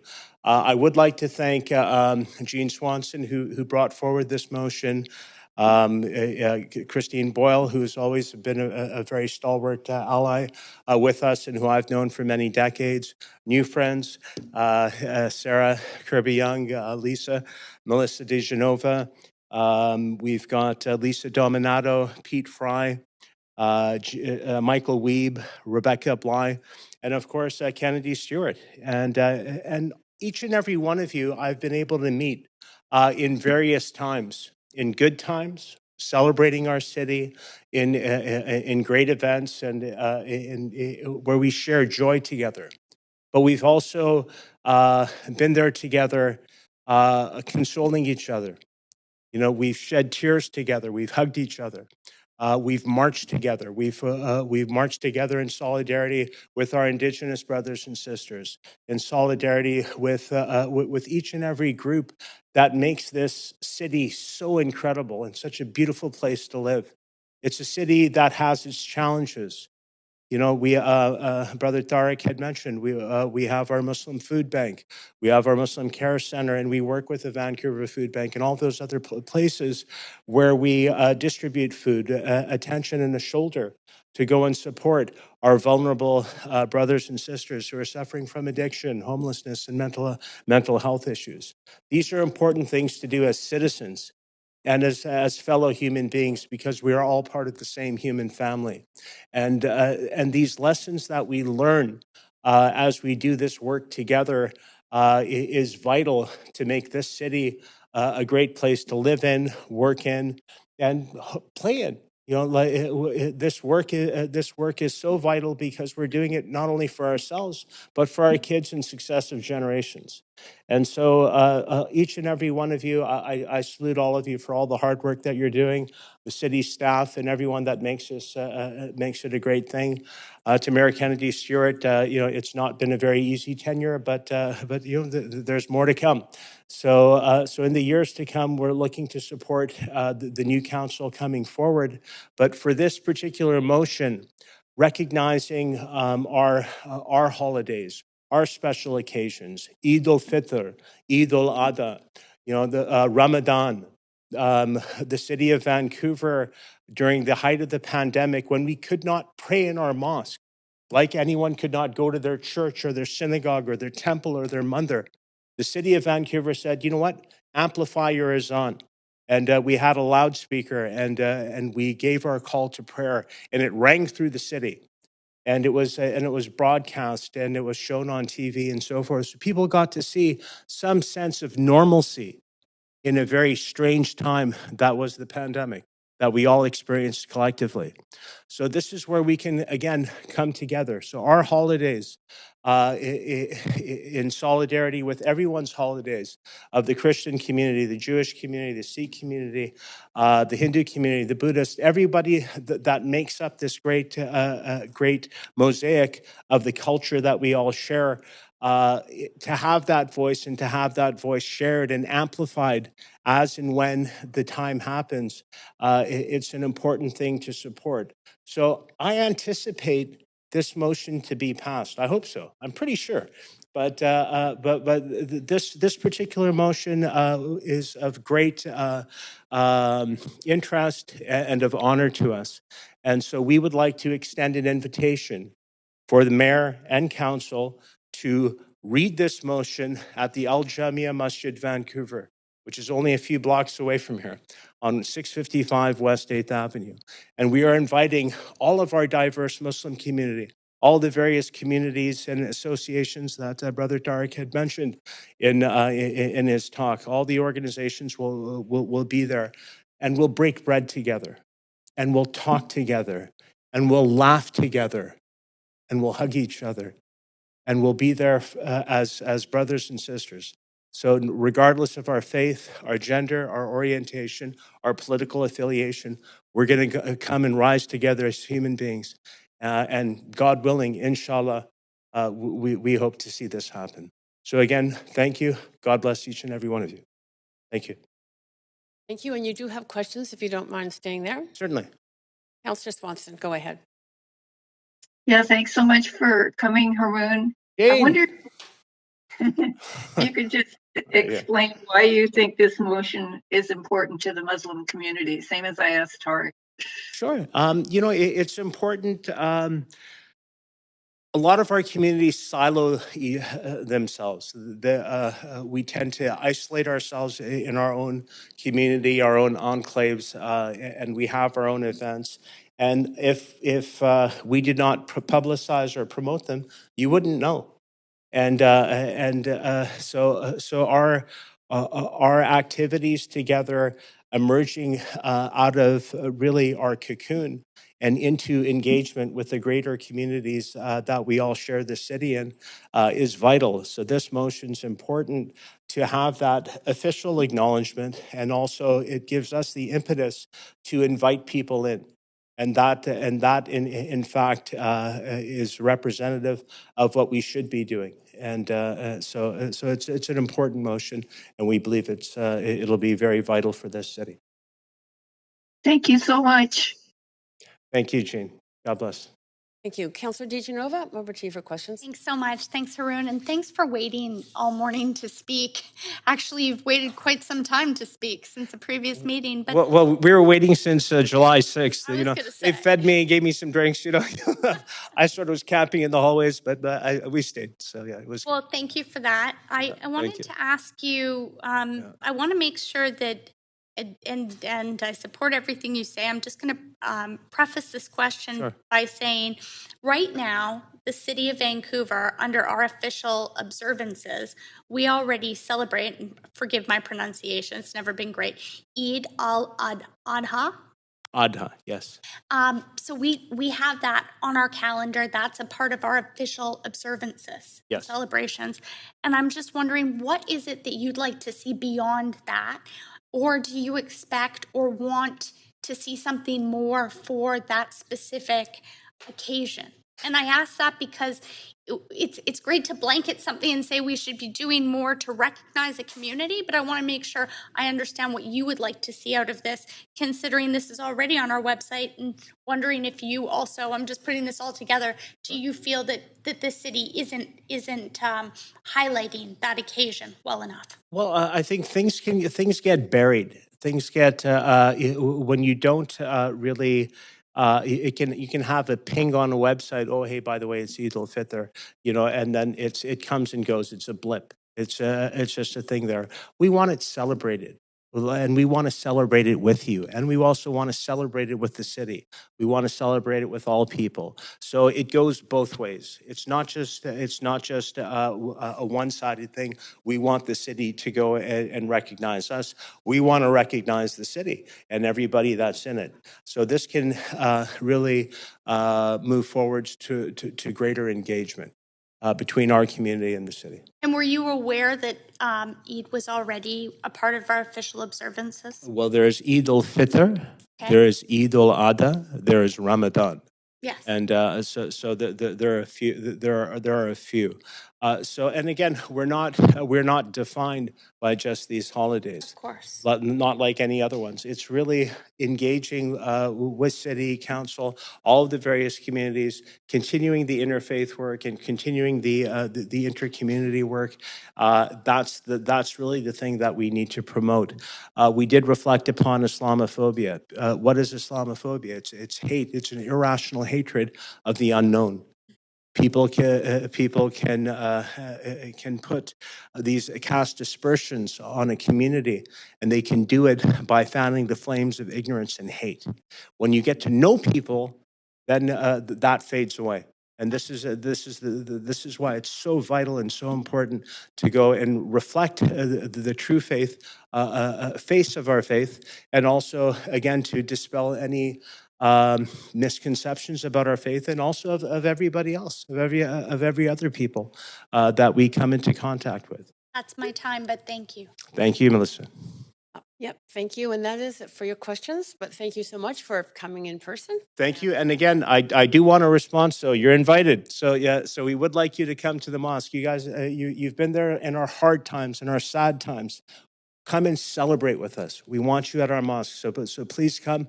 We would like to. I know you guys are sort of wrapping things up here in your tenure in this as a city council. But before you go, we'd love to hold a party for you. So, Sounds okay. good. Thank you. Thank you. And that turns us to speaker 5, Yusuf Siraj. Good afternoon. Thank you, Mayor and councillors. My name is Yusuf Siraj, and I'm calling in today on behalf of Foundation for a Path Forward to voice our support for Motion B2, the commemoration of Muslim holidays. Now, headquartered in Vancouver, Foundation for a Path Forward is the first official faith community convener for anti-racism initiatives in BC, and this is as part of the Resilience BC Anti-Racism Network under the Attorney General's Office.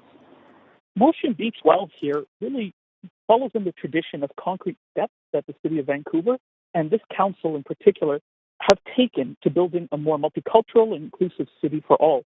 We see this motion not only as providing meaningful engagement with the Muslim community, as was discussed by the previous speakers, Tariq and Haroon, but also as enriching the entire cultural mosaic of all Vancouverites.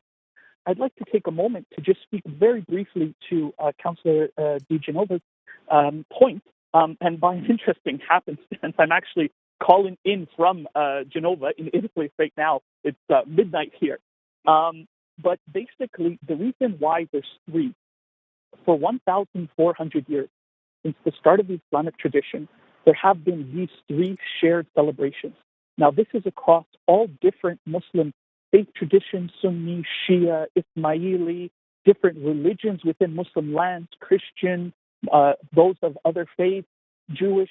These celebrations were held as part of something that we consider to be very important, which is spreading community, spreading understanding, and spreading fun and joy. So there's a long history from Morocco to Indonesia of these 3 specific universally shared traditions for over 2 billion people around the world today. In recognition of some of the metaphors used in the previous motion, we firmly believe that this motion will make our Vancouver canoe a more enriching place for all the paddlers, regardless of background, as we navigate together down this river. We believe that one of the best steps that can be taken to practically tackle racism, hate, ignorance, and Islamophobia, which Tariq mentioned some troubling statistics on, is to publicly highlight the shared cultural humanity and cultural traditions we all share. There are 52 Muslim majority countries in the world with different languages, histories, perspectives, cuisines, arts, and traditions, but they all celebrate these 3 events. There's representation in Vancouver from almost all of these cultures. As I said, from Morocco to Indonesia, in Europe and Canada, and all across the world, the holidays this motion seeks to formally recognize, namely the month of Ramadan, Eid or celebration, Al-Fitr, at the end of the month of Ramadan, and Eid al-Adha, which occurs at the end of the Hajj, are celebrated by Muslims and followers of other faiths. And traditions is a time to spend with family and friends, eat great food, share presents, and embody the universal values that we all share. It is our hope that this motion is passed unanimously by this council, not only for its own sake, but also to provide a path forward for other communities in Vancouver to know that their cultures and celebrations can be recognized as well. Thank you very much. And thank you very much. It was very clear, and we really appreciate you coming to speak to council on this. There's no questions, but again, I think everyone does really appreciate you coming. Okay, that's it for speakers. I should go over the list one more time. Looking to see if speaker number 1, Shiva Olai, is on the line. No. And speaker 2, Devyani Singh. No. Okay, council, that is the end of speakers. So we are now moving into debate and decision on this.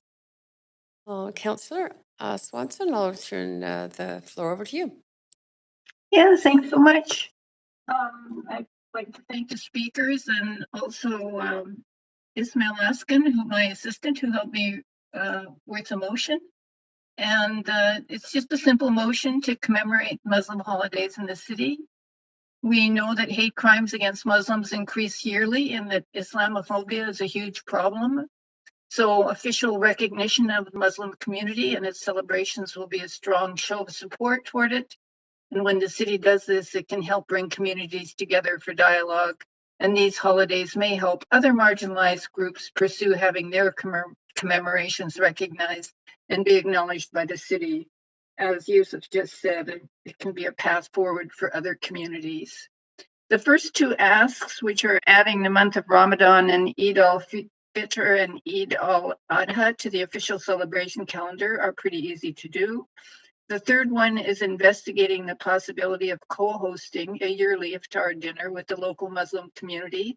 So it's just investigating the possibility. This is something they've asked for and are willing to collaborate on. So I hope we can pass it unanimously. I know staff is working on policy about commemorations, but I think we can have a policy that includes this motion and the thousands of Muslim residents in the city. The original draft of the motion was endorsed by the Racial and Ethnocultural Equity Advisory Committee. We got a great email from Leila Mansour, a young Muslim woman that I thought was really eloquent about the benefits of the motion. I just want to quote from it. She said, "By recognizing Muslim holidays in Vancouver, the Muslim community will feel accepted, welcome, and free to practice their traditions. It will be an opportunity for individuals outside the Muslim community to learn about Islamic holidays. This will encourage learning and dialogue between different people. This is a crucial step to eradicating stereotypes about Muslims and combating misconceptions about Islam. It's also a chance to establish a stronger connection between City Council and Muslims in Vancouver." And then she says, "and perhaps the opportunity to enjoy some delicious food."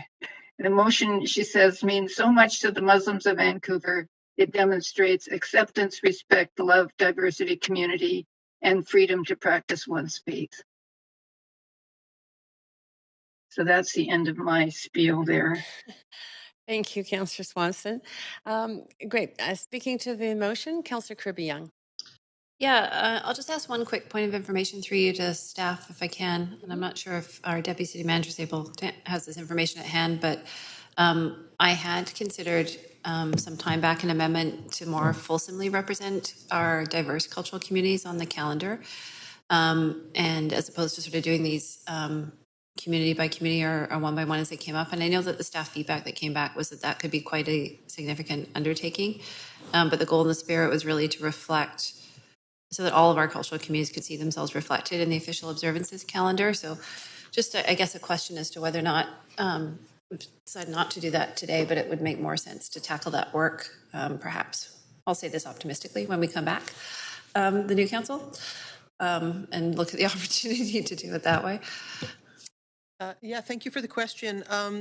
Staff embarked on a strategic review of council's official observances and celebrations among all cultural communities in Vancouver. That was paused due to the pandemic, and we're planning to fire that back up in the fall.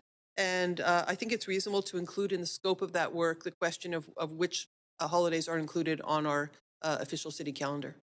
Okay, that's great. I just wanted to know that because I do think that we have a huge opportunity there. Speaking to the motion, and I'll just sort of say very quickly, it is really a privilege to vote on things like this. And I think Harun is also always very eloquent. I've had the opportunity to hear you speak a number of times.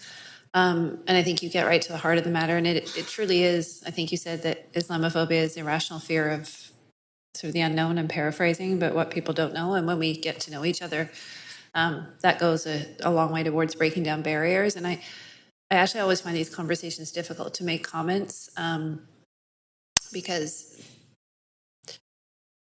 you always say you don't walk a mile in somebody else's shoes because they're not mine. And so I'm obviously not from the Muslim community. I'm not experiencing that. But I have, I think, a pretty high degree of empathy when you have a loved one who is a person of color and you see that different cultural communities are impacted by the increasing amount of hate incidents that we have seen in the city. And the one thing that I have always really appreciated, where it's speaking with Tarek or Yusuf or Haroon or others from our diverse cultural communities, is this sort of shared common understanding and commitment that hate does not begin and end with one community. And sometimes there are some that are receive their more than their fair share and are unduly targeted, and we know which communities those are. Often the Muslim, the Jewish communities, we've seen a dramatic and deplorable rise in anti-Asian hate, for example, but it really is about combating hate fundamentally. And though our cultural observances and celebrations may be different, our humanity is collective. And so that's one thing that I've really appreciated the opportunity to learn. And so it's just a privilege to support this. Thank you. Thanks, Councillor Kirby-Young. That's it for questions to this. So I think that we can, or comments to this, so I think that we can be moved to a vote. Thanks, Kurt.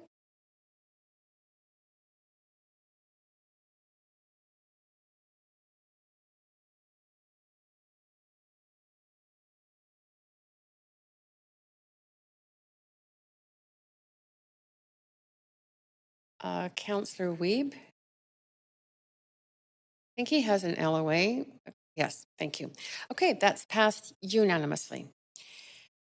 We are now moving on to the next motion, which is one that I moved. So Vice Chair Kirby-Young, I wonder if you could take over chairing with the assistance of the clerk. Yeah, absolutely, Chair Carr. And the next motion, which is Vancouver hosting a C40 climate workshop for the Metro Vancouver region, was introduced by Councillor Carr, and since I don't have a script in front of me, yesterday, and seconded by Councillor Boyle. Thank you. It was a long night last night. Just bring out my speakers list too. Give me a moment. I believe now we are moving directly on to number 5. Hold on a second.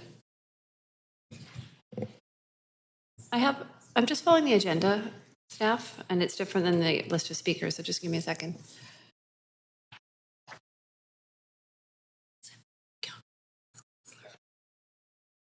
Wait, no.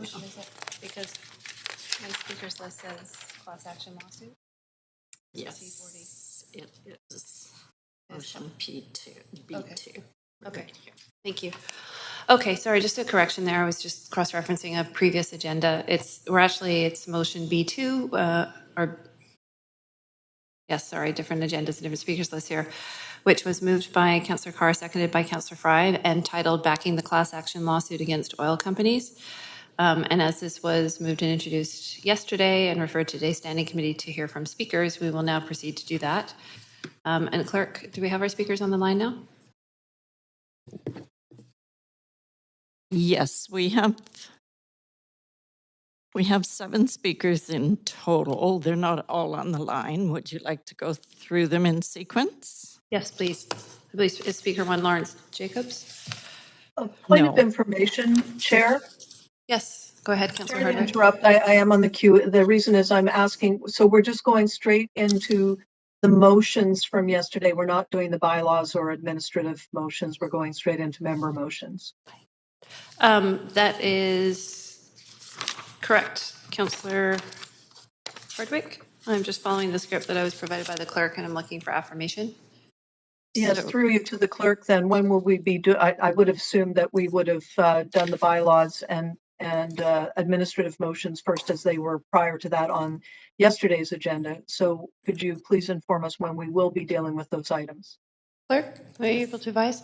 Yes, as it was referred yesterday, the bylaws and the administrative motions, et cetera, were referred to the council portion following the standing committee. But the actual member motions were referred to the standing committee. So that's how the sequencing is working. Great, thank you very much. Excellent. Does that suffice, Councillor Hardwick? Yes. Okay, great. Yes, thank you. Yeah, no problem. That was a good reminder for all of us. It was a late night last night. Okay, so we will proceed to hear from speakers. We do have 7 registered speakers, and according to my list, the first one is Lawrence Jacobs. Do we have Lawrence Jacobs on the line? No. Okay, and just a reminder to everybody that all speakers will have 5 minutes to address council, and we will call back through the list at the conclusion for any speakers that are missed. Speaker number 2, Mario Francisco? No. Okay. Speaker number 3, Andrea Hillman? No. Okay. Speaker 4, just one name, Julia? Again, no. Okay. Speaker 5 is Gil Aguilar? Yes. Great. Gil, are you on the line? Yes, hi. Hi, you have 5 minutes to speak to council, so please go ahead when you're ready and I'll get the clerk to start your timer. Perfect, thank you. Well, hello everyone. My name is Gil Aguilar and I'm calling from East Vancouver. I live very close to Commercial and Hastings. I am a community organizer with the Georgia Strait Alliance, an organization that for over 30 years has been working to protect marine life, the waters, and the communities of this region. Just this past weekend, on Sunday, me and my team were tabling at Chinatown Festival here in Vancouver, where we spoke to hundreds of people about this motion before you. Overwhelmingly, folks we talked with were supportive of the idea, and many were actually excited to hear you are considering taking this much-needed action. I am here to ask you, on behalf of those many folks that we met on the weekend, and the many thousands that support our organization, to vote in support of Motion B2, backing the class action lawsuit against oil companies. It is undeniable that we're living in a climate crisis. Heat waves and fires are currently raging across the planet, as you probably know, causing immense harm and devastation. The higher temperatures and droughts are damaging crops and entire ecosystems, leading to higher prices for food and making life even more unaffordable and uncertain here in Canada and around the world. Poverty, destruction, hunger, and death caused by extreme weather linked to climate change are crushing those who have contributed the least to it and who often can barely afford to survive: the elderly, the sick, Indigenous peoples, people of color, etc. The role of big oil in all of this is also undeniable. For decades, the world's oil and gas companies have known that their products were causing climate change. At the same time, they have funded sophisticated PR campaigns to create uncertainty among the public and decision makers and use their immense wealth to lobby governments to slow, delay, minimize, and limit climate action. We need them to pay their fair share for the climate costs that we are facing. Here in Canada, global oil companies have been using this playbook to a T. If we face in climate action, they lobby and receive huge subsidies. When Indigenous peoples like the Squamish and Tsleil-Waututh nations demand solutions and justice, their concerns are cast aside so multinational oil corporations can keep profiting from this destructive business model. The world's scientists are warning us that we must stop new oil and gas development, but big oil secures billions of public dollars for the Trans Mountain Pipeline. This climate crisis is not something happening in a far-off place where we can pretend it doesn't exist. Here in Vancouver, at least 117 people died due to extreme heat last summer, according to a report by the BC's Coroner Service. A study by the World Weather Attribution Initiative, which involves scientists from 21 institutions from around the world, found that the heat wave we experienced, and I quote, was virtually impossible without human-caused climate change. This is one of the many human-made disasters that are bringing death to the poor, the elderly, and the sick of our communities. What's worse, without help or resources, many of these folks suffered and died alone in their apartments, leaving immense pain for the families, friends, and neighbors. If we don't take action, many more could follow. This is not okay. This is not the world I want to live in and leave behind for future generations. The communities that I am a part of would never leave its more vulnerable members behind. As a racialized immigrant to these territories, I am doing what I can, working collectively with those who offer their time, energy, and skills to take care of each other and build solutions on the ground. You, who have been elected, given a mandate to look after the many and diverse communities of this city, have an explicit moral and ethical duty to those you represent. You have access to tools and mechanisms to power that individuals do not. I urge you to carry out your duty to serve the greater good and vote in favor of this motion. Big oil must pay for its fair share of climate costs.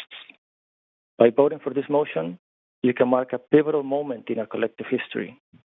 You can be remembered as city councilors who took action and stood for the future, for fairness, and for hope.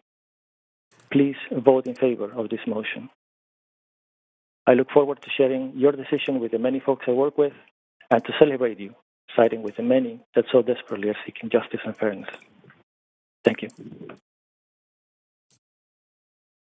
Thank you so much for taking the time to speak to council. Just going to confirm the clerk. Are there any questions for the speaker? Yes, we have Councillor Carr on the speaker. Great. Go ahead, Councillor Carr. Thank you. Thank you. And thank you so much, Gil, for coming and organizing over the weekend as well. We actually had about 111 emails come into City Council. Not that I wasn't counting specifically, but I was, over the last a couple of days, urging us to vote for this motion, and 8 urging us to vote no. And those who are saying don't vote for this motion, we're saying it is not the city's business. How do you respond to that? Well, I mean, the main thing that I would say is that we all should do everything that we can. We are living in a climate crisis. We don't have time to waste, and the municipalities perhaps don't have all the power that they should, but they have some power and they have some tools at their disposal. The municipalities can use those tools and show leadership. And this is a bit of a wave. If municipalities take action, if municipalities lead, then more and more folks will have faith, they will have hope, and they will join you. So while you might not have the ability to completely change the situation, your contribution is crucial to give hope to people, and your impact will be more immediate because the people in our city, for example, are already suffering the consequences of climate change, like I said, through heat waves, fires, floods, and they need help, they need support, and they count on you to help them. Thank you. That answers my question. I appreciate you coming. Thank you so much, Gil, for calling into council. There are no further questions for you, but we appreciate you taking the time. Okay, speaker 6, Andrew Gage. I understand it's on the line. Andrew, are you there? Hello. Hi, we can hear you. Go ahead. You have 5 minutes to provide your comments to council. Thank you very much. I'm here as a staff lawyer of West Coast Environmental Law, but also as a member of the Sue Big Oil campaign. West Coast Environmental Law for over 45 years has been based in Vancouver, but the Sue Big Oil campaign is much newer. I'm currently joining you, however, from the territory of the Lekwungen-speaking people on southern Vancouver Island, and I'm here in support of Motion B2. As I suspect you know, there were some initial media reports that suggested that the purpose of this motion was to give a $600,000 donation to West Coast Environmental Law. I'd just like to say I accept. Small unmarked bills would be ideal. The real purpose, of course, of the motion is actually to not to cost Vancouver taxpayers money, but ultimately to save them money while also fighting climate change, which we would say is a motion that everyone should get behind. As you know better than I do, climate change is going to be, and already is, hugely costly for the city of Vancouver.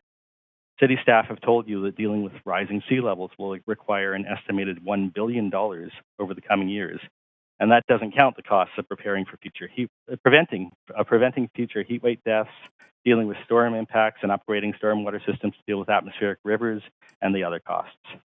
The alternative to spending this money is massive economic losses and even more deaths. You're going to need to be able to tell taxpayers how the city is going to pay for all of this while still providing the services people need. Because right now, taxpayers are expected to pay for 100% of those costs. Flooding from sea level rise, heat waves, increased precipitation, these are all effects of climate change that scientists at Shell, Exxon, and other global fossil fuel companies told their employers about in the 1980s and 90s. And in response, these companies chose to actively lobby against action on climate change, working to keep the world dependent on fossil fuels.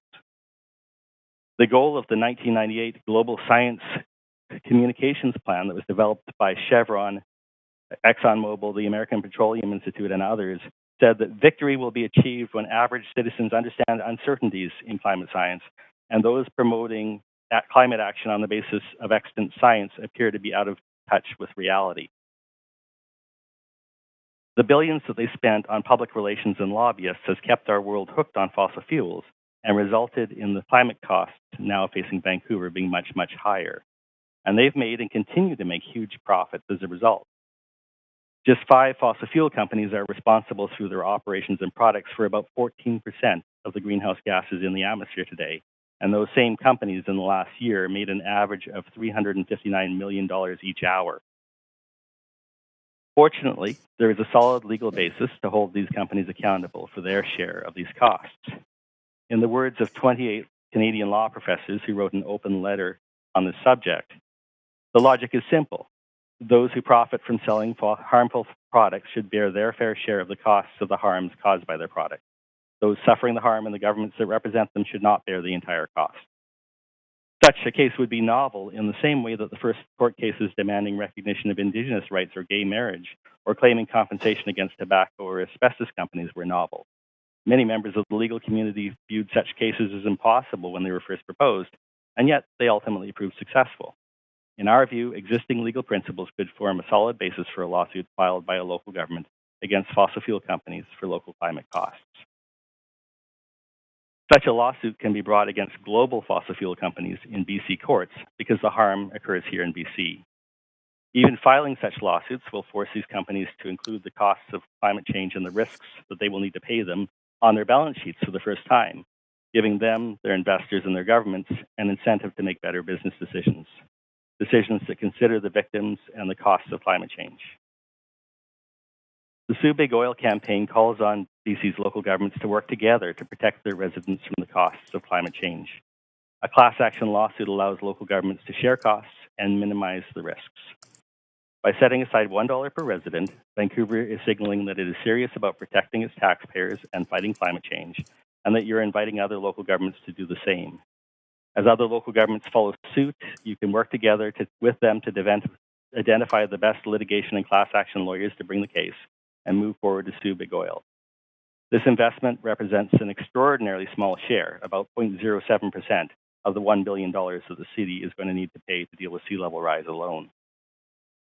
Voting yes on motion B2 and setting aside those funds gives you a chance to hold accountable the companies that have profited the most from causing that sea level rise and other climate impacts. Thank you.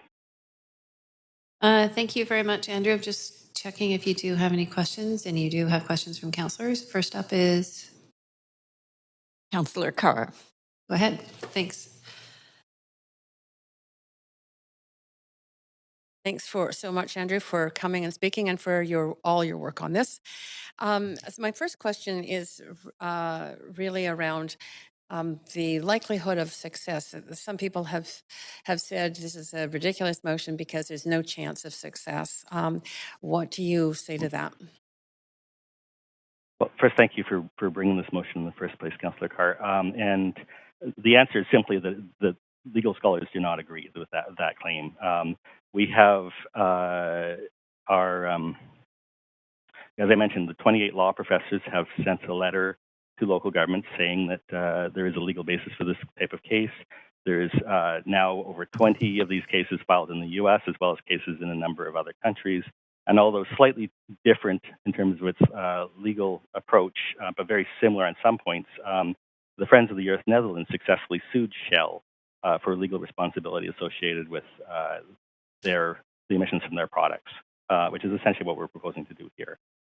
So, I think many lawyers that have looked at it have said that this is not actually that different from asbestos litigation or tobacco litigation and other cases that have held manufacturers of products responsible for fighting against from hiding the impacts of their products and fighting against measures that would have made the situation less problematic.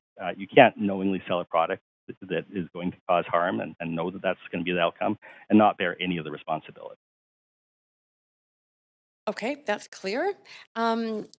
My second question, I was on a radio program yesterday with Bill Thielman, who said that this motion would and a lawsuit would increase the cost of living for people, because if Big Oil won the case, they would just simply pass the costs of the case and any reparation they have to pay on to consumers. So all of us would face higher oil and gas prices, which would be detrimental to people's, as I say, cost of living. What's your response to that? I mean, currently, oil and gas companies are making record profits. They have a lot of room to absorb some of these costs, and so Mr. Thielman doesn't actually know one way or the other exactly how this would play out. But regardless, even if he is correct, one way or another, BC communities are paying for the costs of climate change. They are either paying for the cost of climate change because we are going to have huge bills for building higher sea levels, or we're going to have floods, we're going to have wildfires that kill people, or heat waves that kill people. If we make the case to actually put those costs on fossil fuel companies, at least we are paying for those costs in a way that actually creates an economic incentive for banks, investors, governments, the companies themselves to make better business decisions going forward that keep us safer. If we just continue to say public will pay for this, yes. Sorry to interrupt you, but that is Councillor Carr's time at this point. Sure. I know it goes fast. You do, however, have questions from Councillor Boyle, I believe. So if the clerks can advance Councillor Boyle. Yes, thanks. Thanks so much. And Councillor Carr asked my other questions. I just wanted to clarify, because I know this has been confused or misrepresented publicly. And you joked about it at the beginning, but a class action lawsuit wouldn't actually be a West Coast environmental law lawsuit. It would be initiated or led by local governments. Is that correct? That is correct. That's correct. The Sue Big Oil campaign is calling on all of BC's local governments to work together to bring that class action, and the local governments who step forward and put money forward would be the ones figuring out which lawyers are best placed to bring the claim. We have no particular expectation that we would be involved in that. Okay, great. I just appreciate that clarity on the record. I will leave it there. Thanks again. Thank you, Councillor Boyle. And seeing no further questions at this time, thanks for taking the time to call in today, Andrew. Okay, Speaker 7, Maura Brown. I'm here. Can you hear me? We can hear you perfectly. Go ahead when you're ready. You have 5 minutes to speak to Council. Okay, thank you. My name's Maura Brown. I'm a medical doctor and a mum. I live and work in the city of Vancouver on the unceded Coast Salish territory. My words I speak for myself. I don't represent any organization. I'm in support of Motion B2 to put aside funds to potentially participate in a class action lawsuit against Big Oil. And I'm grateful for the opportunity to speak today and super happy that I got to follow Andrew. So as our mayor and council, each of you have a very powerful voice, and with that comes much responsibility. Our planet is literally on fire. The news footage in the last couple of days from Portugal, Spain, Greece, where wildfires are out of control and lives are being lost, of London, England, where grass fires have burnt down homes right in the city, and the list of temperature records breaking all over the Northern Hemisphere, including the U.S. and Central Canada, are terrifying. These events are unfolding, as has been predicted by science for decades, however, are horrifyingly occurring earlier than expected. We're only at 1.2 to 1.3 degrees post-industrial temperature rise. It's hard to imagine what 2 or 3 degrees will bring.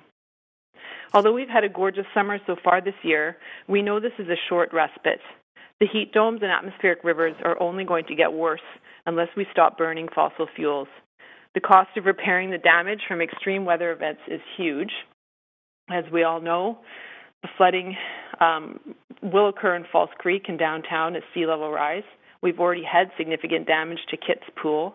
There will be costs to adapt and costs to provide respite services on severe heat days and for poor air quality due to wildfires. Last summer, we even had a small tornado out at UBC that knocked down a few trees. A larger one could cause significantly more damage. We know of recent large damages where we all pay, such as the November atmospheric river damage and the costs of evacuating from flooding and fires all across BC.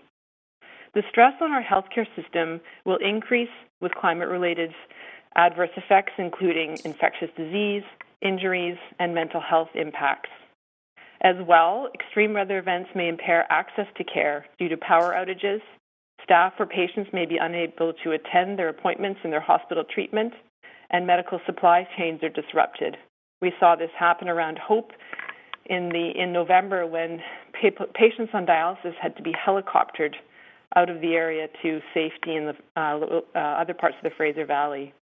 We also know that the impact of these changes is and will be far worse for those who are already vulnerable from illness, age, and socioeconomic status.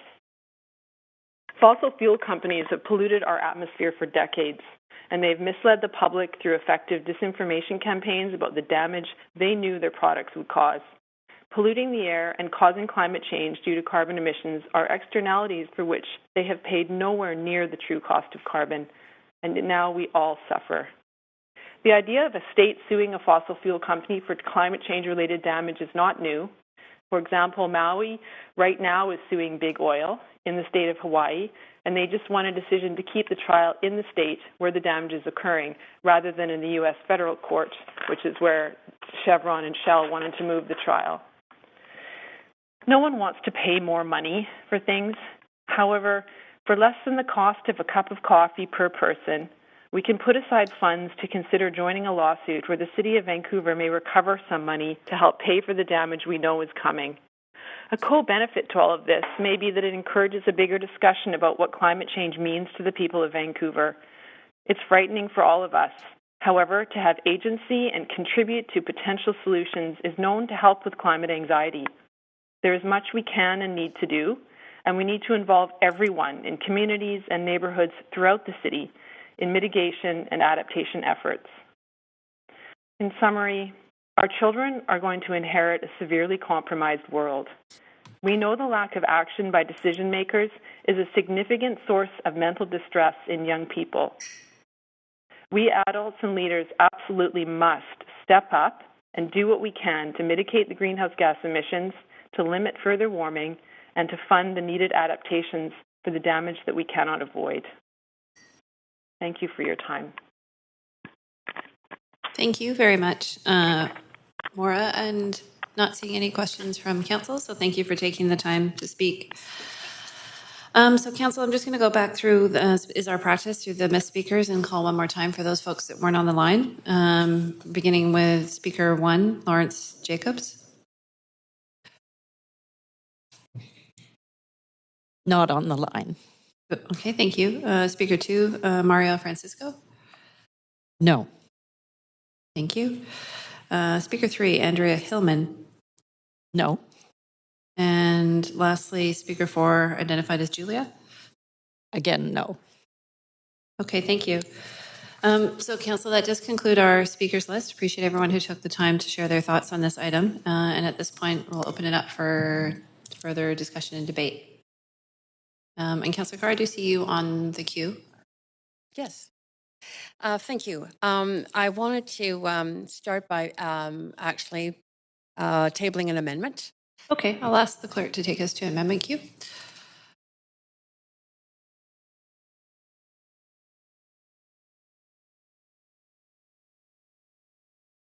If you want to put yourself on that, Councillor Carr, if you can. I see Councillor Swanson's timer is going. Maybe we just need to rejig the order there since I'm not at the control panel. Right. Yeah, thank you. I have circulated the amendment, and the amendment addresses the fact that my motion was not clear about who would be taking on the lawsuit. So I'll just read out the motion. It basically is, although West Coast Environmental Law launched the Sue Big Oil campaign, it is not as the representative stated, their case. It is, my wording then is to say it's a class action lawsuit against fossil fuel companies by municipal governments. And that's as urged by the West Coast Environmental Law, Sue Big Oil campaign, with the goal of municipal governments recovering costs they've borne to repair, adapt to, and mitigate damages caused by climate change, resulting primarily from the burning of fossil fuels. Okay, so we have an amendment on the floor from Councillor Carr, which I see the clerks have brought up on screen. Is there any debate or comments on this? I see Councillor Fry. Is that all for you at this point, Councillor Carr? Yes, at this point, thank you. Okay, thank you. Councillor Fry, or you would need to speak to the amendment? Yeah, I appreciate this amendment and the new clarity it sort of brings, and I think it actually improves upon the intent and it makes it a little bit more, I think, understandable for the public to really wrap their heads around. And I especially appreciate that this is really setting some direction to consider this in the future budget. And at which point I would assume that staff will take this as direction and pursue it in the similar way that they've pursued previous suits. We have the sort of expertise, I think, through the Trans Mountain suit that we filed previously under a different administration. So I think this sets up a good report back mechanism and obviously doesn't fetter the future council, as we were advised by the city manager that this would still be a consideration that would come forward in the draft budget for us. So, or for, I should say, the future council. So I appreciate this amendment. Thanks, Councillor Carr. Okay, thank you, Councillor Fry. Councillor DiGenova, you have the floor. Thanks. Councillor Carr, actually, Chair, I have a point of information. Yep, go ahead. To Councillor Carr. Councillor Carr, I'm wondering if you can share in the operating budget, the 2023 operating budget, would you be expecting that staff would be adding this as a tax increase, or would it be a reallocation, so something we wouldn't be doing to provide this $1 a resident? Yeah, my intent with this is that they would come back to council with an inclusion in the 2023 operating budget. Where they choose to do that, I don't know. They'll come back with a recommendation, I imagine, if this passes, and then it will be up to council to. I understand that part. It I'm not making a suggestion. Okay, you're not making a suggestion. Just a point of information. Through you, Chair, to the city manager, I'm just wondering. Yes, go ahead. If you could, my question for the deputy city manager is, would this be funded then through a tax increase, or would it be a reallocation? Is that the only two ways that we would be funding this? What would the options be? That's my understanding. Usually it's an increase or it's a reallocation of funds. Is that correct? Typically, there are several revenue sources for the city, and we treat the entire operating budget holistically. So two of the property taxes are a major revenue stream for the city. There are others. So as we prepare the budget, we wouldn't necessarily connect specific expenditures with specific revenue sources. So that would be up to the next council. But typically, we just would create an entire budget and figure out how much taxes we need to raise to meet the budget we've set. Okay, thanks very much. And then one last point of information through you, Chair, to Councillor Carr, and that is considering the discussion now in this amendment about municipal governments. I'm wondering, has Metro Vancouver taken a position on this, or do you know which Metro Vancouver municipalities are already participating in this? Because this is a recent announcement or launch of the campaign by West Coast Environmental Law, I believe we might be the first, but there are other municipalities. I believe it's Victoria, for example, and there may be others within Metro. I think there are others within Metro Vancouver, at least one other, that have indicated interest in this. I think already there is a it's clear that Vancouver would not be alone. And I believe Andrew Gage said in his presentation to us that they are urging all British Columbia municipal governments to consider this. Thanks. I let you go a little bit over the question there, but I have enough time. I'll just say that for the amendment, I do speak in support of it because I was a bit concerned to see one lobby group. That we would be funding one lobby group. And my understanding is that would be a grant. That would require a 2/3 vote of council, actually, if we wanted to fund West Coast Environmental Law specifically, because it would have to come as a grant. But I will support this amendment, and I'll reserve my comments on the the main motion if it's amended or not afterwards. But that's where I will. I was going to leave it actually, Chair, but I'm going to take the time now to ask another point of information through you to the Deputy City Manager. You do have a little bit more time. Go ahead. Yes, I understand this is just a consideration, but would this require a 2/3 vote of council? Would this be considered as a grant of such, or just a consideration for the operating budget?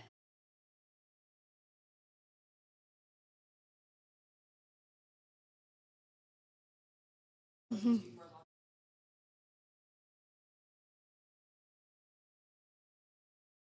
Thanks. Maybe next time we'll just have the mic on, just so the people at home could hear that. But I appreciate that.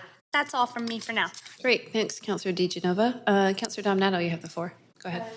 Thanks, Chair. Just a quick question through you to the mover of the motion and the amendment.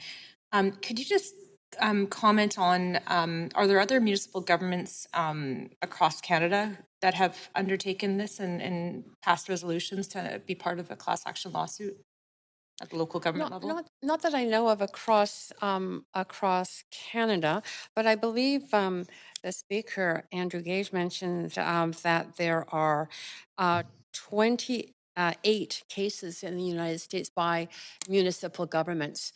It is it's mounting as a I think as an effort to try and recoup costs. Okay, thank you. Appreciate that. And then I have a question, Chair, through you to the Deputy City Manager, and it's just with respect to, if I read the resolution correctly, to budget up to $1 per Vancouver resident, that would staff treat that as, based on the 2021 census, there's 662,248 people that we would basically in a draft budget, you'd allocate that amount of money for local government-led class action lawsuit. Is that how I should interpret that? Thank you for the question. We would use a defensible metric that was widely published, whether it was the census or the current year estimate. We'd use it from some Stats Canada or BC Stats and report that to council at the time we were putting forward the budget expenditure. But it would be presented as a in the draft budget as a line item of here, based on this council direction, we're allocating, I'm just using the number, roughly $600,000 in addition to the climate levy that was already put in place. So it would be in addition to that. I believe that's what the instruction of this motion would lead us to do, yes. Okay, thank you. That's all for my questions. Okay, thanks, Councillor Dominato. Councillor Carr, are you back on the queue? I am back on the queue. And I wonder if I could ask a point of information through you. Yes. And that is to the city deputy city manager. And the expenditure would not take place imminently. It would take a while. And my understanding from talking with West Coast Environmental Law is that the city of Vancouver could hold any monies in trust in our own trust, like as a city. We wouldn't have to forward the money anywhere. So how would that work within the budget? We'd really need to take it away and figure out the timing of when the expenditure would be made. And we get our finance staff involved to figure out the best way to do that. It might entail, like you said, collecting the taxes in the 23 year if council were to approve that or allowing for it in the budget and then reserving it. Mm-hmm. Or it might involve collecting it at a later date to better match the expenditure timing. That would really be up to our finance department to figure out. Thanks. Okay, appreciate that. Thank you. That's all, Councillor Carr? Yes, thank you.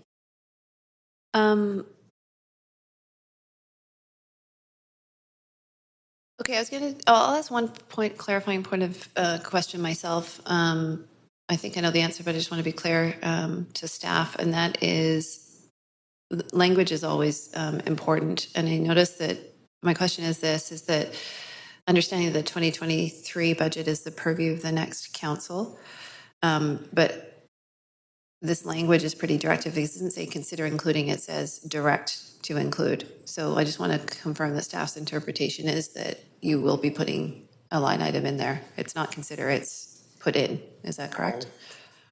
That would be the way we would read this.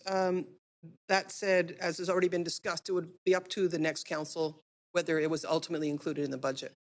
Right. Okay. Thank you. I'm not seeing any other comments or questions at this Sorry, my mic went there. So seeing none, I'm going to ask the clerk to take us to a vote on Councillor Carr's amendment to her own motion.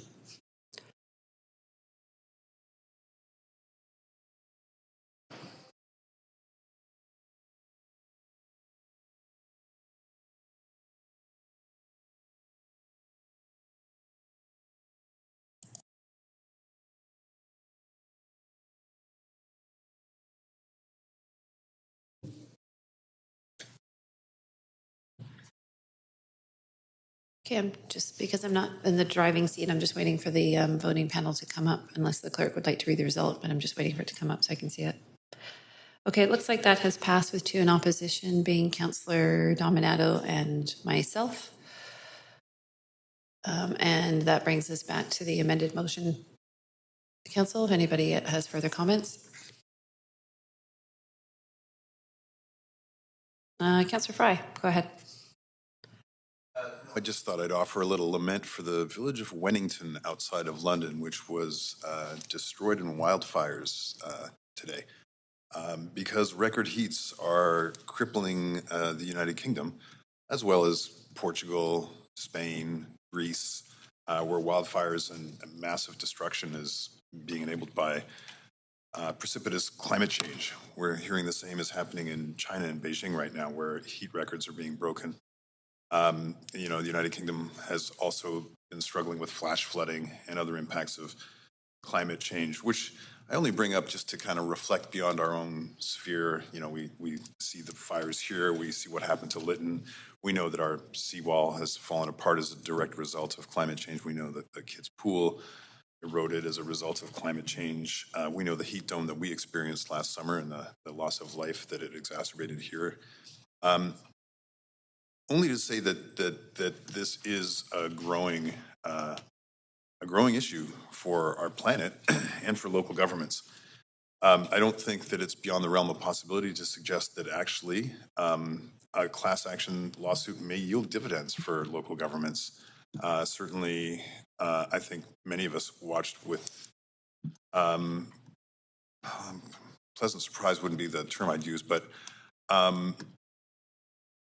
you know, seeing the class action suit against Purdue Pharma for over $150 million for pharmaceutical companies that were exploiting and promoting opioid drugs that addicted tens of thousands of British Columbians and Canadians. So I think that this, you know, we know asbestos suits that we've filed in the past for similar reasons. The Netherlands, as the speaker alluded, has filed and won a court case to reduce the emissions of fossil fuels. And if indeed the courts prove that fossil fuel companies knowingly exposed people of Earth to the risks of climate change in the interest of profits, then there is a good probability that this could yield dividends and offset some of the magnitude of costs that we're expecting to experience here in Vancouver and elsewhere. And this is, you know, a conversation we have consistently at UBCM, where local governments across British Columbia are struggling to pay for the impacts on their infrastructure as a direct result of climate change, even from the pure basic kind of notion of just increased potholes in roads. That money's got to come from somewhere. So if we can, I think this direction does set us up in a way that would consider how we would contribute to this, because it will be a decision in a draft budget for a future council.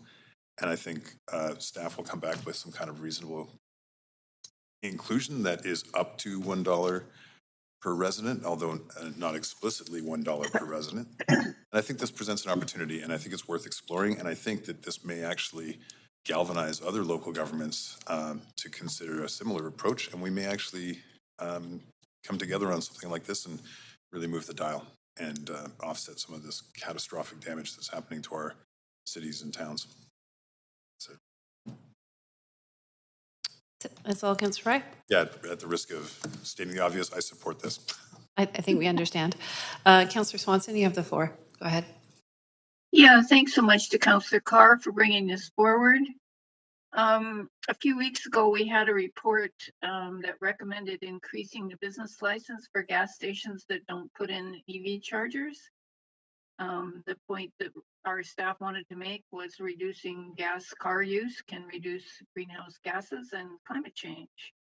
And we had a person here from Suncor, which is a big oil company, saying that it costs too much to put chargers in. And Suncor made, I think, $2.8 billion in the last quarter.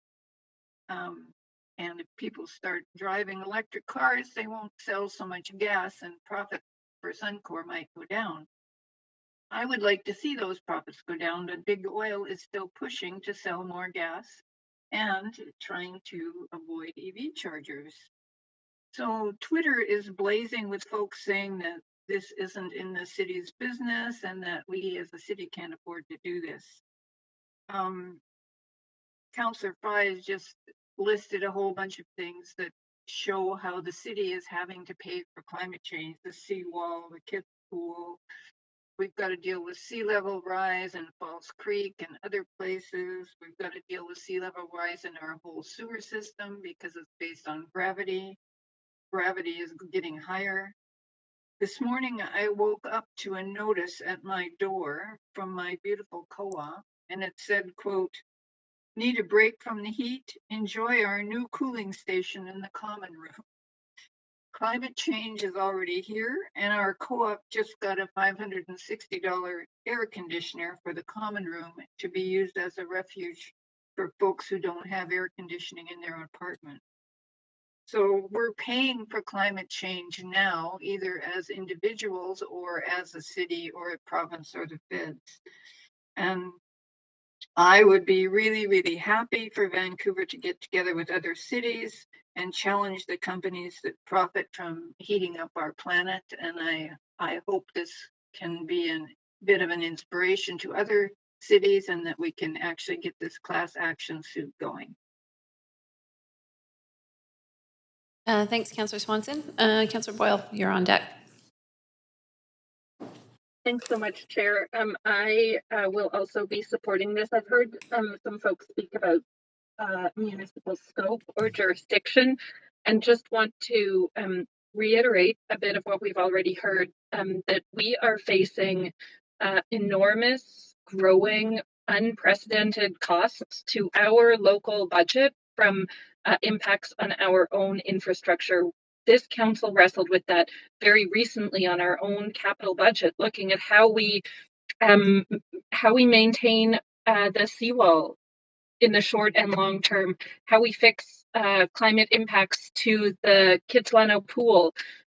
We know those impacts will continue to grow, and quite frankly, local governments like ours don't currently have the fiscal tools to address those challenges. And so I think it is absolutely reasonable and responsible for us to be looking at other options to be covering the costs that we know are coming towards us in future generations, rather than sitting on our hands and hoping that future councils or future governments figure it out.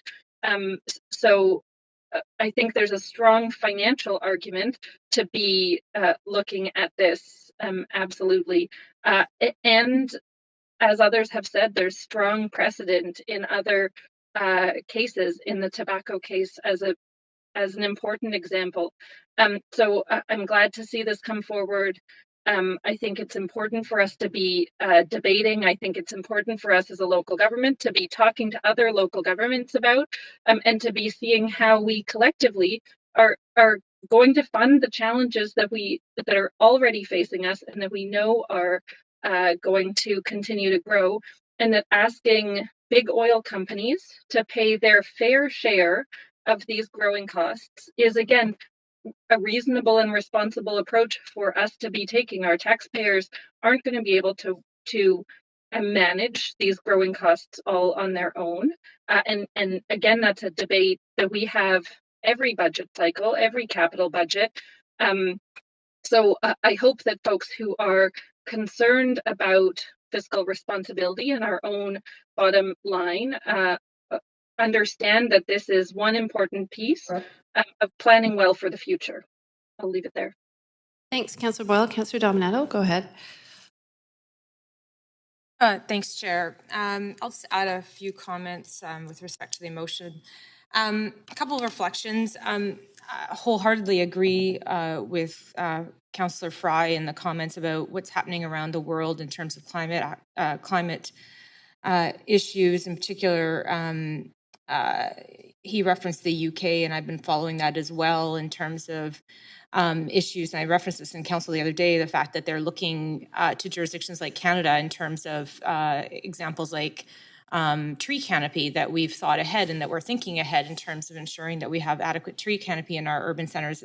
And I agree with the seriousness of the issues around climate change, around increasing temperatures, and that there's urgency to this matter. Also agree that we need to move away from fossil fuels. I don't think anyone at this table disputes that, and that we need to move to cleaner energy technologies and sources. What I wrestle with and have wrestled with since this motion was brought forward is that I don't think it's the right tool in the toolbox to address some of the concerns I even heard speakers identify on the call. This is not going to eliminate the use of fossil fuels at this time. I would rather see us focus on clean energy technologies and sources. I'd like to see us focus on a just transition. I think many of these sectors realize that they are sunsetting. We are not going to be continuing to use fossil fuels going forward. And so for me, it just isn't the right tool in the toolbox. And I do note, and I was asking the question around how this would be addressed to the budget, is that so this would be a proposed new allocation within the 2023 budget. The majority of this council already approved a 1% climate levy, which is about $9 million in the current budget. And so that would be on top of that. So just, if it wasn't clear from the start, I'm not going to be supporting the motion. And it is not about the issue itself. I just don't think it's the right approach to get to the goals that we want to achieve, both as a city and provincially and nationally. So from that perspective, I'm not going to support it. Thanks, Councillor Dominato. I'm going to take the opportunity to make a quick comment myself, and I appreciated those comments. And I'll just, without sort of repeating them, I'll just add this, is that it was referenced, I think, by one of the speakers, it's just another cup of coffee. There's been a lot of cups of coffee over the term of this council, and people are struggling in terms of being able to actually buy coffee beans or food right now. I think that what really stands out for me is not a shared commitment to climate. We have more money in the capital plan than previously, is not around the goals, not how we get there, but it is the fact that this council, moved by Councillor Carr, moved to add an additional 1% to property taxes. Councillor Dominato says about $9 million. I was just doing math on 8. After making a commitment to keep taxes at a certain amount. And so I thought, okay, well, how many cups of coffee is that? And I thought, let's assume it's not an oat milk latte and it's just an espresso. It's about 2.67 million cups of coffee. So my challenge is that if we put that into the operating budget of another $8-9 million for purposes to enable us to address climate actions, I'm wondering why we wouldn't have chosen to take it from those funds, because again, it might be a cup of coffee for some people, but some people are trying to just get themselves to work, buy their groceries, et cetera. And it's pretty compelling, $2.67 million of coffee. It's not that we didn't put money in there, which has yet to be allocated. There were some suggestions made with those funds, but it isn't fully allocated. And whether or not I agreed with that tax amount, I think that would be an appropriate fund to pull from. And my concern in doing that is council having discipline around moving the climate issues forward, but still also trying to be responsive to affordability, as opposed to just adding every time for the initiative when we actually have a fund or a source dedicated that we could have taken this from. So I'll leave it there and allow others to advance and make comments. And Councillor Carr, you are next. Great. Thank you. First of all, thank you for supporting the amendment that I put forward. Oh, sorry. Are we in the main queue or the amendment queue? I've spoken on the, sorry. We're on the main queue. I somehow got knocked off. Yeah, I'm sorry. I know I've used time up on the amendment queue, so I'm not sure what should happen with that. I'll leave it to the clerk. Clerks, I did say that we were returning to the amended motion, and I believe that we've been proceeding on that basis. I think Councillor Carr had made some previous comments. Am I correct? Do you want to verify and see if that's correct? Yes, Vice Chair, we did already vote on the amendment, and we are on the main queue now. I just moved us over. Okay, but Councillor Carr, I showed it 227, so was that from other comments, or is that from the amendment queue? I believe it did not get reset, so I can reset the timers. Okay, we'll just try to be judicious. Go ahead, Councillor Carr. Yes, maybe it could be, yeah, thank you. Yes, so the first point I really want to make is that that we did hear from Andrew Gage that court rulings have determined that there are legal grounds for such a class action lawsuit. And the reason is that local governments have suffered damages and borne costs due to climate change caused by the burning of fossil fuels primarily. They have thus a legal basis to pursue cost recoveries through the court. That's the basis for the class action lawsuit. It's not determined who will do that yet, but that's the basis. And we could put that money aside in trust in our own accounts until those decisions around the timing and who will be involved in the case is determined. Another reason why a class action lawsuit is a good idea is that when there are multiple parties, they share costs, they also minimize their risks if there's any damages in the end, which one hopes that there isn't, but it does minimize any risks in the case. I think that what's really important to know is that the city, this is a prudent fiscal move. Our city right now is spending in the most recent capital plan about $50 million a year on adaptation, not mitigation, adaptation. And that means repairing damage done by the climate change that has already occurred. There's another 65 in mitigation, and there's operating costs to that. The point is, we have a lot of money that can be recovered. And I really want to emphasize that from what I've seen, every councillor has expressed worries about escalating costs and budgets and the need to pursue new sources of revenue. Every single one of us. This is a new source of revenue. It is one that could reap us a lot of money back that we've already spent and that we are spending. So I think it is a fiscally prudent and responsible way to go. The Insurance Bureau of Canada and the Federation of Canadian Municipalities just put out a report saying that Canadian local governments should be spending $5.3 billion each year to protect our cities from climate impacts. This is not something we can avoid. You know as well as I do. We have infrastructure that's put at risk by increasing volumes of rainwater, by the cold, which is actually the cold itself. That polar vortex is one of the reasons our streets are in such disrepair. Finally, I just want to say that I think people, especially youth, are afraid. And I think they need to feel some hope. And I think they want polluters to pay. So this is a move forward that is, I believe, is fiscally smart and addresses our own need to spend money with the possibility now or potentially of actually recouping our costs and a way in which we can give the people of the city some hope.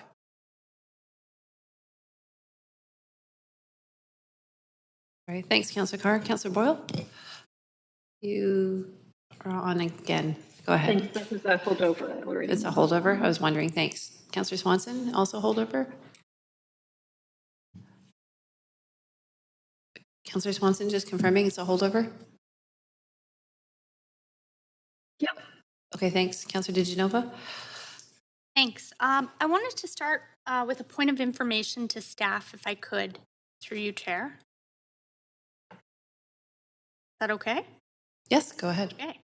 I'm looking at an article back from 2016, and the title is Oil Giant to Donate Land for $30 million Vancouver Native Youth Center.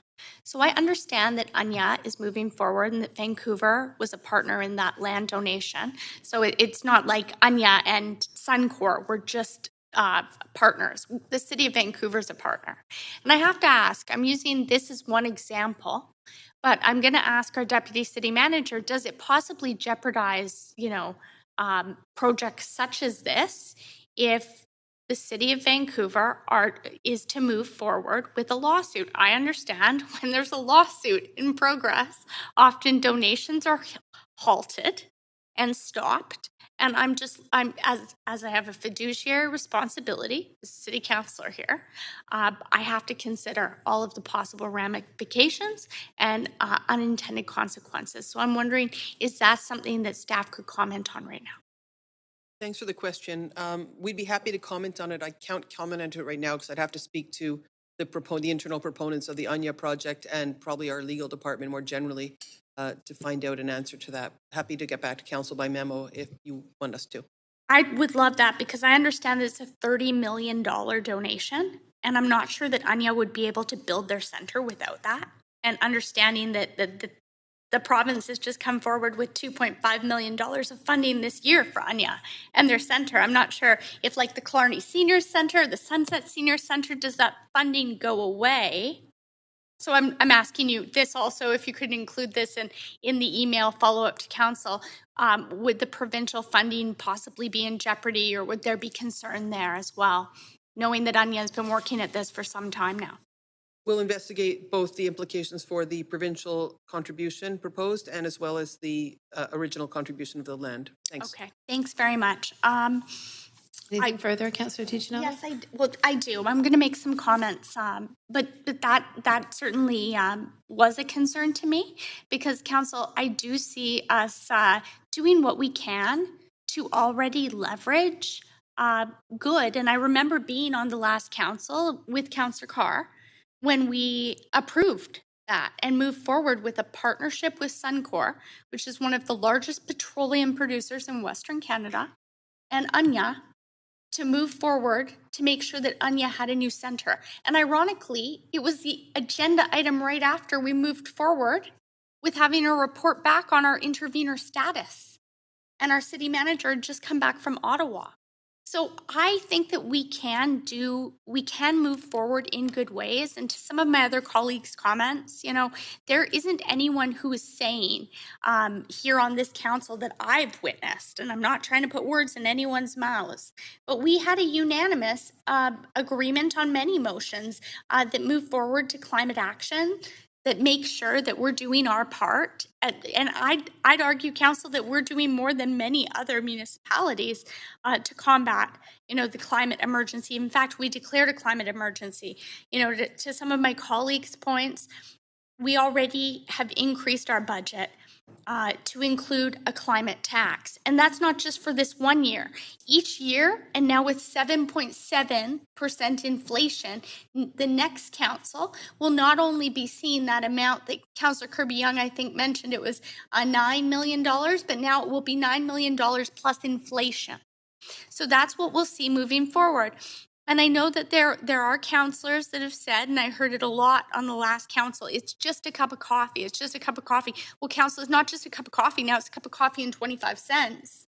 And, to some of the comments that we've heard here, I don't think there's anyone who's denying that we need to take action and show leadership moving forward. I guess it's about the way to do that. We can use these funds, as a municipal government that we don't even have, that we're going to have to go out and ask families that don't have these funds, because we know we're not an affordable city. Possibly we're going to increase their taxes. It's going to come down, trickle down through rents. And, we can say it's just $1 per resident, but we're tacking on a lot of work at $1 per resident. I know that this council, has stepped up in many ways, but when we look at it reflected in the cost of living in our city, it's pretty, it's It's taking a toll. So at this point, I won't be supporting this motion, Thank you, Councillor DiGenova. but I'm looking forward to the information coming back from staff. Thank you, Councillor DiGenova. Okay, I'm not seeing anybody further on the queue, going once, going twice. So a reminder for those online that for council members, your video does need to be enabled to vote, and I'll trust the clerk is tracking that and ask if we can take us to a vote, please.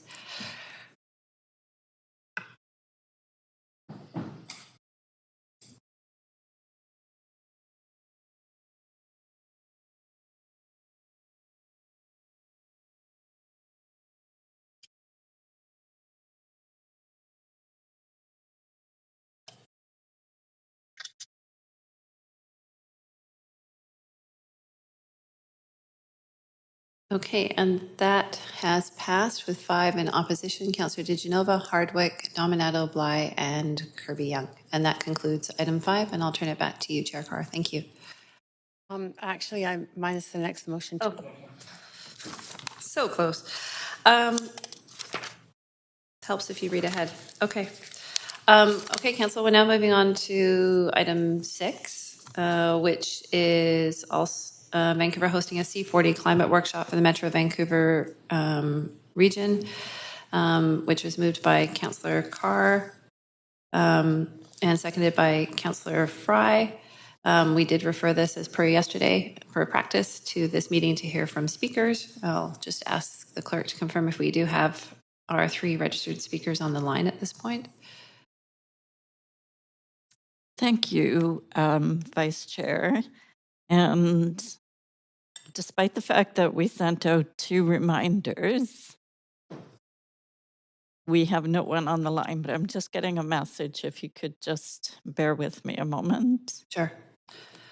Yes, reminders were sent earlier today at 3:17 and again at 3:55, but all 3 speakers are not on the line. Okay, given that it's 4:30 and I think there's been ample time, we will proceed then with onto debate and discussion. And so, Council, if you do have any debate discussion, please put yourself on the queue. Councillor Carr, you're up. Yep, thanks very much. Council, I had the idea for this particular workshop by being on a trip with some representatives from Metro Vancouver to the ICLEI conference of cities and local regional governments around the world committed to climate action and sustainability. And I'd heard before I went that there was a headquarters for C40, the cities committed to climate, of which Vancouver is one, and visited their offices. And I'd heard particularly that they have some very advanced tools that simplify how cities can actually develop climate action plans, and even more importantly, track how they're doing in terms of implementing those plans, including the costs and the opportunities to have kind of the biggest bang for the buck, so to speak. So in visiting with them, I asked if it would be possible for them to share information around that, and they said they would be delighted to, but the city of Vancouver would be the city that they would have to deal with. They actually provide services for the C40 cities, and we could invite whoever we wanted to that particular meeting. And so in coming back, I talked to, again, people at Metro Vancouver who thought this would be a really good idea, talked to staff here at the city who thought this would be a really good idea, a collaborative effort across the region, and so put forward this motion. The Climate Action Committee of Metro Vancouver at our last meeting did pass a motion in support of this endeavor. I'll read you that motion, that the Climate Action Committee directs staff to work with City of Vancouver staff to investigate and report back on the scope, logistics, and resources needed for Vancouver to host, as a C40 city, a C40 supported workshop on accelerating local climate action plans. My understanding is that such a workshop would be available to elected officials as well as staff people from the various municipalities. So at this point, it's a directive motion to have our staff investigate investigate, liaise with Metro Vancouver, and provide a memo to Council on the scope, logistics, and resources needed for us to host as a C40 city, a C40 supported workshop on accelerating local climate action plans. Okay. Thank you very much, Councillor Carr. And I'm going to advance Councillor Dominato. Go ahead. Thanks, Chair. And I've circulated an amendment to Councillor Carr's motion. Okay, I'll just ask the clerk to move us to amendment queue, and go ahead, Councillor Dominato. Thanks, Chair. And it's simply, and I appreciate the Councillor acknowledging Councillor Carr referenced support from the Climate Action Committee with Metro Vancouver, and that's great to hear. But given the significant role that the Metro Vancouver plays, I think there's an opportunity here, and I bring this in part on on behalf of my colleague, Councillor Kirby-Yung, this amendment, because she's chairing, is to have staff also explore the opportunity of co-hosting this workshop with Metro Vancouver. I think there's a lot of alignment there, obviously given that the committee supports the workshop concept, but also given Metro Vancouver's mandate and also the opportunity to share in some of those costs as well that may come forward. So I think it's pretty straightforward, but that's the amendment. Okay, thanks, Councillor Dominato. I see Councillor Carr. Would you like to speak to the amendment? Yes, thank you. In general, I'm supportive of the amendment. I just want to make it clear that what the C40 leadership told me in Copenhagen is that they deal directly with C40 cities, so they wanted Vancouver to host it. It may be that it's just simply technically what is needed for them to then provide the resources to us, but I'm certainly getting enthusiastic response from Metro Vancouver, although it yet has to go through the board. But certainly, if it's possible to, via C40's support for that idea, I'm 100% behind the collaboration, and I believe there will be collaboration in any case. Fantastic. Thanks, Councillor Carr. Councillor DiGenova, you have I'm just going to take this opportunity, Chair, to ask a point of information to Councillor Carr. I'm just wondering, Councillor Carr, what is the overall cost? What has the overall cost been to previous cities of hosting this? A good question, and this obviously this motion is actually directing staff to figure that out. My understanding is that the resources provided by C40 are free to C40 cities, and how much that includes their personnel and staff in helping host it, I'm not sure, but they certainly said that the tools that they have available, they do provide free to C40 cities, and we are free to share them. I have not. I don't have any idea at this point, and that's what this motion is about: is to explore that. Okay. I'll just say that I will support the amendment. I think that it would be a benefit to the whole Metro Vancouver region, and maybe also an opportunity to share in some of those resources, and maybe also some of those costs. Okay, that's. I'm not seeing anybody further on the queue, so we'll take a vote on the amendment. We can trigger the vote queue, please. Thanks, staff.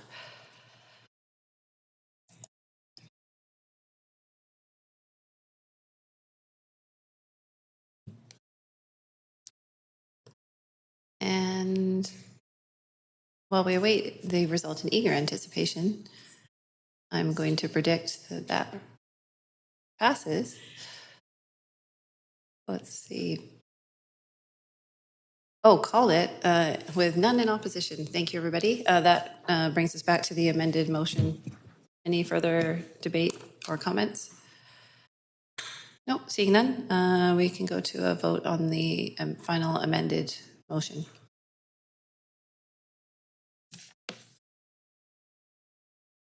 Chair, I do see a councillor on the queue. Oh, holdover. Thank you. Thanks for that. Okay. Yes, please.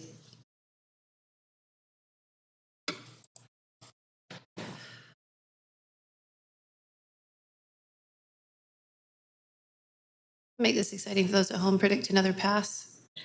Yes, there we go. Unanimous with none in opposition. And that concludes item number 6. And back to you, Chair Carr. Thank you. Thanks so much, Vice Chair Kirby-Young. So, Council, we are now concluded item 6, and we are now on the item 7, and the next referred item or motion, which was previously motion B4, advocating for the requirement of side guards on heavy trucks in urban areas, moved and introduced by Councillor Bly, seconded by Councillor Boyle. So we'll now hear from speakers on this motion, and I turn to you, Clerk, to see if the first speaker is on the line. Changyan Boon. Hello? Yes, hi, we can hear you clearly. Go ahead to speak to council, up to 5 minutes. Okay, thank you. I'm a West End resident and cyclist, and I was catalyzed into thinking about this topic by the recent death of Augustin Beltran at the Hornby and Pacific, who was crushed under the wheels of a turning truck. I'd first like to thank Councillors Boyle and Bly for your quick action on bringing this motion to the table. I'm calling in to voice my support for this motion and for it to be adopted as written. Beltran's death is the exact kind of death that could have been avoided had side guards been mandated in 2012 when Transport Canada first reviewed the subject. Trucks already have mandated mirrors and under-ride guards, and side guards and extra mirrors are not new or unusual. However, the current standards leave huge blind spots and danger zones for the most vulnerable road users, while protecting those encased in 2 tons of plastic and steel with all the latest safety features in the automotive industry has to offer. It's high time we close those gaps and mandated complete 360-degree road awareness and safety features on par with those in Japan, Europe, Brazil, and China. Back in 2012, bicycle mode share in Vancouver was 4.4%, and that has increased to 8.8%. As more cyclists take to the roads, more and more people will be put into these kinds of situations, and more incidents will occur unless we take steps now to introduce safety features to curb cyclist and pedestrian injuries and fatalities. Thank you. Thank you. I don't see any questions for you, but really appreciate you you speaking to the motion. Thank you. Speaker 2, Rhiannon Fox. Hi, can you hear me? Yes, you're very clear. Go ahead to speak to council, up to 5 minutes. Great. Thank you for taking my call. I'm a resident of Vancouver, the parent of 2 young children, and we get around town primarily by bike. Like many of us here, I was deeply affected by Agustin's death last month. I didn't know him, but from everything I've heard and read, he was an amazing young man. Kind, funny, with a promising future and his whole life ahead of him. Beloved by his friends and family and fiancé. I was able to attend the memorial ride for Agustin, which was very well attended and a really beautiful tribute. There was a real sense among those who were attending, not just of grief at losing a fellow human being, but also the recognition that it could have been any one of us or any of our loved ones. All of us who ride bikes or walk in the city have had close calls. Agustin's death could likely have been prevented. If this crash had happened in the UK or many other countries or cities around the world, he would likely be alive today. Because we know how to prevent this type of fatality, and the reason these tragedies continue to happen is because of government inaction and the prioritization of industry interests over people's lives. This motion before you aims to accomplish 2 of the things that we know can prevent this type of tragedy. Installing side guards drastically reduces the risk to pedestrians and cyclists of being trapped beneath large vehicles, and the Class 5 and 6 mirrors decrease the size of the blind spots and improve visibility for truck drivers. While requiring these measures at the municipal level will, of course, not eliminate these risks, it's important for cities to take the lead when we have the opportunity to do so. If Vancouver adopts this policy, it seems likely that other municipalities in the metro area will do the same, incrementally improving safety for everyone using our roads, and increasing the pressure on Transport Canada to mandate them federally. The last piece of this motion, urging Transport Canada to act, is really important. Transport Canada has refused to mandate side guards previously, but since the last time they made that decision, cycling as a mode share has doubled, with many cities hoping to increase those numbers further. This particular risk is much higher in urban areas as well, and the share of Canadians living in urban areas has also grown since then. So Transport Canada's justification for refusing to mandate side guards is weakening, and now is a good time to apply pressure on them. There is a precedent for this sort of policy change. In 2007, Transport Canada mandated rear under-ride guards to reduce fatalities from drivers crashing into the backs of large trucks. Requiring side guards simply expands that protection to other road users. So I strongly urge you all to vote in favor of the motion put forward by Councillors Bly and Boyle. It's too late for Augustine and for Andres Bender Westhuizen and for Muska Bezhad and for the grieving friends and family that they all leave behind. But acting now could prevent similar tragedies from happening in our city in the future. And I hope, too, that this motion is just the beginning of a transition towards prioritizing people's lives over driver convenience and industry savings. Given that most pedestrian injuries and fatalities in urban areas occur at intersections, I hope that Council will in future consider restricting right turns on red, upgrading signalized intersections in the city to include leading pedestrian intervals, and installing red light and speed cameras throughout the city. Horrifically, just this afternoon, a 5-year-old girl standing on the sidewalk near Jericho Beach was hit and seriously injured by a driver. Our children aren't even safe on sidewalks. My God, we need to do so much better to protect people outside of vehicles. Thank you. Thank you. Very much appreciate you taking the time to speak to us. There are no questions, but you're very clear, your statement. Thank you. Thank you. Moving on to speaker 3, Rodrigo Alicio. Oh, you're here in person. Thank you and welcome to Chambers.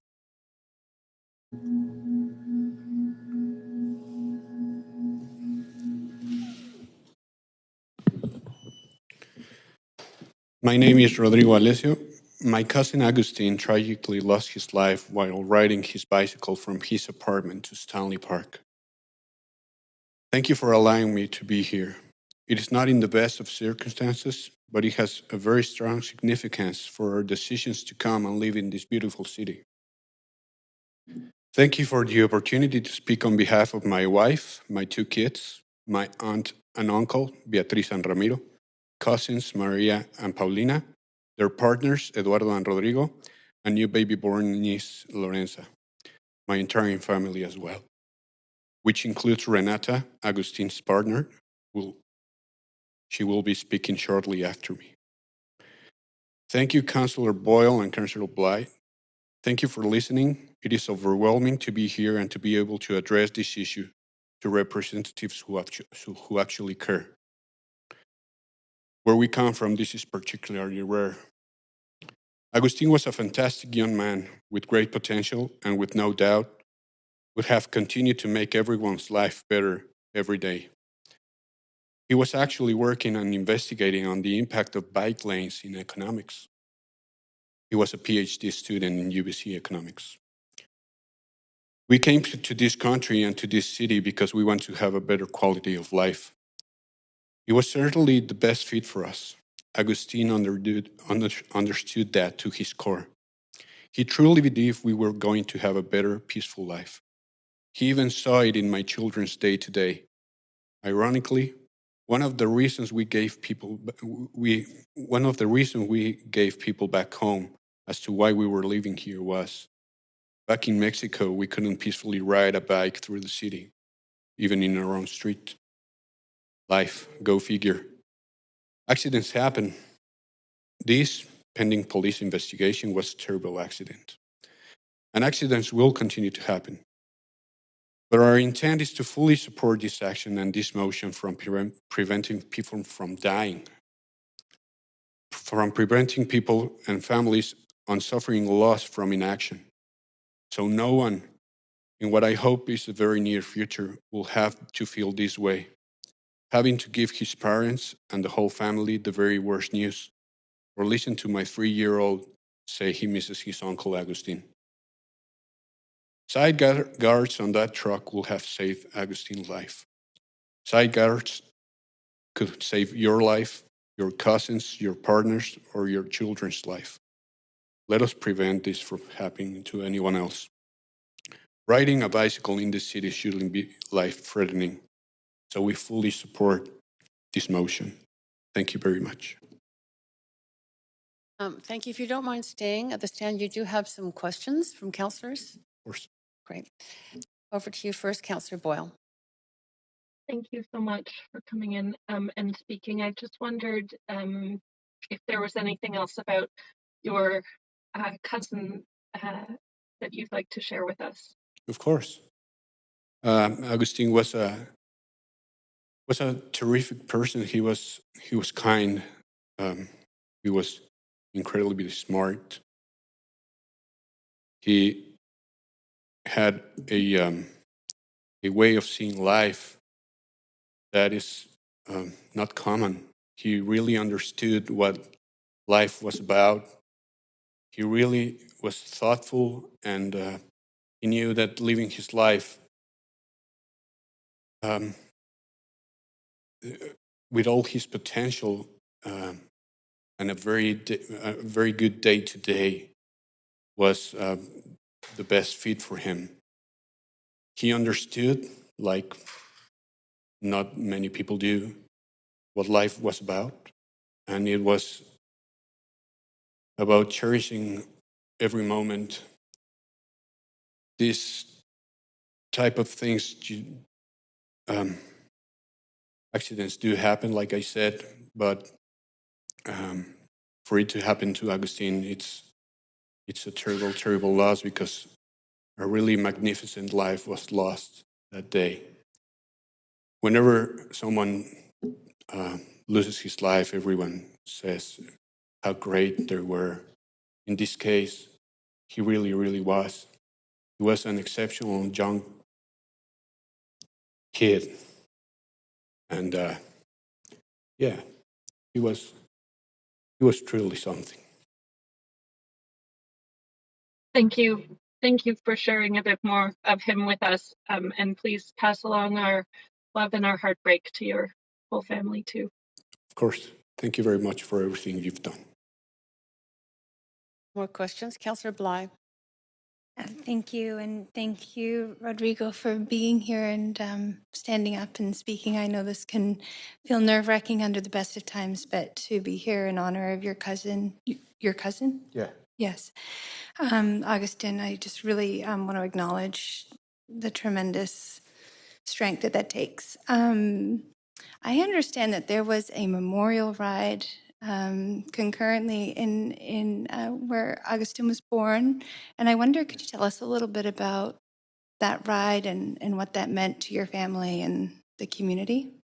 Well, yeah, Agustin was beloved by so many people that immediately we knew that so many of them wanted to do memorials for him. So as we did a memorial for him here, memorial was organized not only in Mexico City, but in another Mexican city. So yeah, there were three rides organized in his honor. He was so passionate about bicycles and of riding. Renata is his partner, is gonna speak in a while, but he actually wanted to start doing bike more, even if that's possible. But yeah, and yeah, it was really special. Mm-hmm. Well, I do drive by that intersection and note every evening the candles are still being lit. Yes, correct. Where this terrible thing happened, many people are putting candles and flowers and whatnot. But yeah, he's being remembered like he truly was a magnificent young person. Well, I didn't know that you were coming to speak today, and your family to the victim of this accident. So I just want to say thank you again for doing that, and just really appreciate you being here. Thank you for everything you've done as well. So thank you. And that is it for your questions. Thank you very much for coming and sharing that. Thank you. We are on to speakers 4. Jeff Lee. Thank you. I'm going to check that you can hear me. Yes, we can hear you clearly. Up to 5 minutes to speak to council. Thank you. I speak today on behalf of Hub Cycling in support of this motion. Hub Cycling has been working for 24 years to get more people cycling more often through education, events, programs, and advocacy. Like many others, we were shocked by the tragic death of Agustin on June 29th. Agustin was riding in a protected bike lane. He was in a protected bike crossing when he was struck by the cemetery of the dump truck. We need to focus on the driver actions and responsibilities, but we also need to address the increased risk of serious injury and death when a traffic crash occurs involving a vulnerable road user and a heavy truck. This is not just people cycling, this is also people walking. Truck side guards would not have prevented this crash, but they could have reduced the severity of injury and prevented a fatality. Truck side guards are designed to reduce the chances of a vulnerable road user going underneath the vehicle. And only 5 days after this crash, a very similar crash in Victoria on July the 4th also involved protected bike lanes, a protected crossing, a person riding a bike, and a large heavy truck. It resulted in the victim requiring emergency services and being hospitalized. That the victim was not killed in that case was likely because they did not go under the truck. While that truck did not have side guards, it was simply good fortune that it ended the way it did, because the rider did come into contact with the rear wheels of the truck. We strongly support the requirement for truck side guards in all City of Vancouver heavy trucks, as well as on trucks used by contractors supplying services to the City of Vancouver. We also support the requirement for the installation of additional blind spot mirrors. We support a review of all city cycling lanes in terms of vehicle turning conflicts and additional treatments to reduce the risk of vulnerable road users. In many cases, this will include no right turn on red restrictions or a complete ban on right turns at some intersections. And given the frequency with which these restrictions are routinely ignored where they're installed today, we suggest that these mitigations should include automated cameras to enforce the restrictions. We plan to press other BC municipalities and regional authorities to enact similar bylaws and address the lack of truck side guards on their own truck fleets.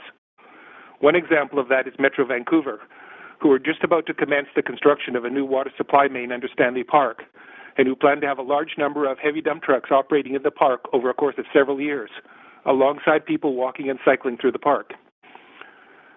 We think that Metro Vancouver should be doing exactly what you're considering doing here. When they have a truck or hire a truck, that they should require this type of mitigation. We support the City of Vancouver advocating with regional, provincial, and federal authorities to expand these actions beyond the City of Vancouver, and that will create a consistent framework for truck operators.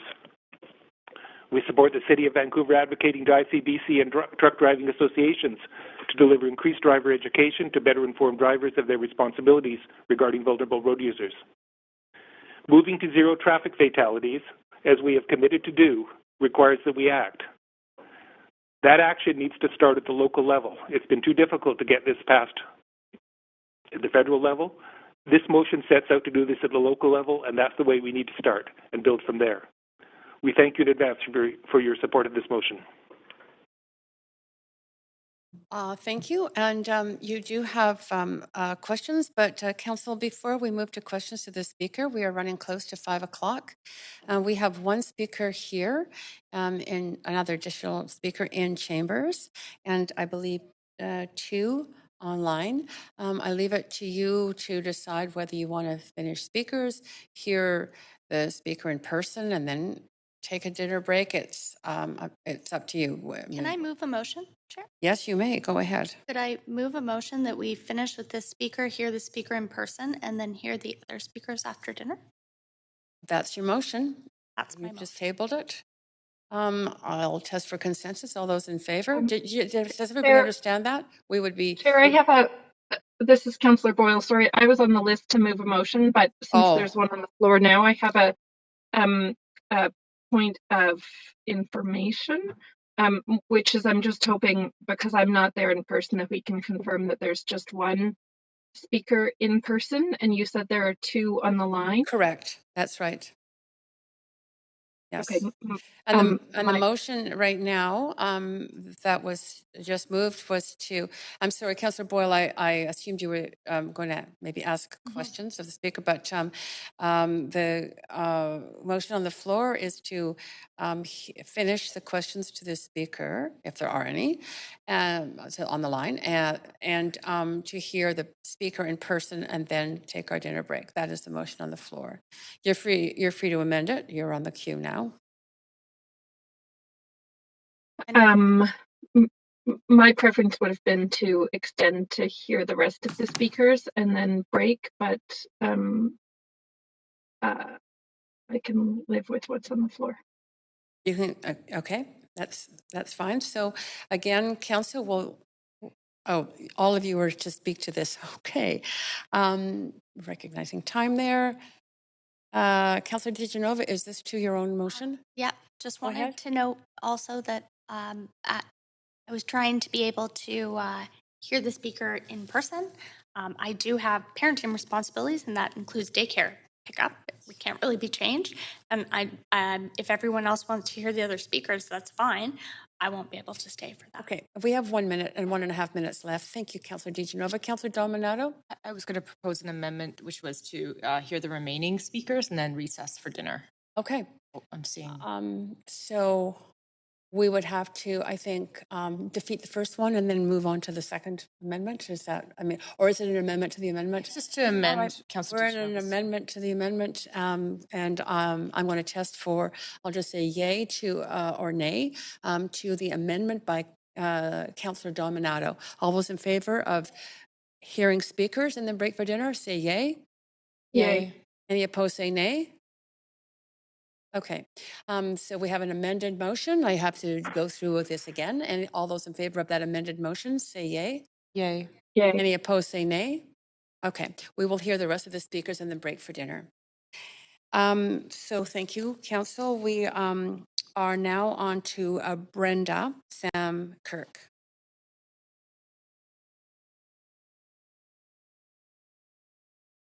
Speaker number 5 is not on the line. Okay, we are now on to Speaker 6, Renata Ravello Velasquez. Yes. Okay. Renata? Are you on the line? Hello, can you hear me? Yes, we can hear you now. You have up to 5 minutes to address council. Okay, perfect. So my name is Renata. I am a resident of the city of Vancouver. And first off, I wanted to express my gratitude to Councillor Kristen Boyle for bringing this motion to your attention. On June 29th, my life changed forever. I lost my partner and best friend while doing what we love most, biking.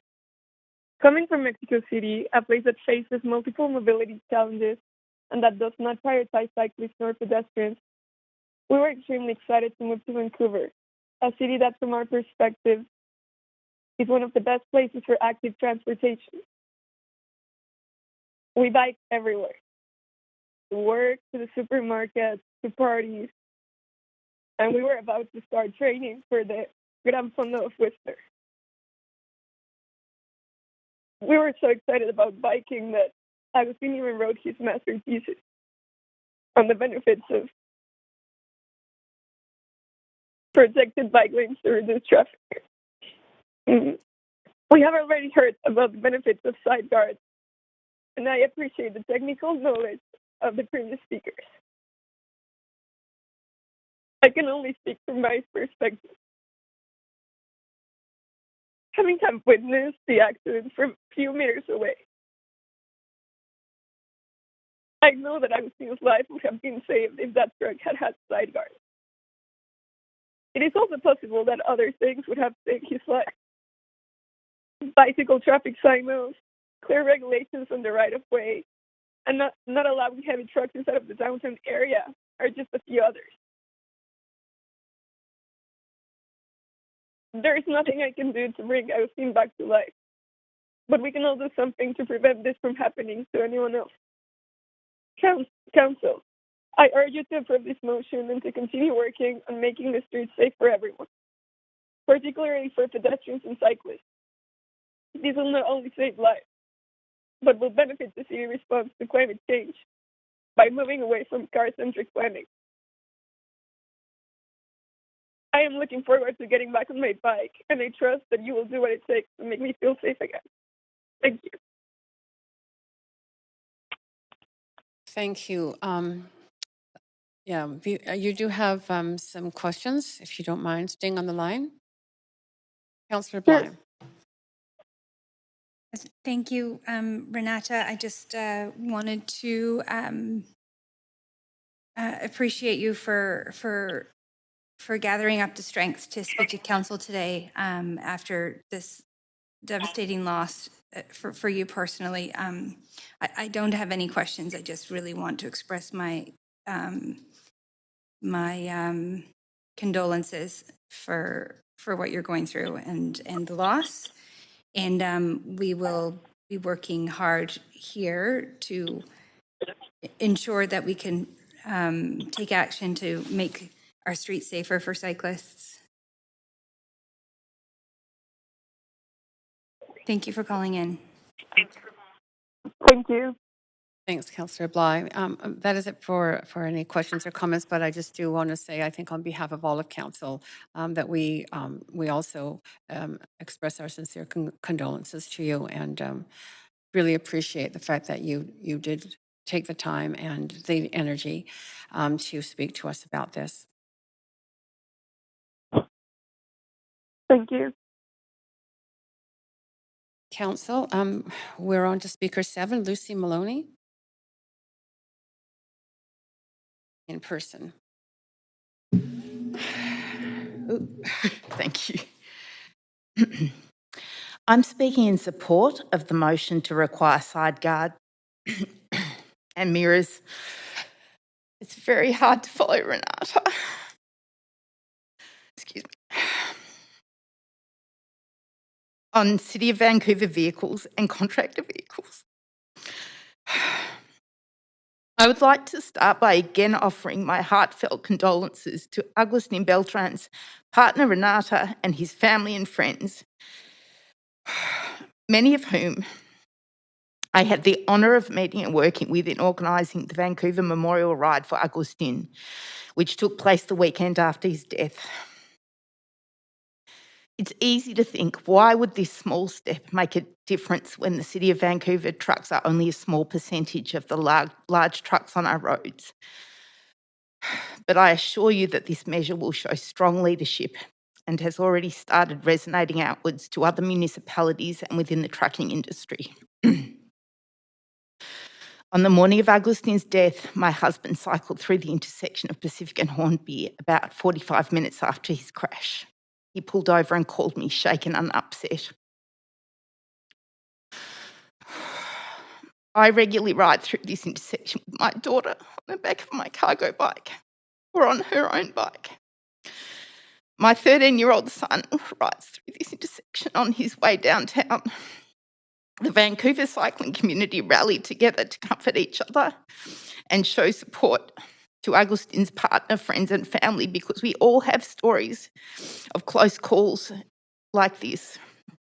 Even with good infrastructure, an inattentive truck driver who is pressed for time and has poor visibility from their cab can take our lives or the lives of our loved ones and friends in an instant. As Jeff Lee mentioned, the week after Agustin's death, we were confronted with explicit overhead video from Victoria of a cyclist being knocked off his bike by a truck driver turning right in similar circumstances. Luckily, the truck driver was able to stop before his back wheels crushed the cyclist.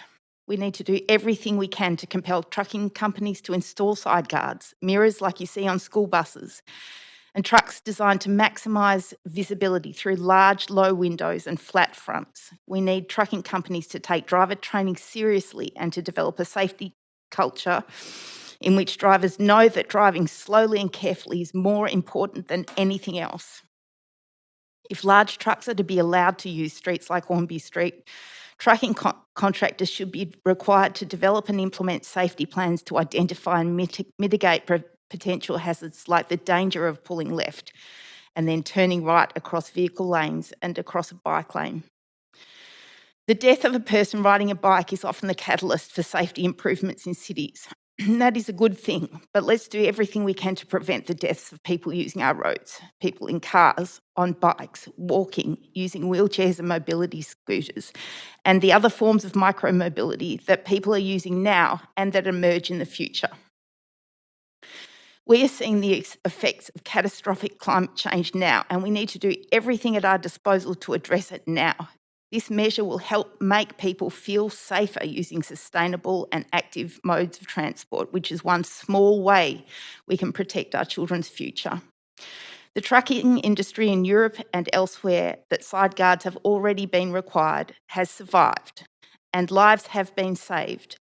We have the opportunity today to show leadership in requiring the same standards here to protect vulnerable road users, and by doing so, encourage sustainable and active forms of transport. Large trucks are already required to have rear guards to make sure that drivers are not decapitated when they crash into the back of a truck. This is a good requirement that saves lives. It will also save lives to require side guards and mirrors to prevent vulnerable road users, such as people walking and bike riding, from ending up under trucks. Thank you. Thank you. There are no questions for you. Thank you for taking that time and expressing things so clearly. Council, I'm just going to go back to the list. Speakers 8 and 9 have withdrawn. I'm going to just go back and see if Brenda Sam Kirk is on the line. No. Okay, Council, the motion was to hear the speakers. We'll continue with this item after our dinner break. We will reconvene at 10 minutes past 6.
Hi, Christy, can you hear me? Hi, I can hear you. Can you hear me? Yep. Perfect.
We are proceeding now, having heard from speakers on item 7, advocating for the requirement of side guards on heavy trucks in urban areas.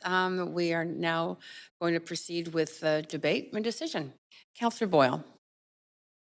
Thanks so much, Chair Carr. I just wanted to begin with a huge thank you to all of the speakers who signed up, particularly to Augustine's cousin and partner for the courage and the strength that it takes to share your story in the service of preventing other future deaths. It was incredibly powerful to hear about your beloved family member, about Augustine and the joy that he brought to the city and to his family back home.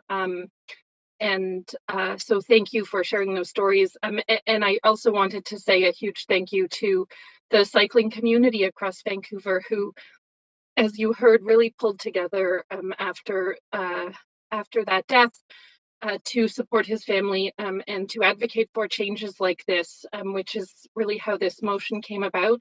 And so a lot of credit to that advocacy work of the community and of Hub and others. It is, as Council has heard, an important change that will undoubtedly save lives and mean the difference between a collision that results in injury and a collision that results in a fatality. And that is, of course, an incredibly important difference for everyone involved. So I hope that this is passed unanimously and that we can work together on the advocacy that we need to see this change happen at other levels of government, as well as to make this change in our own jurisdiction and on our own vehicles to set an example and potentially to save lives. Thanks, Councillor Boyle. Councillor Bly. Thanks very much. So just in closing, also would like to thank the speakers who signed up to speak, particularly those direct relatives of Augustine Beltran, and just to acknowledge who they're still here, just to acknowledge the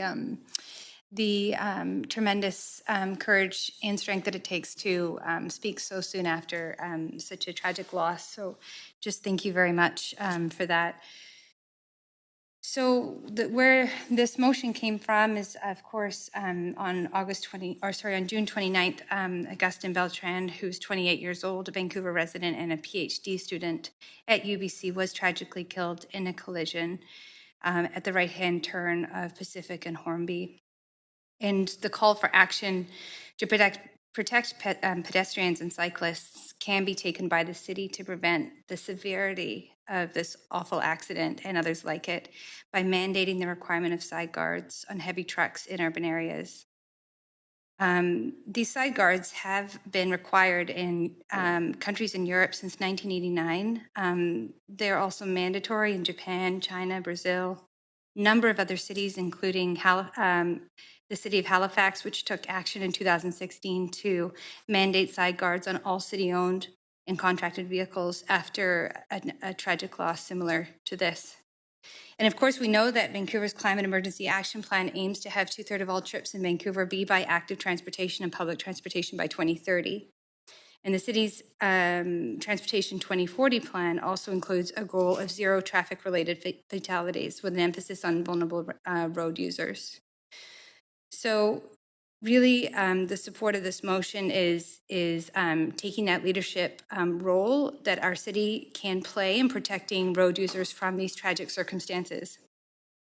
And then beyond our own city-owned vehicles, to continue to advocate to the federal government through to mandate Transport Canada change the requirements for side guards and to go so far as Class 5 and Class 6 side mirrors on heavy trucks, which will help to reduce the blind spot limitations when it comes to seeing pedestrians and cyclists and other road users.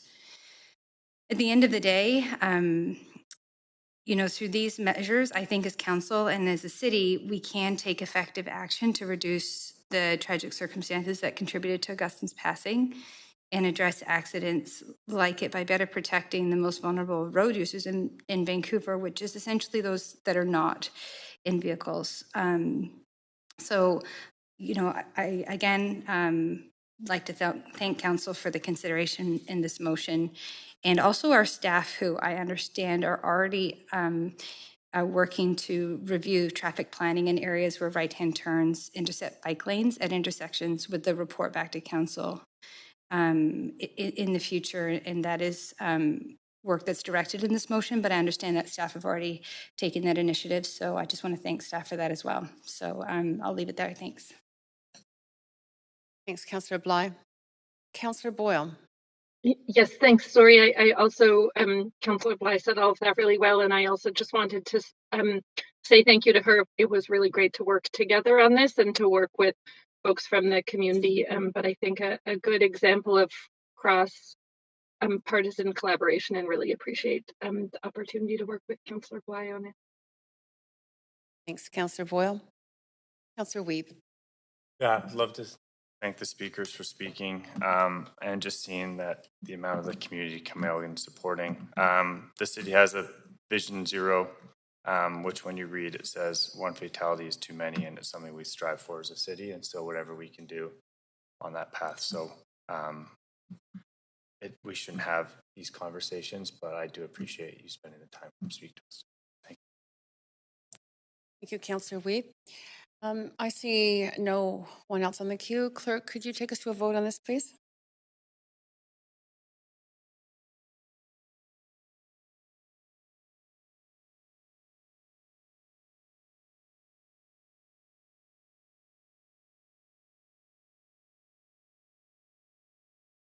And that passes unanimously. Again, thank you, speakers. Okay, that moves us now to item, the next referred item, which is, item 8, I believe. Yes. This is a previously referred, the 5th referred item number. It was previously motion B5. And just asking staff to put money for a seniors planner in the draft 2023 budget. And we have one speaker registered, Mark White. Is Mark White on the line? Yes, I am. Oh, good. You are always there, Mark. Go ahead. You have up to 5 minutes. Thank you so much. Good evening, Mayor and councillors and Chair. As you're all aware, I'm Mark White, and I'm speaking on behalf of the Seniors Advisory Committee. And SAC members are grateful to live, work, and volunteer on the traditional, ancestral, and unceded territories of the Musqueam, Squamish, and Tsleil-Waututh Nations. I'd like to thank SAC councillors for bringing this motion forward, and I'd like to thank all councillors for the unanimous support of an earlier motion in January seeking reallocation of funds to support a seniors planner if possible. As noted in the motion, 30% of the population of the city of Vancouver are 55 and older, 23% are 60 years and older, 17% are 65 years and older, and based on 2016 census data, 21% of all households in Vancouver are senior-led. Close to 50% of seniors renting in Vancouver are in core housing need, and it's important to remember that seniors represent the fastest growing segment of the homeless population, 25%, which the City of Vancouver's Homeless Service Outreach Team is well aware of.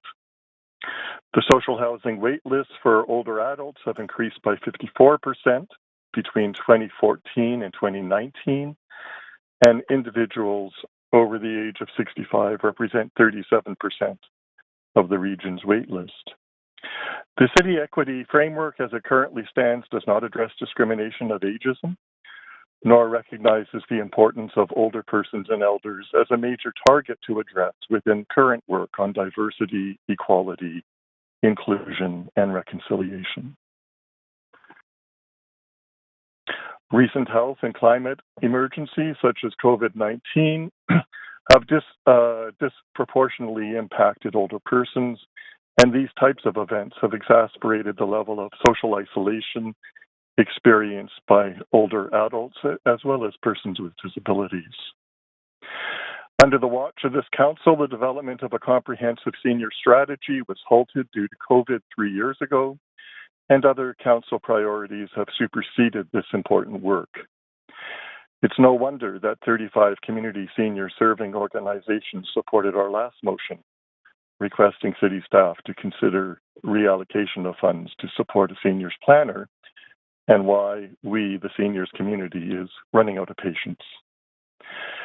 The City of Vancouver has essentially fallen behind other large municipalities who have made significant progress in strategic planning and operationalizing key goals embedded in the UN 2021-2030 Decade of Healthy Aging.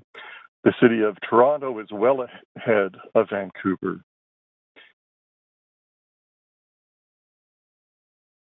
The City of Vancouver, we know, cannot solve the challenges of an aging population on their own. And to be successful, the city needs to leverage federal, provincial, and community resources. Yet we know from provincial stakeholders that the City of Vancouver is not represented on important key provincial working committees addressing healthy aging. And this is in contrast to the City of Richmond and the City of Surrey, and also noting these working committees receive funding support from the Ministry of Health.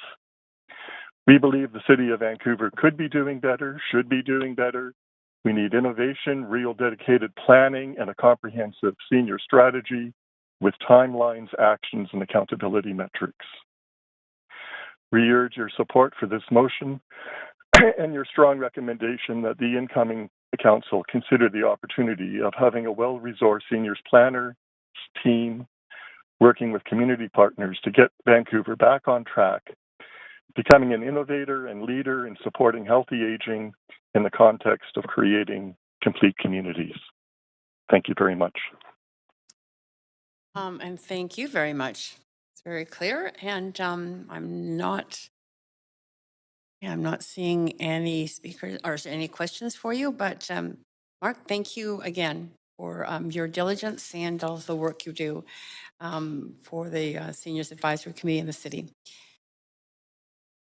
Wonderful, and thank you all for all your work over this term. Thank you again. Bye-bye. Thanks, Mark. We have a public speaker also on this item. Nathan Davidovich, is he on the line? No, the speaker is not on the line. Okay, I could call again. The only one. So is Nathan Davidovich on the line? No, he is not. Okay.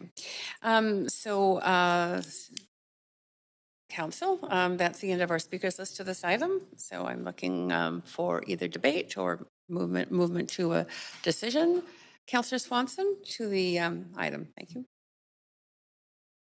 Yeah, I'm just hoping we can support this unanimously. It's just to put the money in the budget for the next council to hopefully pass. And it's so many good reasons listed in the motion why we should do this. And I'm hoping we can just go ahead and do it. That's it. Thank you. And Councillor Wiebe. Yeah, I will be supportive, and I think it's an important thing for us to make sure that seniors are components of when we are building complete communities. I do like to see moving forward as well as looking at different opportunities to have dedicated people with accessibility, and also we find that youth components of complete communities are normally the first to be removed, and so I think we need to find ways to make sure that we are building a community that our youth feel comfortable in. So hopefully in the future we can find ways to allow those voices to be involved in our community conversations and planning. Thank you, Councillor Wiebe. And Councillor Bligh to the motion. Thanks very much. I do have a point of information, and that is to the city manager, and it's related to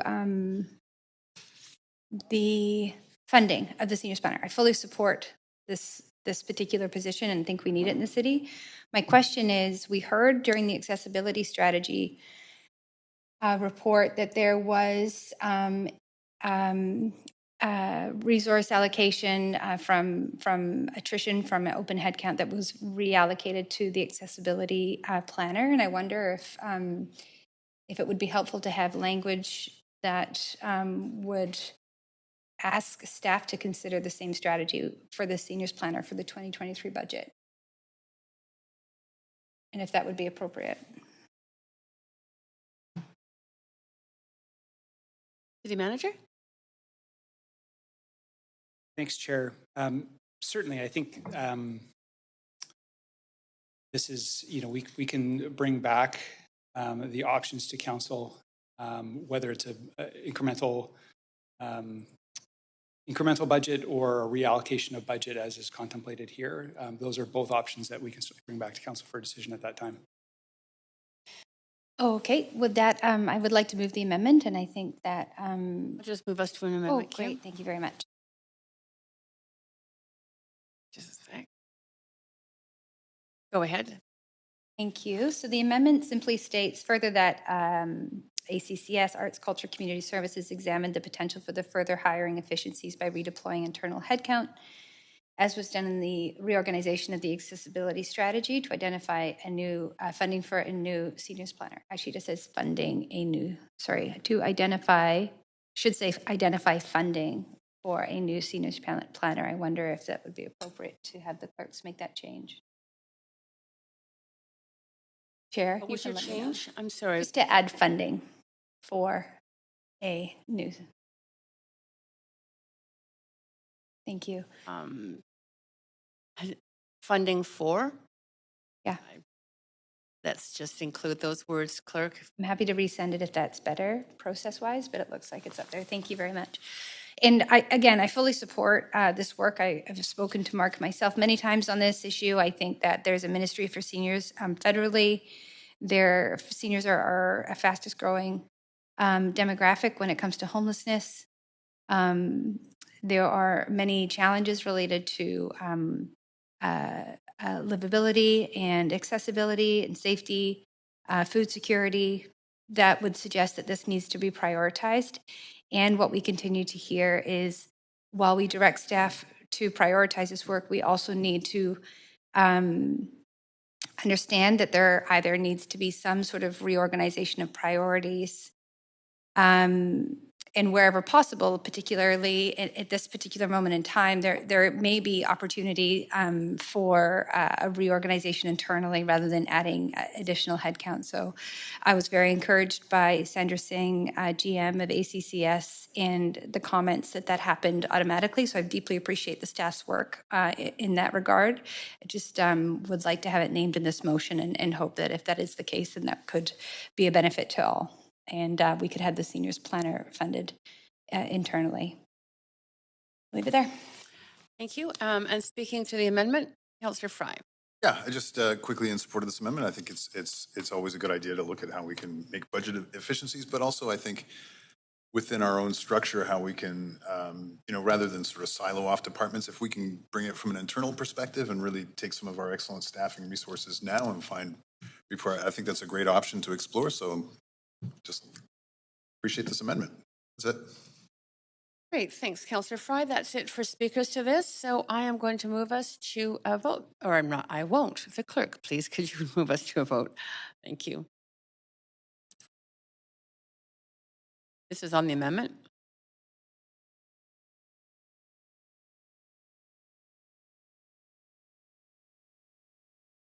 That is passed unanimously. And I'm going to move us back to the main queue. Councillor Bly, to the amended motion. Yeah, I'll just say that I'm very happy to support and appreciate Councillor Boyle and Councillor Swanson's work on this. I know that's been ongoing through the Seniors Advisory Committee and other conversations, and I've been happy to participate in many of those and have learned a lot about the ways in which we can plan better for seniors as they age in a very busy city with a lot of change, and tend to feel like they might, as a group, be forgotten when it comes to how we plan and build our cities. So I think this is a very good motion for us to be championing in one of our very last meetings of this term, and look forward to seeing it supported. Very happy to support it, and the future work that will come from this type of dedicated planner. So that's it. Thanks. Thank you so much, Councillor Bly. Councillor Boyle to the amended motion. Thanks. I'll also just say thank you to the all of the volunteers on the Seniors Advisory Committee who put in so much time and thought, and who have been involved in and leading a whole bunch of important public education on seniors issues, seniors and transportation, seniors and heat, seniors and resiliency, and their advocacy on this has been incredibly important, and city staff across departments have been supporting it, but appreciate their advocacy for a dedicated point person, and hope that we can, whether through reallocation or new funding, make that happen. Thank you, Councillor Boyle. Councillor Kirby-Young to the amended motion. Yeah, thanks, Chair. I'll just speak briefly in support, and you've heard me say this before in terms of, and it's noted in the motion too, the significant increase in the population, and there are many terms for it, other than stats sometimes called the great gray tsunami or otherwise, but our population is aging significantly, and as a city, I think this is actually fundamentally aligned with what we do, and it spans everything from facility design when we look at something like aquatic center, and how we make sure it's accessible to accessibility requirements in zoning and building design, to street design, curb cuts, crosses over engineering, planning, a whole number of different components. And so I think it's something that we are actually behind in terms of definitely, I would say, the built environment in other forms, but definitely can catch up with respect to new regulation, because our population is growing, but it's growing disproportionately, or I should say more significantly, within the seniors demographic. And, at the end of the day, the last thing I'll say is that it's a group that you often have contributed so much to society, and I think it's incumbent upon us to recognize that and give that back by planning to support people for a quality of life. Thanks. Great. Thanks, Councillor Kirby-Young. And that's it for speakers to this item. Clerk, could you take us to a vote, please?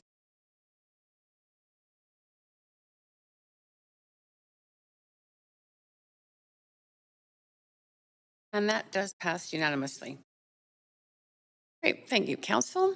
And unless more participants join, this conference will end in 5 minutes. Enter *1 to cancel and continue the conference. Clerks, I'll leave that in your hands. Okay. Great. All right. We are now moving on to item 9. Making it easier to host outdoor festivals and events in Vancouver. It was formerly member motion B6. We have 3 registered speakers to this item. Is our first speaker Connie Harry on the line? No. Thank you. Is speaker 2 Gigi Lambert on the line?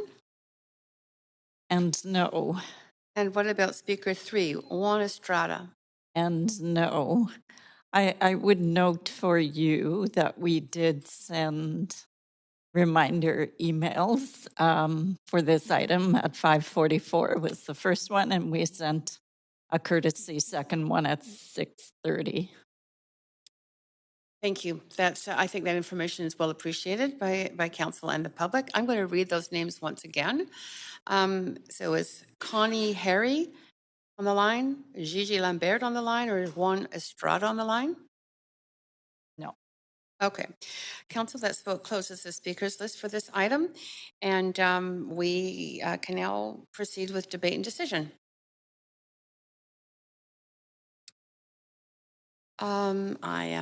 Okay. Councillor Kirby-Young, go ahead. Yeah, I'll just speak briefly to this, and I think that this is part of ongoing and continued work and focus and prioritization by council with respect to this. I don't think it bears kind of repeating how much the outdoor festivals and events add to our city. And we have been certainly working towards some improvements, but I'm hearing there's a lot to be done. There's one still. And in terms of building on where we've come from, but I'm hearing that there's still opportunity for simplification and hopefully reducing timelines. One of the recommendations that I think is really important in here is with respect to convening a bit of an industry task force, because I think some of the other initiatives, whether it's been single-use plastics, around permitting regulations and so on, is really getting a very practical, realistic, real-life perspective on what it's like trying to go through the process to apply in a short period of time by getting some folks around the table that are involved in this every day. And I think that we're seeing, obviously, the pent-up demand after COVID, but it really does make our city kind of a great place to be and for people to be outside. And the focus here really is on sort of the outdoor festivals and events, really supporting music community and some of those pop-up events to make them easier and hopefully more ubiquitous in neighborhoods across the city so that it becomes less cumbersome for the organizers, but also for staff with better streamlined processes and easier for, so it's not the same folks that are hosting them all the time, but hopefully make it easier to recognize some of those smaller and medium-sized community groups and organizations that want to do that. And I think I'll leave it there, but I'm hopeful that council will show its full support for this. I think that it's, after patios, it's probably one of the things that people really love about being able to get out in places and spaces in the city of Vancouver. Thanks. Thanks, Councillor Kirby-Young. And to the motion, Councillor Bly. Thanks very much. And I'll just keep it very brief. We've got lots more to do. But just to say that I appreciate this motion coming forward by Councillor Kirby-Young, and particularly the notion of a task force. I actually think that that really does respond to what we're hearing in the community, gathering folks who do apply for the various permits on a regular basis, and could offer some great insights in terms of how we can improve our process. Part of the go forward plan, I would say, for our city is to enable more and more family friendly events that create a real positive engagement for folks in community, bringing people from inside, outside, and being able to sort of support one another and really create a positive vibe in our communities, on our streets, is really going to help with what parts of what we're struggling with in the city right now that are related to what at times can feel like a bit of an out of balance, and particularly coming out of COVID. So I think this timing of this is excellent, and look forward to the work coming forward out of this motion. And thanks again to Councillor Kirby-Young for bringing it forward. Thanks, Councillor Bly. And that concludes the speakers to this item. So clerk, if you could take us to a vote, that would be great.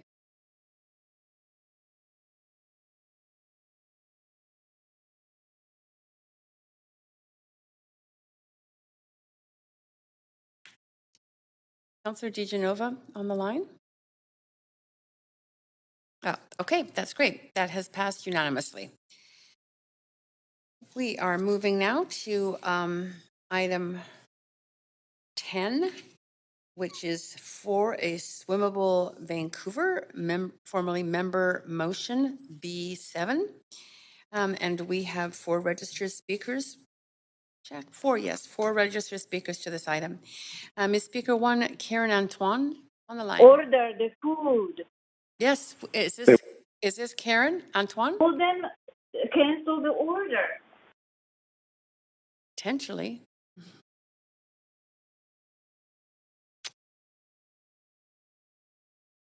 Karen Antoine, are you there? No. Okay. Speaker 2, Philip Skinder.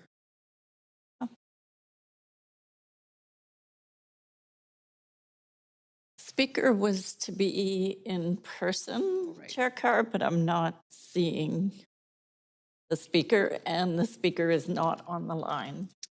Thank you. Speaker 3, Matt Brown. Yes, hello. Thank you all for having me today. Great. I am with Swim Drink Fish. We are an organization that is across Canada with a community-based water monitoring hub out of Vancouver. We monitor False Creek with a lab right in Granville Island. The motion is an easy one to support for us from the title itself when it says for Swimmable Vancouver.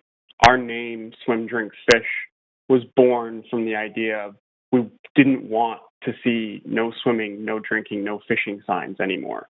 We wanted to be for something, for swimmable, drinkable, fishable water for everyone. And this motion put forward is a step in that direction.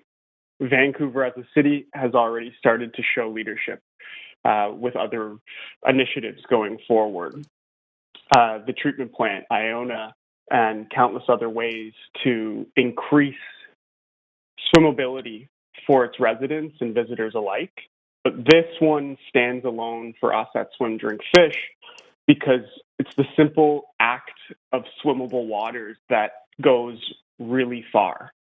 And it seems simple at the surface, but if you go beneath that, no pun intended, it really does make a difference for people, for your residents, for your visitors, for everyone involved. And swimmable water it's the intersection between environmental activism and social engagement. It builds a community. When we think about swimmers, we often think about the heroics of swimming across open water, if it's across the Salish Sea or across Lake Ontario or these big bodies of water. But it's for everyone. If it's simply dipping your toes in the water or walking your dog nearby it at the water's edge, you're all taking part in a healthy watershed by that active connection. And without swimmable waters, we alienate communities. And it's simple enough that you look at a city like Vancouver and seeing the council go over so much today. It's a global city. Today, you think of the Olympics, a C40 event. These are things that put you on the map as a major city. And as that type of global recognition means you need to show leadership. And declaring a swimmable city is leadership in building a community. We need to act locally and think globally. And that's what a motion like this is doing, is it's building community and connecting people to the water going forward. And that's what we've seen as an organization, is that when we get people to the water's edge, they become the best advocates, the best stewards to protect their water. And we've seen that in the hub in Vancouver. And we've seen how privileged and fortunate we are in Vancouver to be able to have the beaches and the waterways and the access to water that we do. Being an organization that goes across the country, we've seen in other major cities where that connection has been lost, where communities have been alienated from their water, and now the work that has to go into reconnecting people and getting them back into the water. It's a big challenge. It's definitely doable. But in Vancouver, it's making sure that community and people understand the importance of that swimmable water before you start to lose that. And closing beaches is something that can become really detrimental. Again, we're fortunate here that if English Beach is closed, we can go somewhere else. You can go to Spanish Banks, you can go to Second or Third Beach. We have a plethora of options to go to. Other places don't have that. And if we take it for granted and don't start to communicate it as swimmable water, we can put it in jeopardy. And today it's been mentioned countless times, is that we are in a climate crisis and we need to find innovative, adaptable ways to address that. There is nothing more natural than giving your residents the ability to simply go to the water to cool off when extreme heat comes, to give people the social ability to go to the water and meet and gather. There's massive mental health benefits to getting people into the water and to getting people just simply beside the water. So for us at Swim, Drink, Fish, this is a no-brainer that we want to support this, and we want to work with the City of Vancouver and all of the stakeholders involved as community members in making sure that we continue to prioritize something as important and as simple sometimes as swimmable waters. So thank you. Perfectly timed. Thank you very much. And I don't see anybody on the list for questions, but you were extremely clear, and I appreciate that you did take the time to speak to council on this. Thank you. Okay, this is Speaker 4 on the line, Craig Amundson. I'm sorry. Hi, good evening. Yeah, Hi, Craig, can you is hear this me? Craig? Yep. This is Craig Amundson speaking.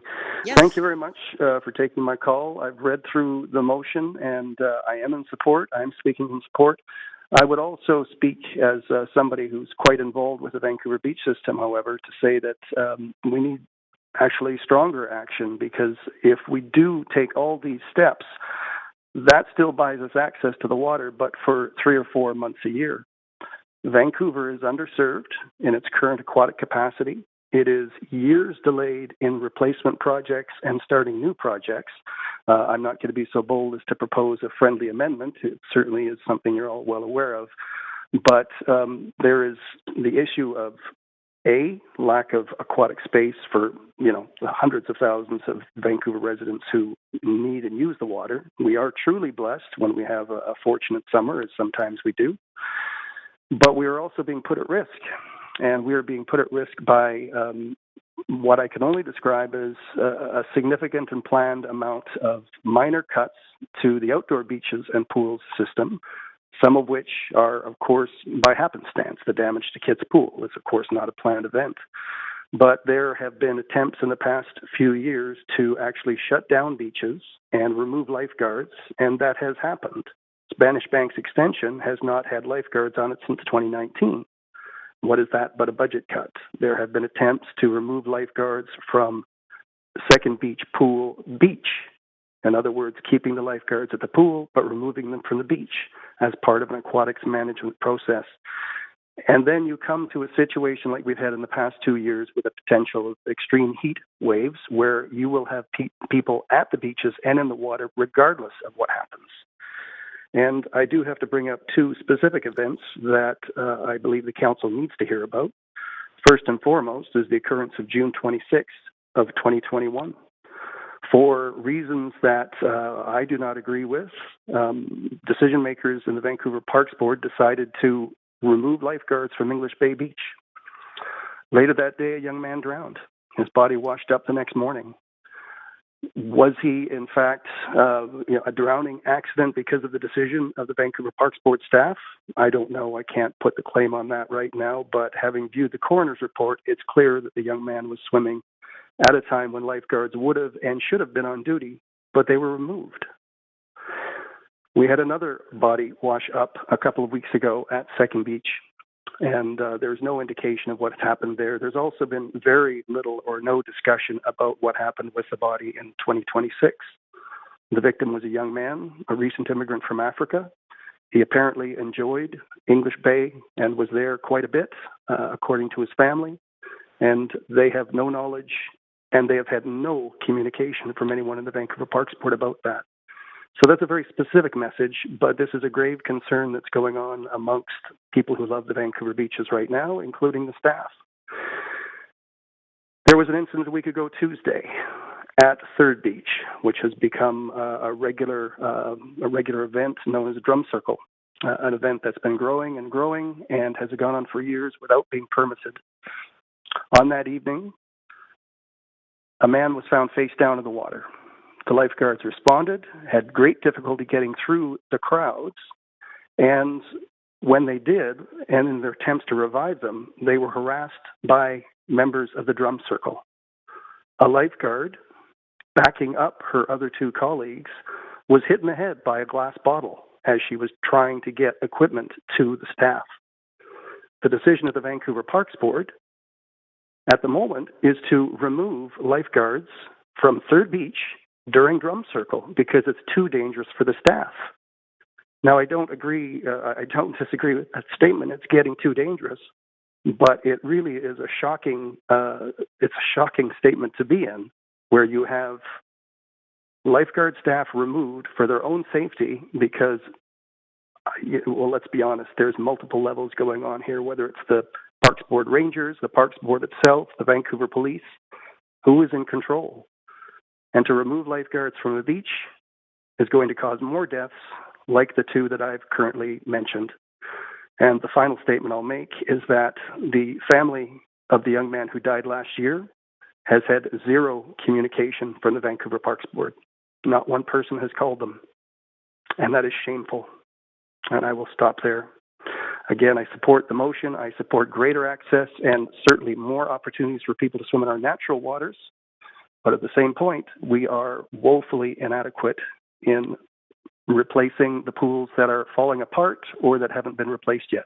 Thank you. Have a good night. And thank you. Very much appreciate you taking the time to both speak to us on the issue and provide information. Thank you again. There are no questions. Council, I'm going to go back over speaker and see if speakers 1 or 2 are on the line. Is Karen Antoine on the line?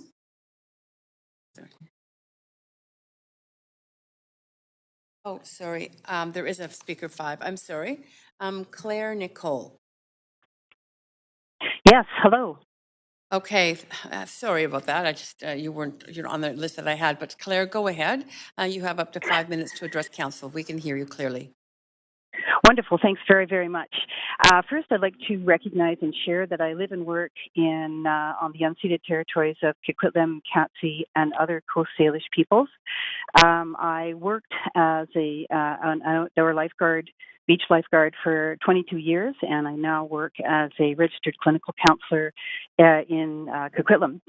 I'd like to read to you an article that I wrote some time ago regarding our previous speaker's points. In Eric Nichols' book, Vancouver, first published in 1970, he expresses a concern for, quote, conflicting values and approaching maturity that place Vancouver at a crossroads for the future, unquote. Are we there yet?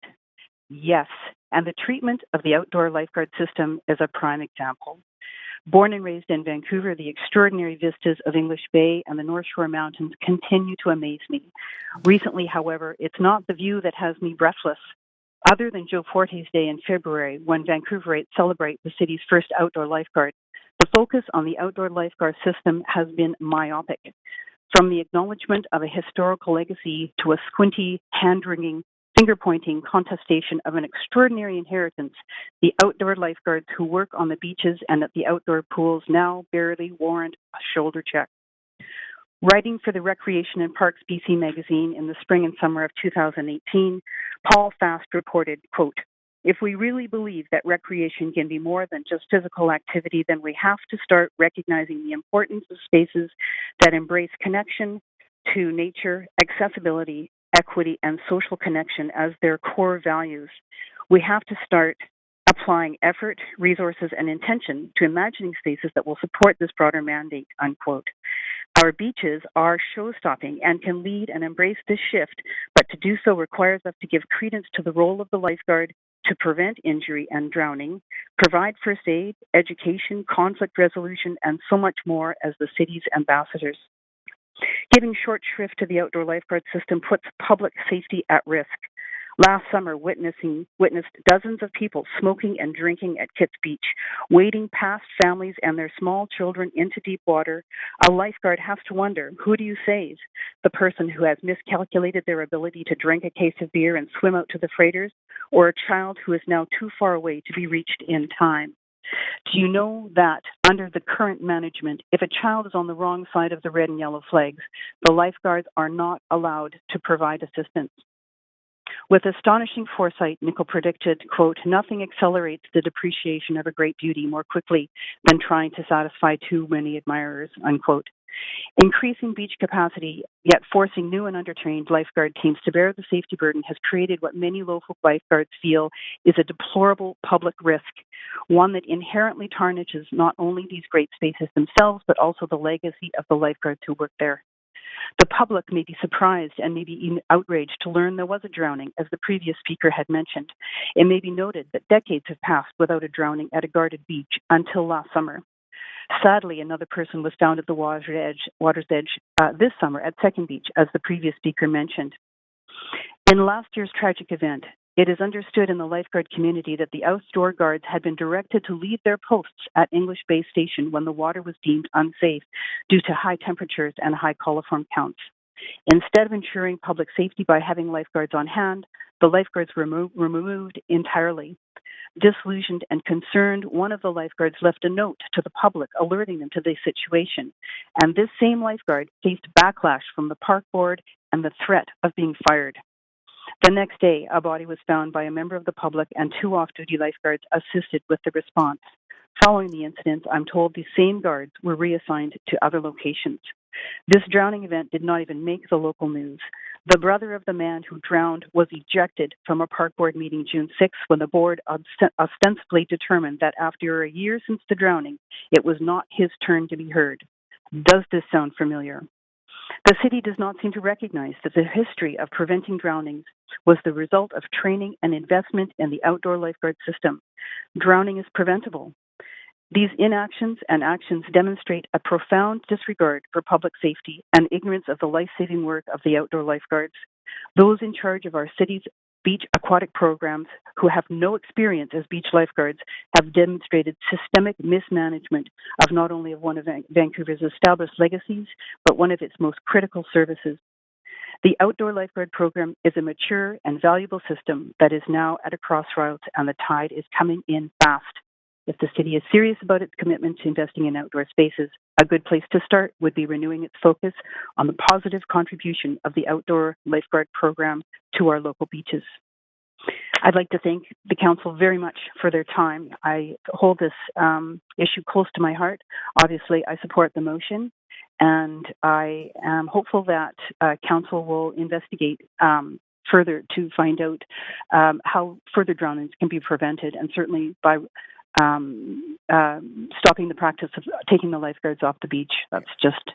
Thank you. Thank you very much for speaking to us. There are no questions. You were very clear in your presentation and appreciate that information you've provided. Thanks for your time. Yeah. So I'm now going to go back and see if speakers 1 or 2 are on the line. Karen, speaker 1. Aaron Antoine.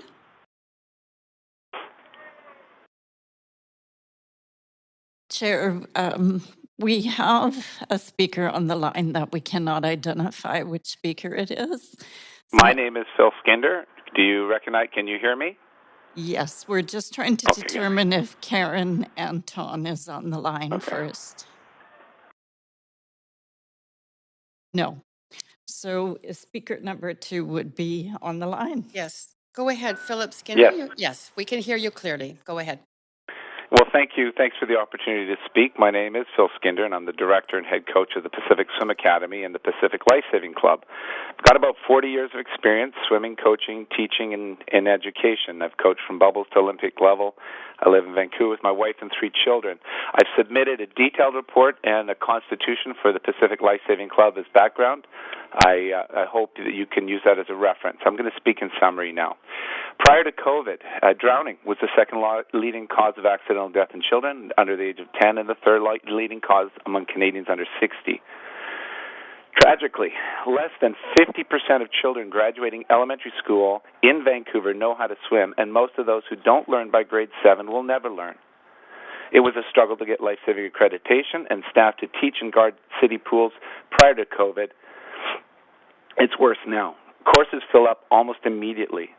They were expensive and often hard to drive to get to other cities to get them.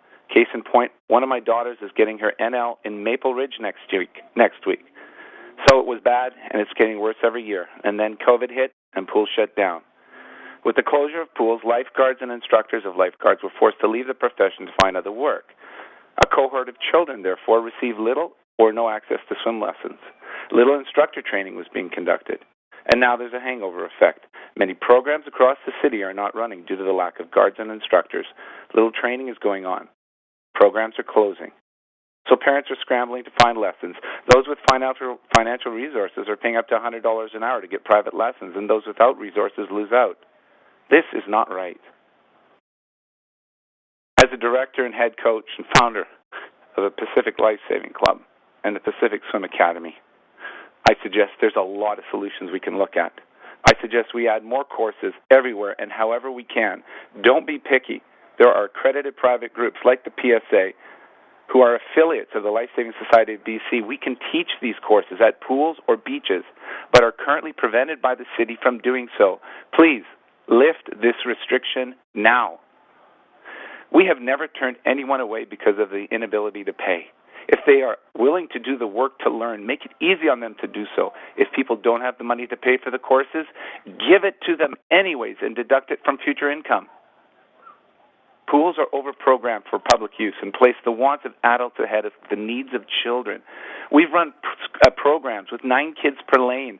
We have waiting lists, and we've been refused additional space when at the same time the public lanes at the pool beside us have 1 or 2 people per lane, sometimes 1 or 2 people in the rest of the pool. Please reconsider your priorities. Place a higher priority on kids' courses, lifeguard development courses, elementary school programs, high school swimming programs, and you'll see a change. Specific recommendations we make in this on this point, and plans are provided in the attached report I've already sent to Council. I want us to create programs that kids want to join. We have a bunch in planning stage, and we're implementing many of them already. Kids, you can't hold back kids that want to learn. We can create programs that work. And lastly, if the city doesn't have the resources to run courses and get kids swimming, then please, please, please outsource. Let accredited user groups like ours do it. Many are able to provide the guards and instructors on their own at no expense to the city. We are the only club in the city offering an integrated program of technical swimming instruction, life-saving development, instructor development, and competitive swimming. We take kids from learn to swim to lifeguard, and we do it well. So well that we're placing kids on the junior national life-saving team. We use as much pool time as we can get. We have so much more to offer, but we're kept waiting. Our challenge is that we're prioritized behind existing programs. These programs are not providing solutions to the problems. We need to focus as a city on the programs that do. The other challenge is that we aren't allowed to offer life-saving courses in the city pools and beaches. If we were, we'd integrate the courses with other programs we offer. Furthermore, there doesn't seem to be anyone in the city willing to talk about running an integrated development program. If the city allocated pool space to elementary school programs and high school programs like the ones we're running with the Vancouver School Board, we've piloted with them for 3 years prior to COVID, we could easily integrate life-saving courses and instructor training. It just makes sense for high school students leaving the sport to move into life-saving and coaching. Our plan would be to have the high school students teach the elementary school students for leadership, volunteering, and learning credits. They would then take life-saving courses. We just need the permission to do more, and we need the pool space and beach space allotted to us in advance so the parents can plan. I'm sure if we had this, we'd have a lot of these problems resolved. And you, the city, would not need to spend a lot of money to do this. The detailed introduction, analysis, and presentation, a huge list of recommendations have already been sent to you, and you should receive it shortly, if not already. Thank you kindly for your time. I support this motion. Great, thank you, thank you. That I think that was very clear. But you do have questions. If you don't mind staying on the line to answer them. Yes. Councillor Hardwick, first for you. Thanks, Bill. When I was growing up, we all went through swimming lessons, Red Cross lessons where we got our badges. That doesn't exist anymore, where kids are going through and getting their Red Cross badges? It's interesting. That's a good question to ask. We're going through a transition period right now. The Red Cross Society has exited the program. They've offered it up until and including this year in all across Canada. The Life Saving Society as well has offered a similar but different Learn to Swim program. They've been doing that across Canada as well. There existed an agreement just in principle between Life Saving and Red Cross up until now. Life Saving would not offer Learn to Swim if Red Cross didn't offer Life Saving. Red Cross has exited, and Life Saving is now going to take over. I believe the Red Cross program was a 10-level program. The Life Saving program is a 6-level program. So, yes, we've been doing it up till now, Colleen, but we're in a transition, and Life Saving BC, of whom we are an affiliate of, will now be taking over. So going back a couple of generations, people used to learn to swim down at the beach. We've got some famous stories of learning to swim at all of our beaches, but that's also gone away. That has gone away. I don't know anybody who learns to swim at the beaches anymore. We had since when COVID hit, we developed a program on the beach, and we became an affiliate of Life Saving BC, and we started running life saving sport programs. The city wouldn't allow us to run learn to swim programs. They wouldn't allow us to run life saving accreditation programs, the Bronze Medallion, Cross, and Star, but we were able to thankfully run the life-saving sport program. So we do that at the beach. I don't know if anybody is running learn to swim programs. That's something that could easily be done without any need for new pools, and we would be standing up with our hands in the air to do it in an instant. So it's in some, sorry, I've landed grandchildren here unexpectedly. Your point is that it's really important that all kids have access to swimming lessons.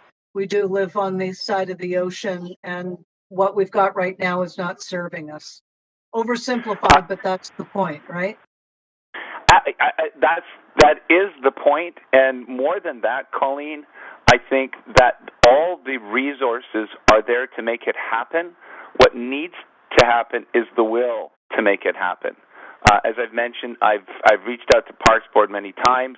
I'm thankful that we could offer the few programs that we do, but we can do significantly more. I've worked with the Vancouver School Board. We did 3 years of pilot programs for the elementary school level. I'm so sorry that Councillor Hardwick is over her time. So That's fine. I'm just, sorry about that. But you do have more questions if you don't mind staying on the line. Sure. Great. Councillor Kirby-Young, over to you. Yeah, hi Phil, thanks for speaking. You just got into an area of the question I was going to ask you, and you mentioned that you'd reached out to Park Board, and I was just going to ask that, wearing my former Park Board Commissioner hat, if you have shared all these suggestions with them or engaged or need help with introductions, because I fully acknowledge all of the issues, but the beaches, pools, delivery of programming, swimming awareness programs, lessons, swim camps, all of that falls under the jurisdiction of the Park Board and not City Council. So I'm wondering if you've had the opportunity to really engage with them. I don't have an introduction to anyone at the Parks Board level. I'm in a precarious situation in that I rent pool space from the city, and I'm instructed to deal directly with the pool managers. The pool managers have full discretion to rent the pool space as they see it.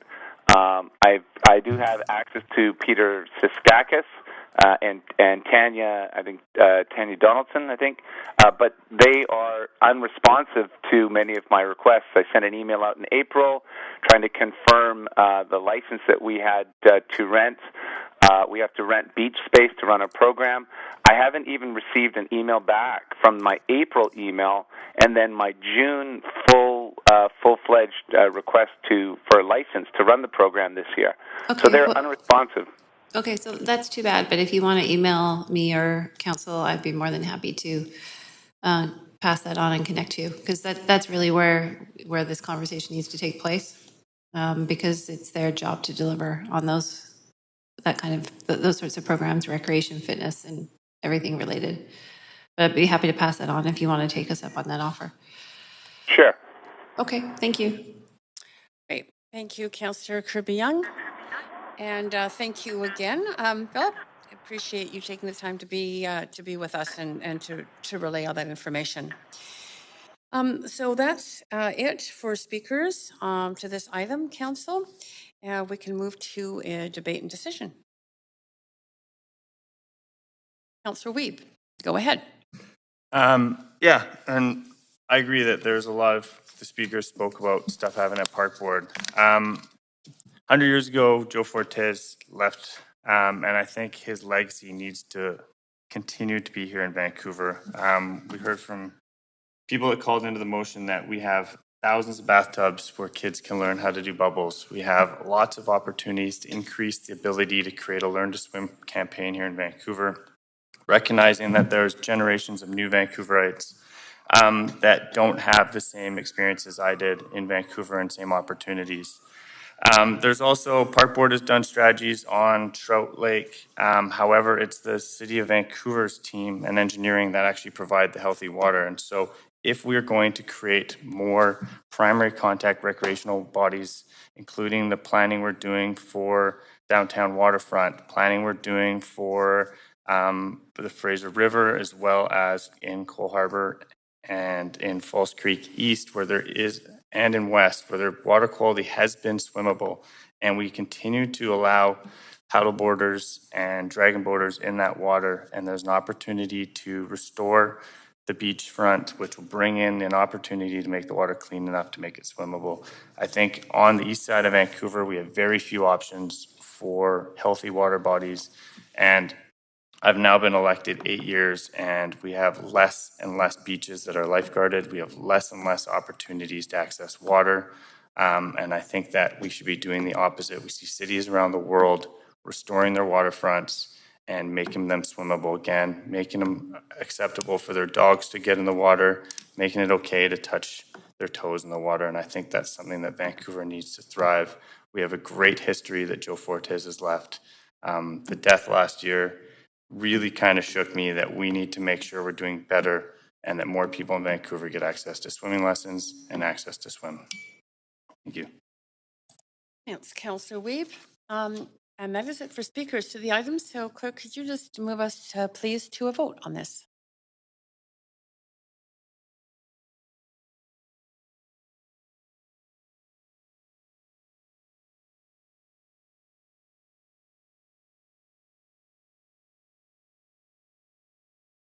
And that has passed unanimously.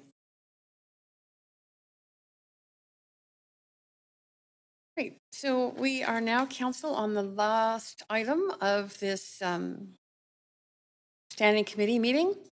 And that is item 11, enabling the next generation of Vancouver specials, which was formerly member motion B8.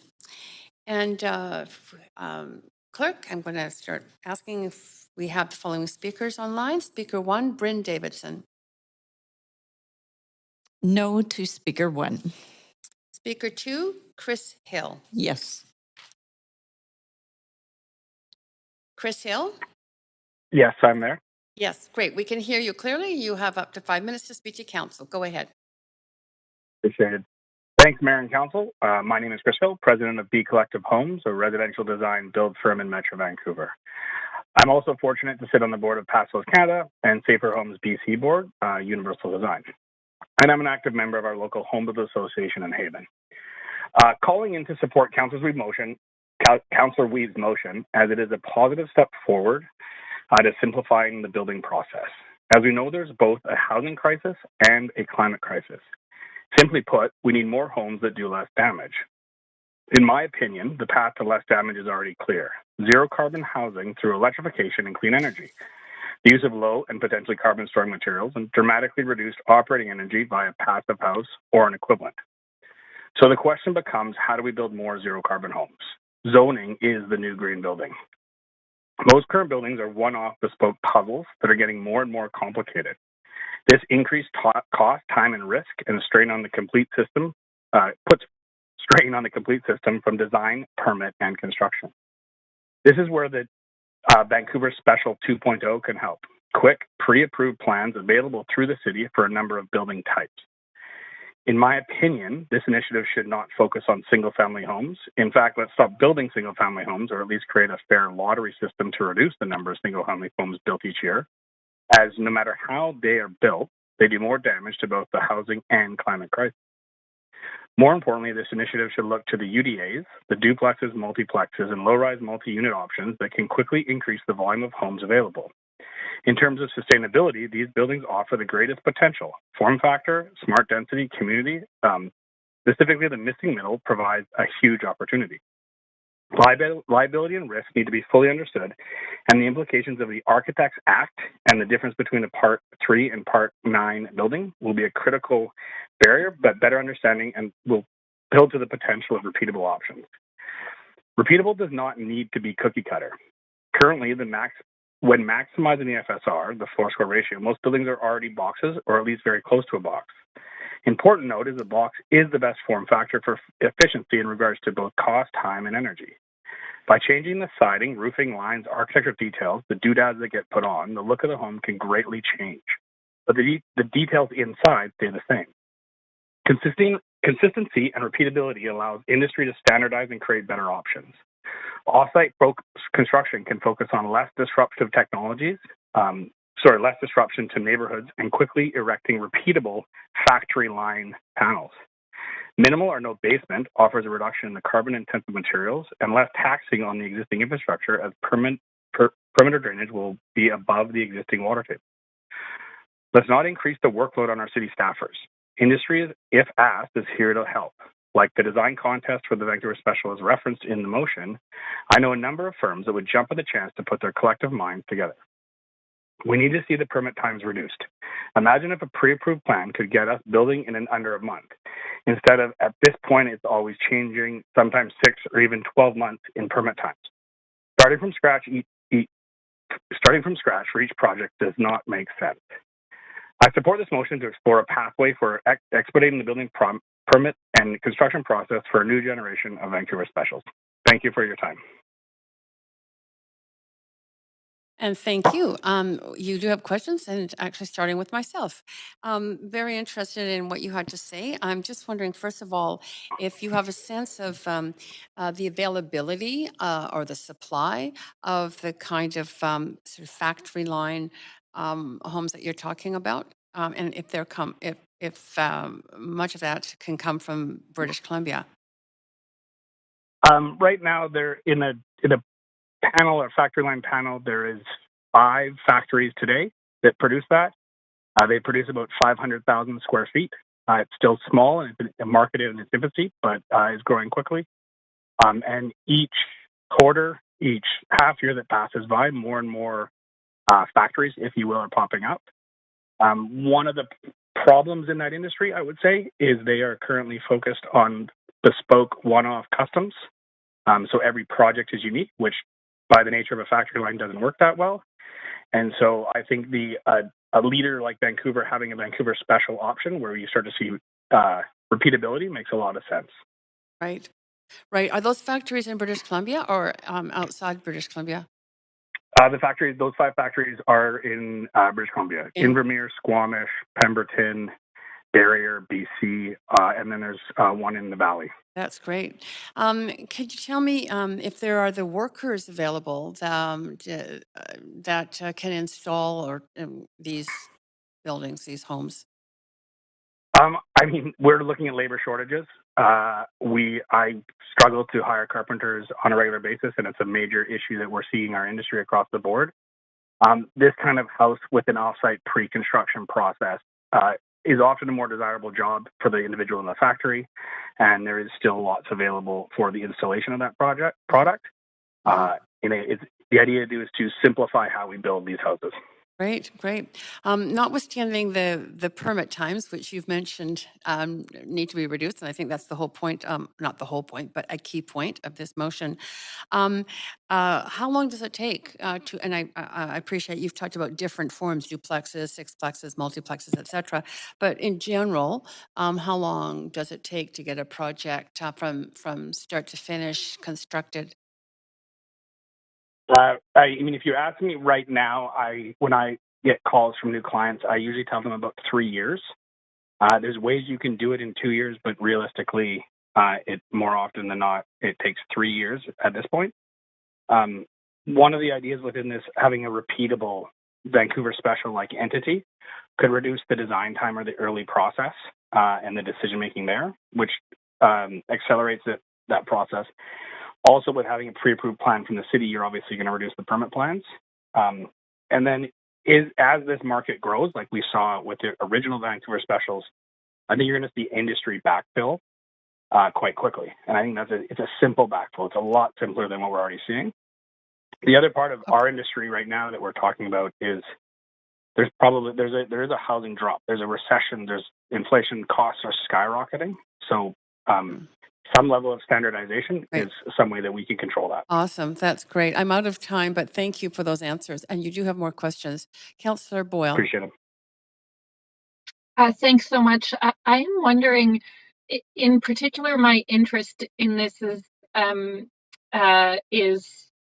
multifamily rental buildings, and I'm wondering what options or possibilities you exist for this type of repeatable form with an expedited process for, say, a 4 or 6 story rental building off Arterial.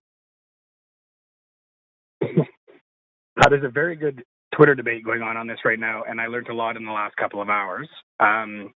One of the big areas, and I noted to it quickly, will be the Architects Act and the difference between a Part 3 and a Part 9 building, and where the liability lies within the execution on that building.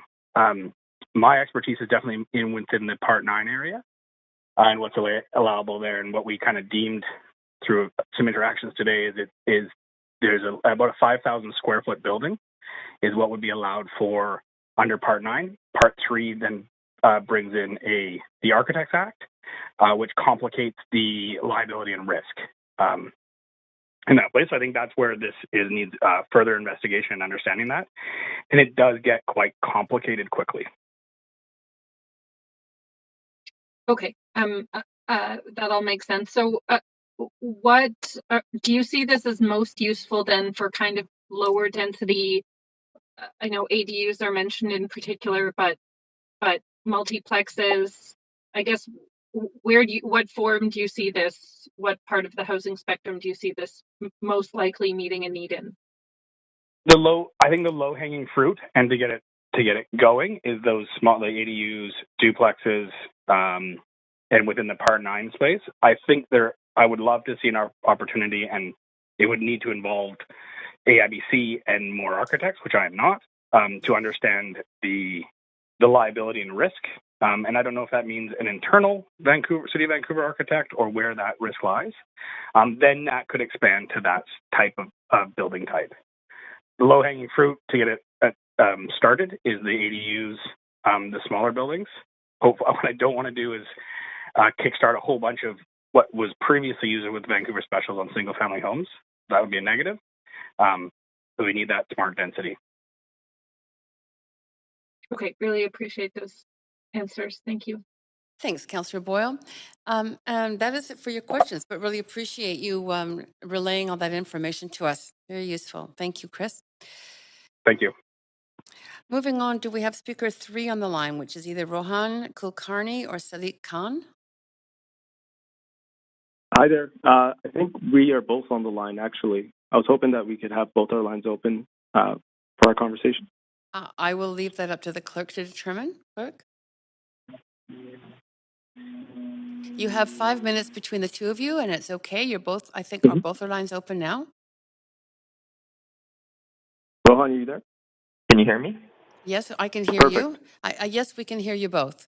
So go ahead. I'll begin. Thank you. Hi, my name is Sadiq Khan, and on the line I have Rohan Kulkarni. We are co-owners of a local construction technology company partnered with the University of British Columbia called Row Homes, and we are in complete support of Motion B8.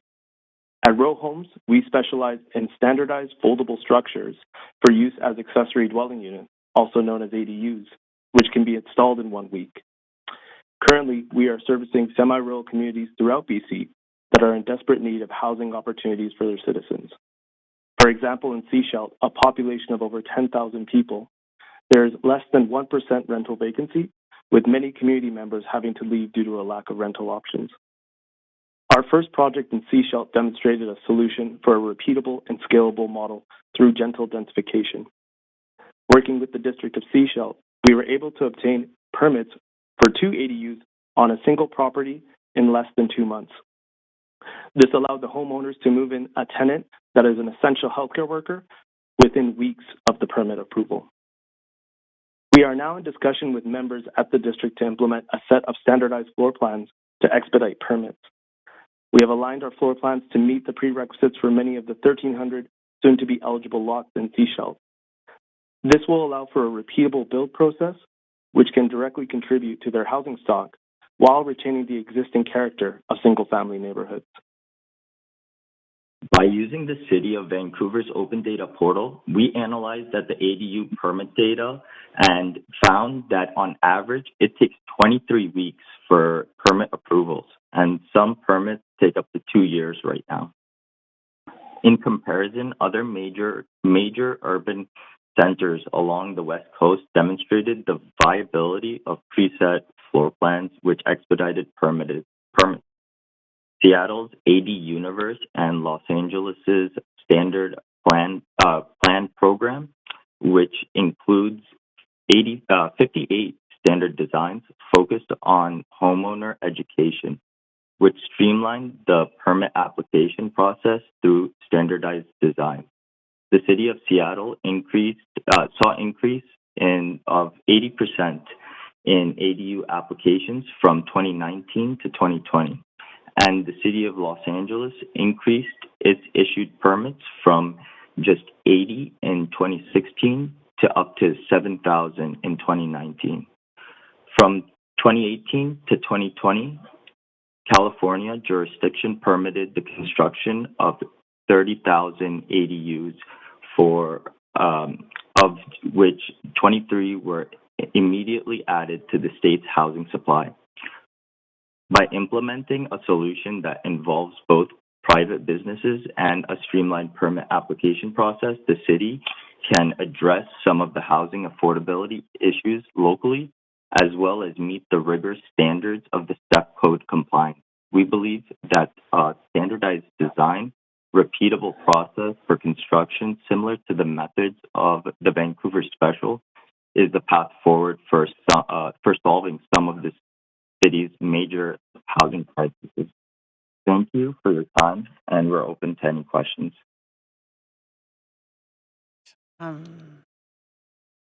Yes, I do have some questions. I'm curious about the cost of the end cost to the consumer of one of these ADU homes, like let's say in Sechelt. Yeah, so right now, the typical costs that we're looking at are around $250,000 to $270,000, dependent on the lot. And that is from bare land to having a unit down with permits and everything. Right. And that would be for like how big of a 2-bedroom or a? That would be for a 530 square foot unit, and that's a 1 bed, 1 bath. Okay. And how many bedrooms? Sorry, it's 530 square feet, and it's 1 bed, 1 bath. Okay. Okay. Yeah. We also do have a larger size, which is 1,050 square feet, and that is a 3 bed, 2 bath, and that is around 400,000. So a little bit less. Great. Good to have those examples that are actually happening in the province. Mm-hmm. Thank you. Great, thank you. And I think that's it for your questions, but I really appreciate you taking the time to talk to us. Thank you. Moving on to speaker 4, Emma Wickham. Hi, can you hear me? Yes, we can. Go ahead. Hi, I'm Marlene. I'm from Vancouver. I'm not a developer. I can't answer any questions about housing, but I responded to this because I'm interested in a new type of Vancouver special. I guess one for myself, I do have to look at future housing needs of my children and my mother-in-law, and my very small wartime era house is not adequate for that, and certainly not energy efficient. So I would wish that a Greek-style polykatoikia type of complex could be approved on single-family lots, so that there could be multiple homes in one location. Now, the one aspect, that I can provide that would be different than what other developers are going to talk about is the purpose of the multi-family home. What do families use their ground levels for over time?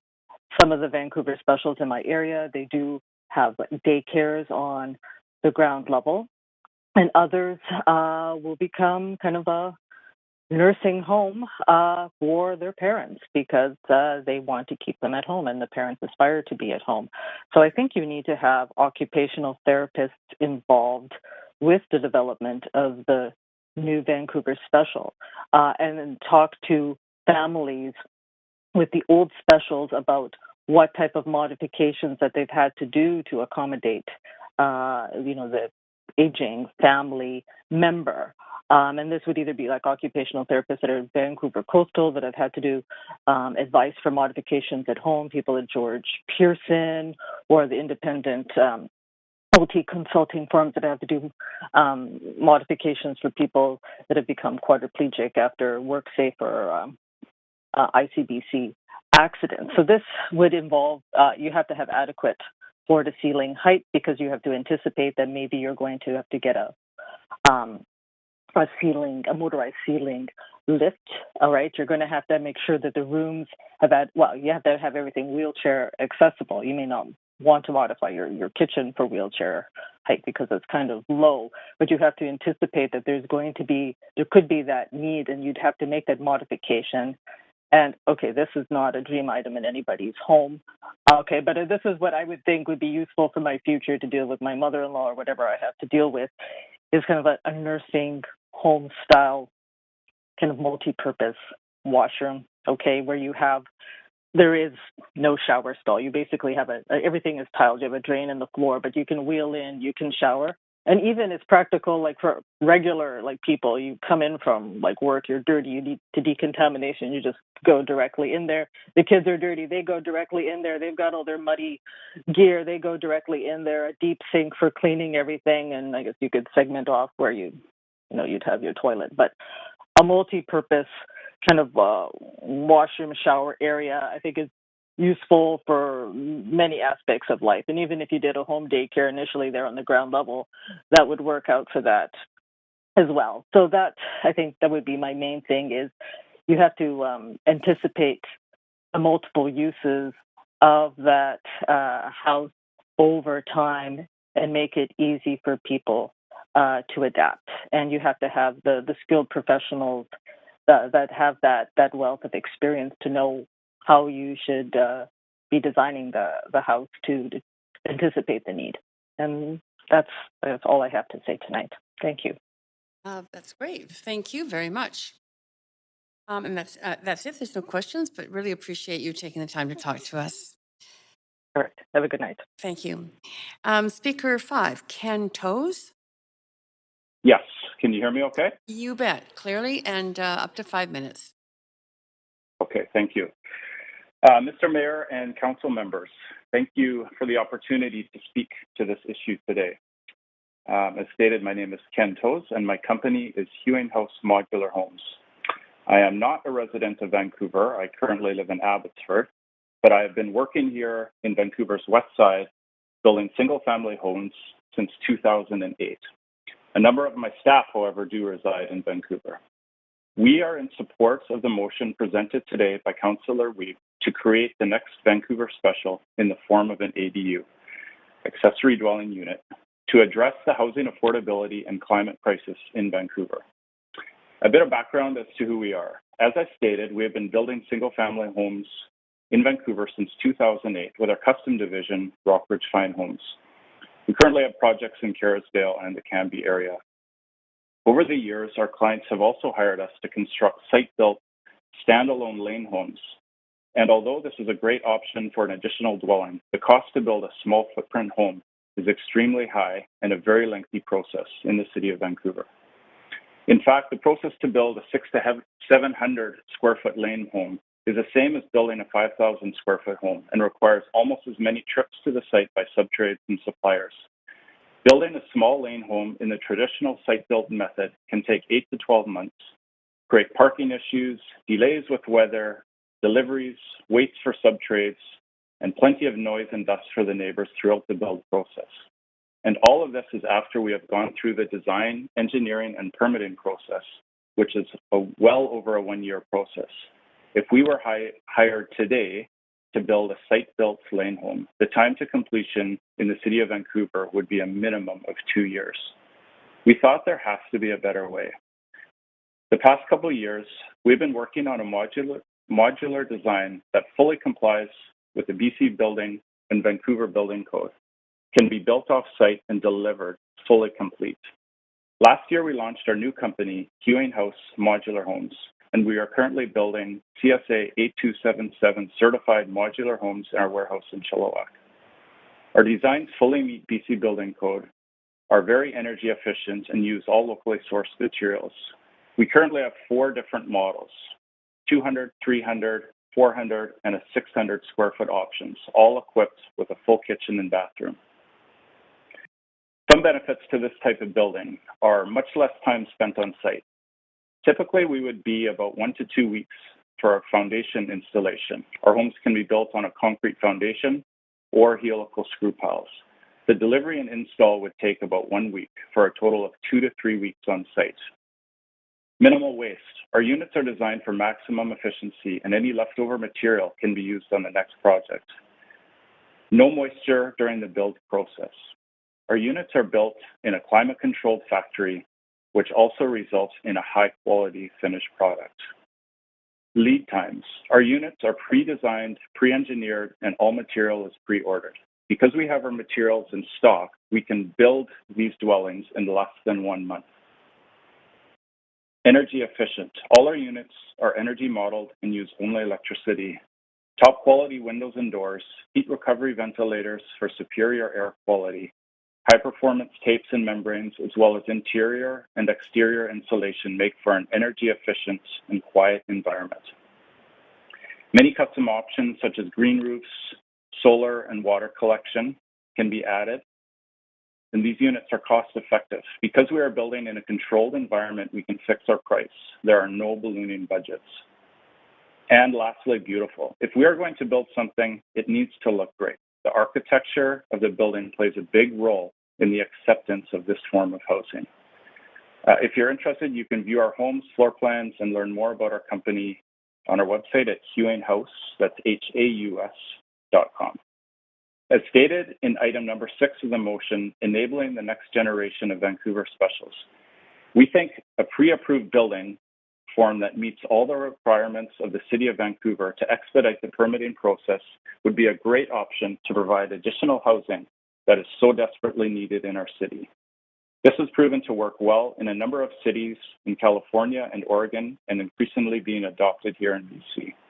We would love to be part of the solution to our housing crisis in Vancouver.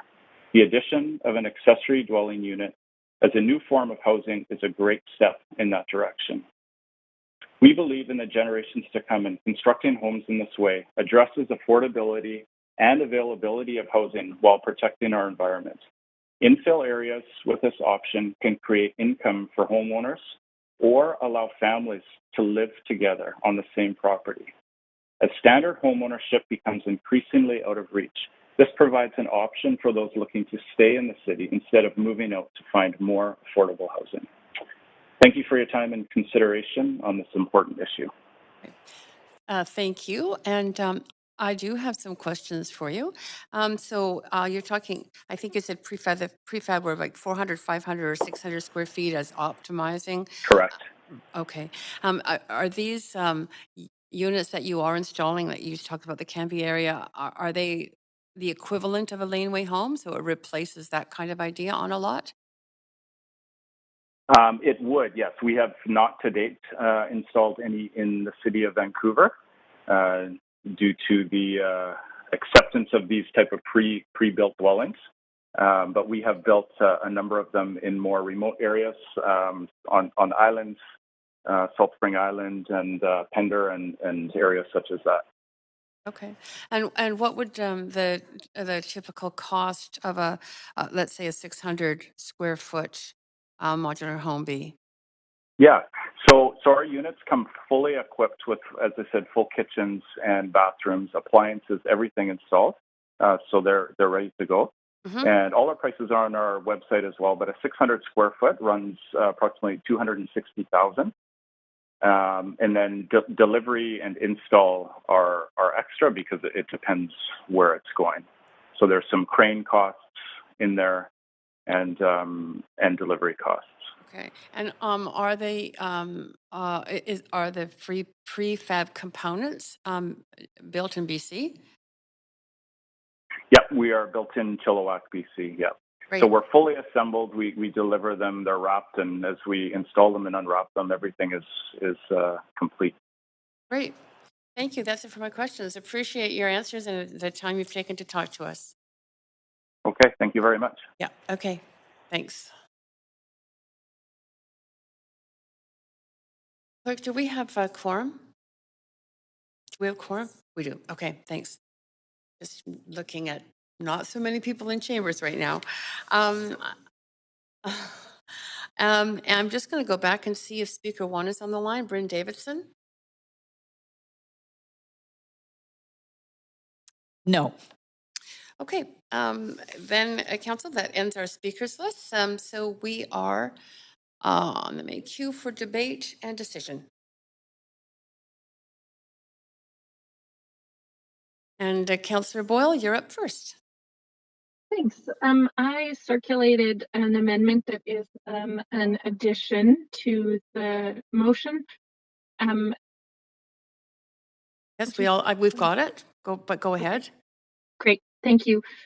Just to say, I think there's lots of value in this idea. It's certainly the idea of a new Vancouver special is something many of us have been hearing about for many years. So glad to see it in a motion as well. And I think there, of course, are places where a replicable, easy to build ADU will add value and add options in many neighborhoods, and happy to see those. But where I am most hopeful about this model and approach is in building more rental and multifamily housing, which we know is significantly more affordable than an ADU, can provide more options in terms of accessibility, in terms of multifamily living, and more options for renters and workers across the city, which again we just know that we badly need. So adding this consideration to have staff look at a replicable mid-block apartment building type form and include that in the report back. Great. I'm going to take us to an amendment queue, and Councillor Fry, is that just a holdover? It's a holdover. Councillor Weed, to the amendment. Yeah, I will be supportive. And I did speak to a few builders that said they have a 4-story that they're working on and a 6-story, as well as one that says he's got an 18-story cross-laminated timber building that he can do that would be zero emission, passive house certified, and really could meet the affordability needs and should be built across the province. And so I think that there are options at the larger scale, and I appreciate the amendment here from Christine Boyle, because I think that we need to be looking at a spectrum of housing, and this type of Vancouver special repeatable form can work at 4, 6, 18 stories and really deliver on the needs of Vancouver. Great. That's good. I don't see anyone else on the list. So could you move us to a vote on this amendment?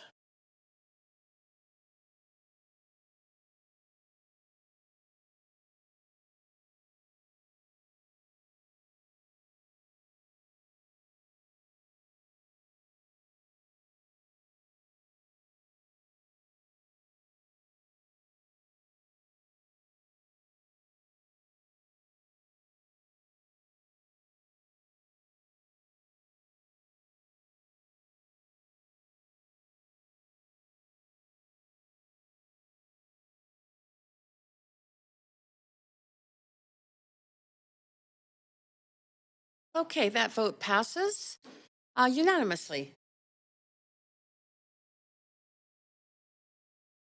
So we are now on to an amended, we're back to the main queue and speaking to the amended motion.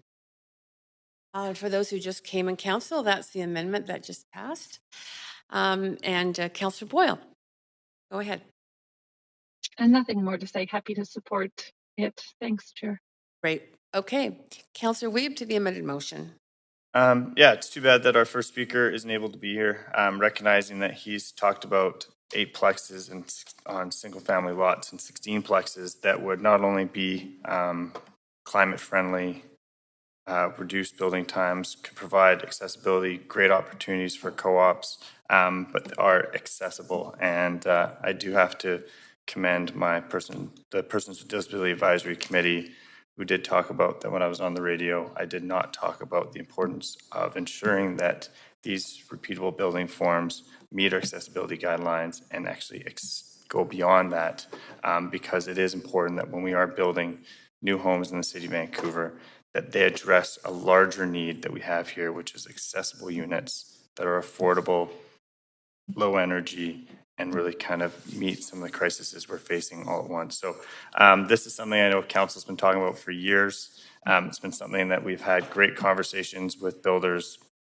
and the public about what options we have to look at. How do we reduce permit times? One of the issues we've had in Vancouver is how long it takes to get project approved, and then how long does it take to get through DP and BP to actually get the shovel in the ground? How long does it take to build, and the lack of labor? And this idea of creating the next generation of Vancouver specials from an ADU to an 18-story building is an opportunity to really advance some of the big concerns we have in Vancouver. So I really look forward to staff's report back on how we enable this and how we can start building the homes we need quicker for the people of Vancouver. Thanks. Thanks, Councillor Weeb. And that's it for speakers. So, Clerk, if you could move us to the vote, please. This is on the amended motion.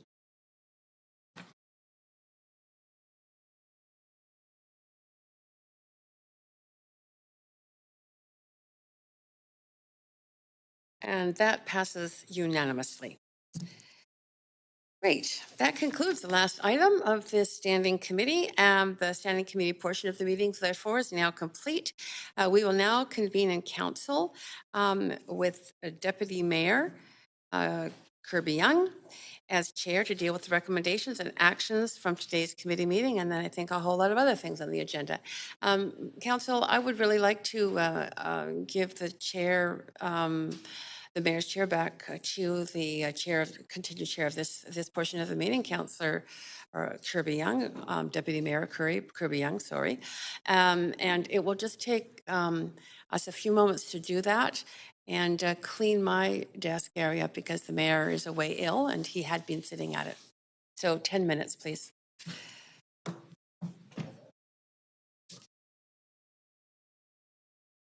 Thanks.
I'm going to call us back to order. We do have quorum. We will now, everyone.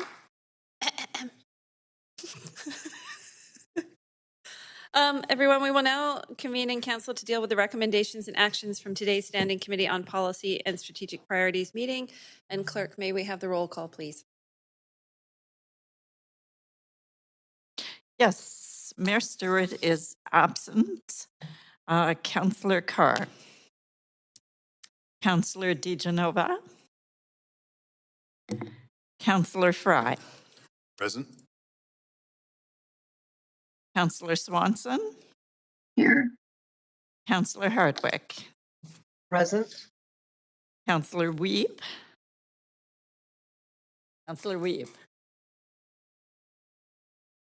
Present. Councillor Boyle. Present. Councillor Dominato. Present. Councillor Bly. And Councillor Kirby Young is the Deputy Mayor taking the chair. The meeting has quorum. Deputy Mayor Kirby Young. Thank you, team. I now need a motion to adopt the Standing Committee's recommendations Councillor DiGenova. for... If council would just indulge me to say what for first, that would be great. We now need a motion to adopt the Standing Committee's recommendations for items 1 to 11. Councillor Carr, thank you. Councillor DiGenova. Councillor DiGenova, thank you. All those in favor, say yay. Any opposed? Oh, okay, thanks. That passes unanimously. And now, council, although the order of your agenda is correct procedurally, I do need a motion to vary the agenda in order to allow us to consider bylaws before the unfinished business items, as some of the administrative motions are dependent upon bylaw decisions. So would someone like to make a motion to vary the order of the agenda to deal with bylaws next? So moved. Thank you, Councillor DiGenova. Second, Councillor Wiebe. All those in favor? Aye. Aye. Any opposed? Okay, seeing none, that carries unanimously. Okay, council, we're moving on to bylaws. We have a modest 67 on this evening's agenda. Yes, you heard that right, 67. And here we get into the fun part of the evening. Does any member wish to hold the bylaws for debate or for conflict of interest? Councillor Wiebe, go ahead. No? Hold over, okay. Councillor Swanson? Yeah, I'd like to hold 35, 36, 39, 45, and 48. I don't have to talk about them, just separate them out for the vote. Okay. And it's fine to do those as a batch? You don't need separate votes on those? Yeah, that's fine. Okay, thank you. Councillor Hardwick? Hi, can I add to that list 28, 34, I'm not sure if Councillor Swanson had 34 or not, but 34, 38, 39, 45, 48, 49, 52, 53, 54, 57, and that's it. Anybody call bingo yet? Haha. Sorry, 57, the last one, Councillor Hardwick? Yes, that is correct. Okay, and as we work with the clerks, I know we have some new staff sorting out the votes. I just want to confirm that from your perspective, you're fine to do those as a batch, if that allows? Yes. Okay. Okay, so clerks, just before, make sure that we do this well, and I've taken note of the numbers, I assume you have two, but I see overlap with two of the bylaws, 39 and 48, that were pulled by both Councillor Swanson and Councillor Hardwick. And by my calculation, the rest was different. So I just want to give you guys a minute to ensure that you have those, and then we can clarify which block we're going to vote on first, okay?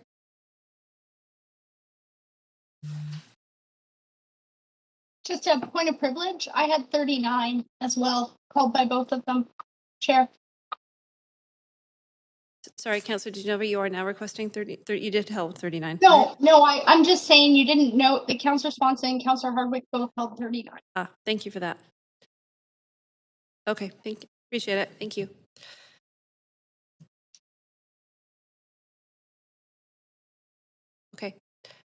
Do you want me to give it a go, clerk, or would you like to give us the batches you'd like us to vote on in order?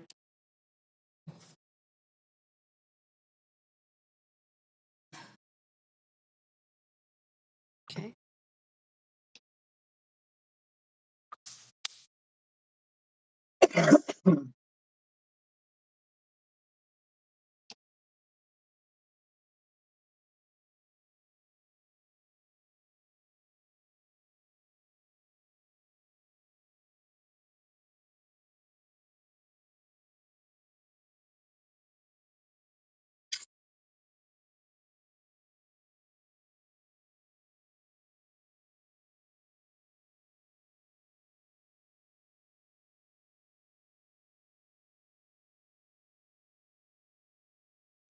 Just bear with us for a moment, Council. We're working out these batches. 1 second, please.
Okay, thanks for your accounts, your patience, Council. I think we have this. We are going to have a number of votes. So, yes, Chair Carr. Sorry, Councillor Carr.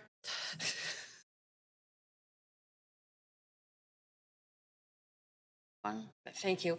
I just wanted to say that I had not reviewed some of these that I was supposed to have, so I'm not going to be able to vote on some of them, but maybe you want to go through. Yes, I'm going to go through that piece next. Oh, okay. Yeah. Yes, we are going through that piece next. So we have now identified councillors holding the bylaws for debate or conflict of interest. And now we are going to go through council members who are not present for meetings related to public hearing enactment bylaws must confirm that you have reviewed proceedings of the meetings if you wish to vote on the enactment.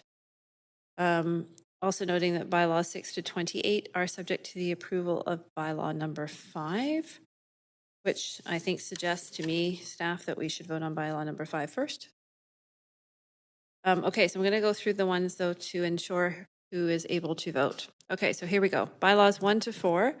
From the public hearing of July 12th, Councillors Hardwick and Swanson were absent for this item at public hearing. Councillors Hardwick and Swanson, have you reviewed proceedings, and will you be voting on the enactment? No and no. Councillor Swanson? No and no. Okay, thank you. Okay, next, bylaws 5 to 8 are from the public hearing of July 5th. Councillors DeGenova and Hardwick were absent for this item at public hearing. Councillor DeGenova, have you reviewed proceedings, and will you be voting on that enactment? I have and I will. Thank you. Councillor Hardwick? No and no. Thank you. Okay, bylaw, I'm just pausing as we go so that the clerks can capture this. Bylaw 33 is from the public hearing of November 18th and 25th, 2021. Councillors Fry, Hardwick, and Councillors Fry, Hardwick were absent for this item at the public hearing. Councillor Fry, have you reviewed the proceedings, and will you be voting on the enactment? I have and I will. Thank you. Councillor Hardwick? No and no. Okay, thank you. Okay, bylaw 34 from the public hearing of September 21st and 23rd, 2021. Councillors Hardwick and Weeb were absent for this item at public hearing. Councillor Hardwick, have you reviewed the proceedings, and will you be voting? No and no. Thank you. Councillor Weeb? I have and I will. Thank you. Okay, next, bylaw 35 from the public hearing of July 6, 2021.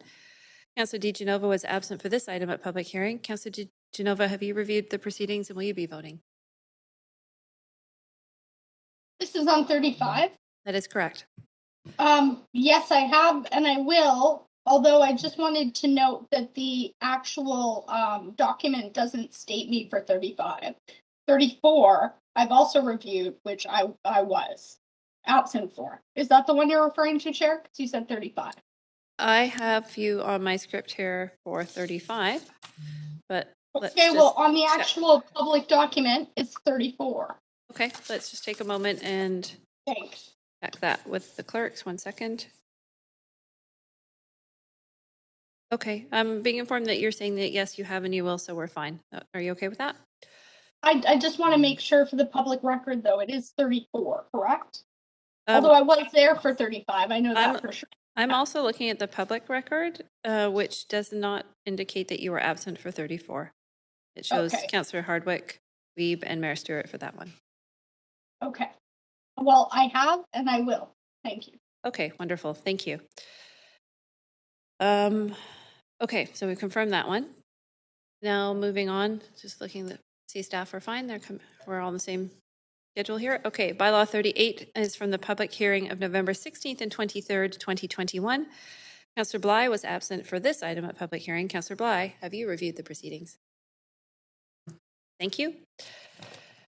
Okay, bylaw 41 from the public hearing of March 3rd, 2022. Councillors Carr and DiGenova were absent for this item. Councillor Carr, have you reviewed the proceedings? I have not and I will not. You have not and will not. Thank you. And Councillor DiGenova? I have and I will. You have and you will. Thank you. Bylaw 46 from the public hearing of June 25th and 30th, 2020. Councillor Boyle was absent for a portion of this item. Councillor Boyle, have you reviewed the proceedings and will you be voting? And I will. Thank you very much. Okay. Bylaw 47 from the public hearing of July 6, 2021. Councillor DiGenova was absent for this item at public hearing. Councillor DiGenova, have you reviewed this one? Chair, I just wanted to check. Bylaw 47 is a bylaw to amend zoning and development bylaw 3575 to rezone an area of CD1. No, on my list. Oh, yes, you're correct. 1190 Burrard Street. Okay. And actually on the public record, because I'm looking at it right now, it says all council members were present for this public hearing. So I'm not sure which record you're looking at, but it's different when I look at it on the public record right now. But I was there, so I'm not sure why I'm being asked why I was absent. Perhaps I can direct that question to staff because I'm looking at the. Me, I just want to make sure that we're going along with the public record here. Thank you. I understand. So perhaps I can direct that question to staff because according to the published agenda, I'm seeing that notation for Councillor DiGenova. So clerks. But it does say Councillor Wiebe and I were absent. Councillor DiGenova, I'm actually trying to ask the question of clerks just to get you an answer. So just bear with me for a minute, please. Yes, please. Thank you, Chair Kirby-Yung. I think we had prepared the script and which you're reading from, and then I know some bylaws were withdrawn through the legal department, so I have a feeling some synchronicity got confused. So it probably is best to take a break and check the numbering. Yeah, it might be a privilege. It might be good to take a break and see if we can get this synchronized. Okay. Yes, and before we take that quick break to ensure that we are synchronized, go ahead with your point of privilege, Councillor. My point of privilege is, can I just call out the address, or you could call out the address or the bylaw name or number, because that might take a lot less time than going through and re-iteming the bylaw number. I appreciate the suggestion, but I think that we had 3 bylaws removed, which probably resulted in renumbering of all the bylaws. And thank you for alerting us to the issue, but I think it would probably be quicker to just let the clerks confirm that. So we're going to take clerks, would you like 5 minutes? What do you need? I think you better give us 10 minutes. 10? Okay. So it's It's 8:18, so we'll come back about 8:28, and everybody can stretch their legs. Thanks, Council.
have this worked out, if everybody can come back.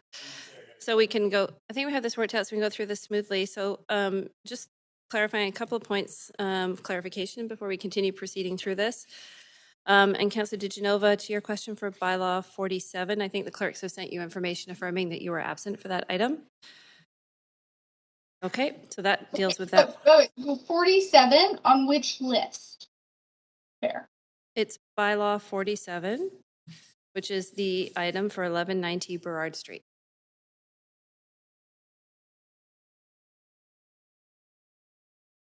Okay. 1190 Burrard Street is 47? Because I have 47 listed. I just want to know if it's changed as West 13th Avenue. No, just to clarify, we are speaking about the one for 1190 Burrard Street, and this is the one that the clerks have sent you an email for with the minutes for the meeting that indicates that you were absent for that item. And I'm just looking because I had mine laid out. So if the numbers have changed, I just received the note from the clerk. I'm just seeing it now. So I'm looking. Yes. Okay. Very good. Thank you. You're good with that? Perfect. Thank you very much. Okay, and then one additional clarification is for bylaw 34, Councillor Hardwick, you had indicated you want to hold that for separate vote, but then we have identified that you actually had not reviewed the proceedings, so therefore you can't take an action with regard to a bylaw, so we can't hold that for separate vote. Okay? Not hearing any objection to that. Are you muted? I just want to check in. Councillor Hardwick, you're fine with that?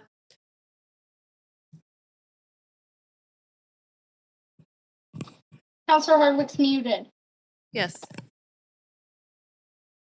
Councillor, we see you waving. Perhaps you have a double mute, Councillor Hardwick?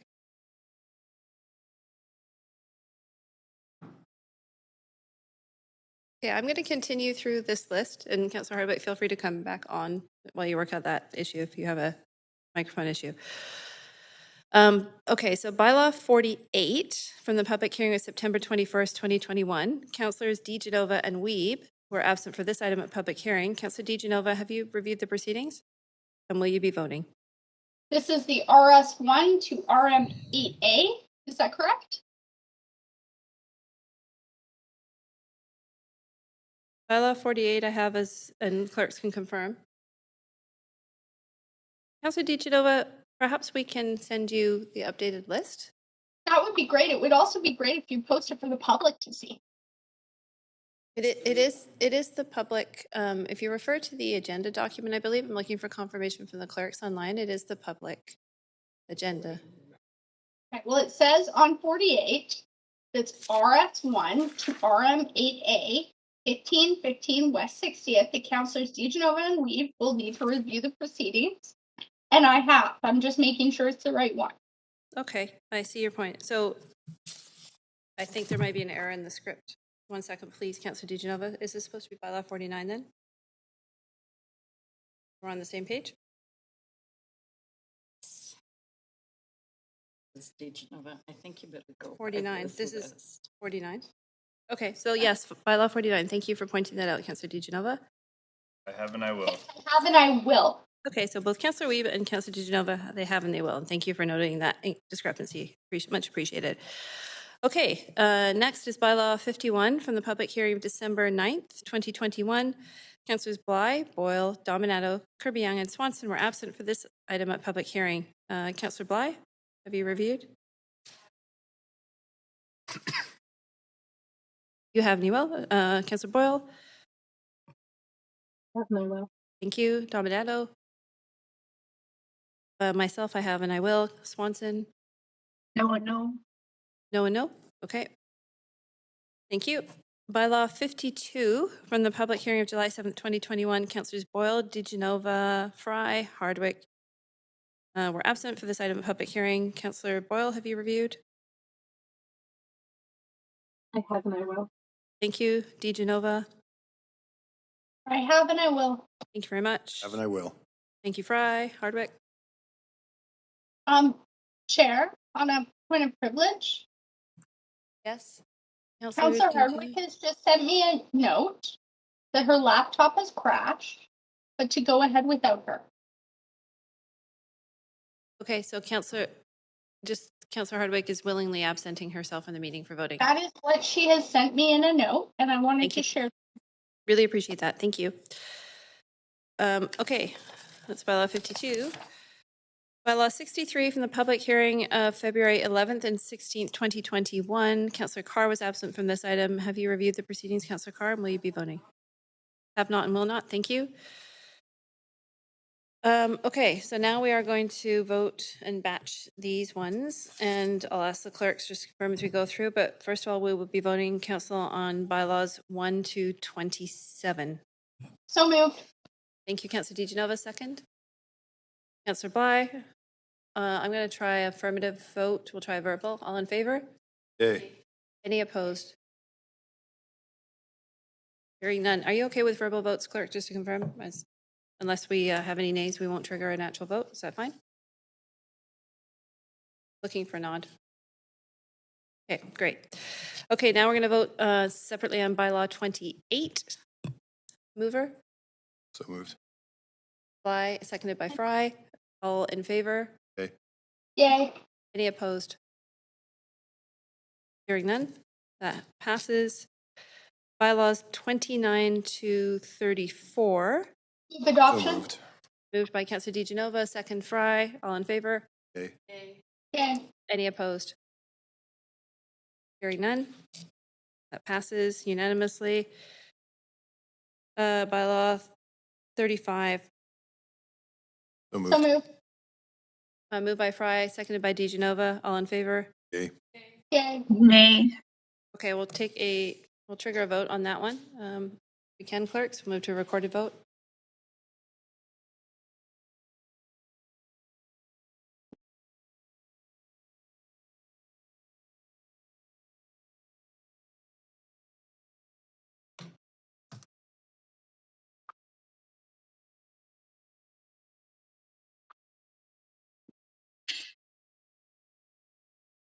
Clerks, can you read that vote out for me? I'm not seeing. Oh, hang on a sec. Just switching panels. Okay, that has passed with Councillor Swanson in opposition. Okay, next is bylaws 36 and 37 together. So moved. So moved.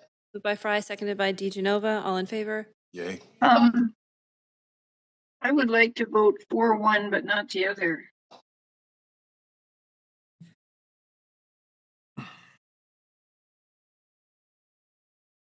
Okay. Move a vote of So we will. reconsideration. Well, we haven't. We I haven't. did vote. But okay. Hold on 1 second, please. Do we need to do a reconsideration on that one? Because Councillor Swanson asked for a separate vote after we voted. Okay, but do we need to do a reconsideration of that? You did, I called it. Okay, would somebody like to propose? So moved. Thank you, Councillor DiGenova. Second by Councillor Bly. All in favor? Aye. Okay, and I'm hearing none opposed. Okay, so we're now going to vote separately on bylaw 36. I thought it was 34, Chair. No, it's 36. Okay. Okay, and I'm going to ask for a So moved. recorded vote.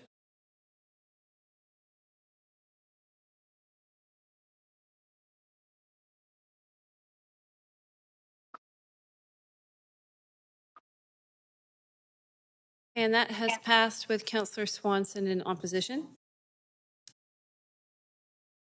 Oh, I'm sorry. Okay, we have recorded all votes now, so that does pass again with Councillor Swanson in opposition. Thank you. Okay, we'll now vote separately in bylaw 37. And let's go for a recorded vote just for clarity here if we can, clerks.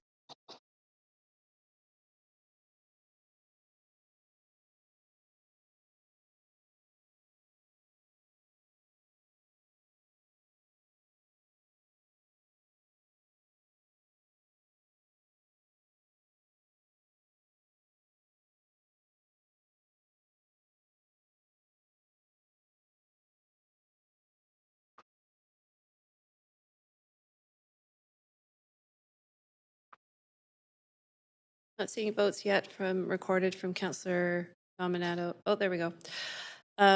Okay, that has passed with, Councillor Carr hasn't voted yet.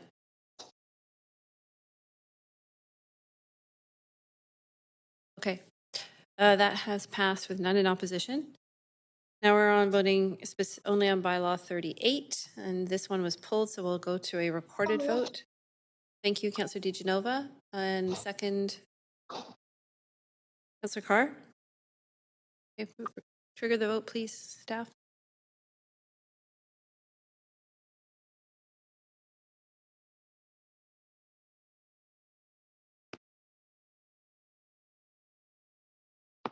Okay, that has passed with none in opposition.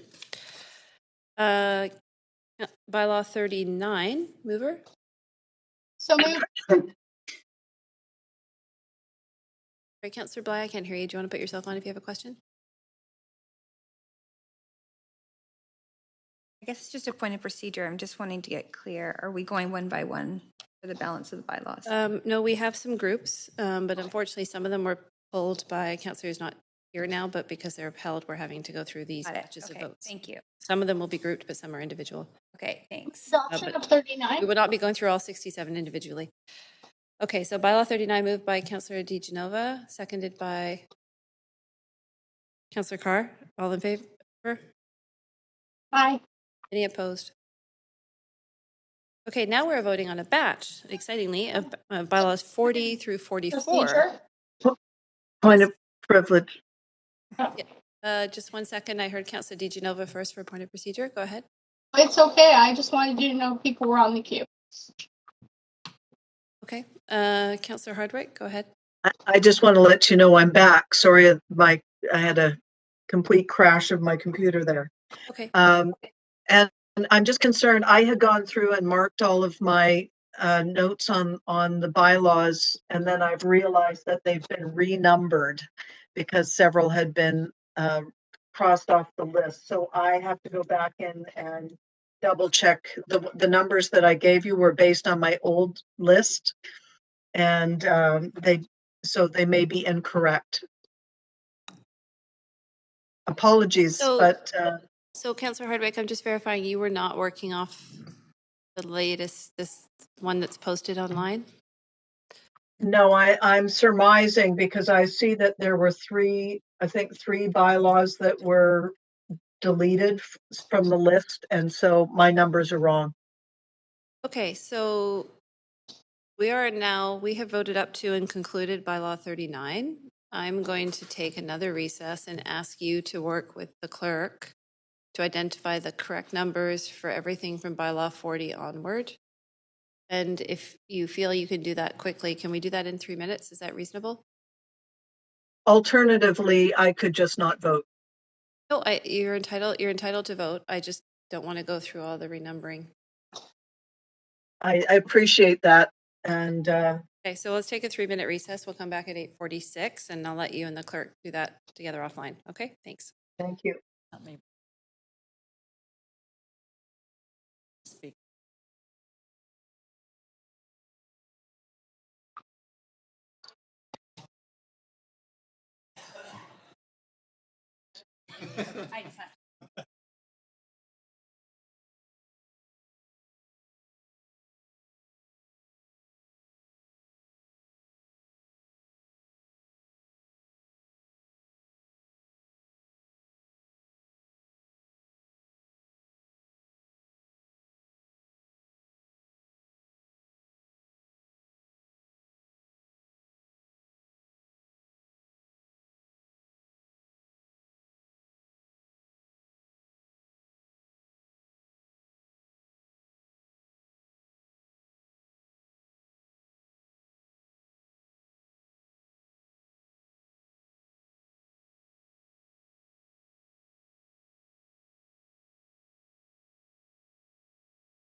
Okay, we're going to reconvene now in the meeting, and this is how it's going to go, Council, because the clerk has the latest list of the bylaws that councillors had wished to hold. And so as we go through each vote, the clerk will read which bylaws, and I will ask for mover or seconder. So does the clerk want to advise which one is up next, please? Yes, the next vote is... Privilege, please. Sorry, Swanson here. Yes, Councillor Swanson. Yeah, I just want to say that I'm going to vote for all these. I usually find out which ones I have voted against in the past and make my vote consistent, but I'm not going to do that today because they're all going to pass anyway, and I just don't want to hold up things anymore. So I'll just vote for all of them, so you don't have to hold any for me. Okay, thank you very much. I appreciate the sentiment. I think they have already been separated anyway, because I think the work has been done. But that's great to note, perhaps for future, but I'll still let the clerks go and read out where we are on the numbers. If that changes, appreciate the effort. Thank you. Okay, Chair. Item number 40 on the revised agenda, and it's regarding 7280 Fraser Street. That's to be done separately. Okay. So moved. Thank you, Councillor DiGenova. Second. Councillor Carr. And let's take a recorded vote. Yeah.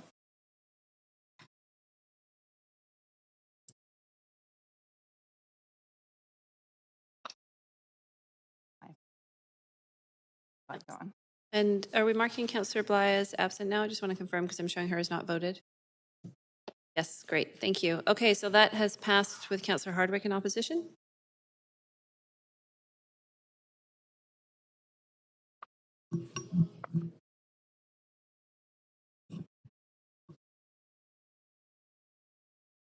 Okay, I'll keep going, Chair. Thank you. So bylaw 40 on the revised agenda, item number 41, which is 2277291 West 42nd. Item number 42, which is 359 West 49th Avenue. Item number 43, which is 1166 West Pender Street. Item number 44, which is 1317 Richard Street and 508 Drake Street. That would be one vote, please. Move adoption. Thank you, Councillor DiGenova. Yeah, point of privilege from Councillor Carr.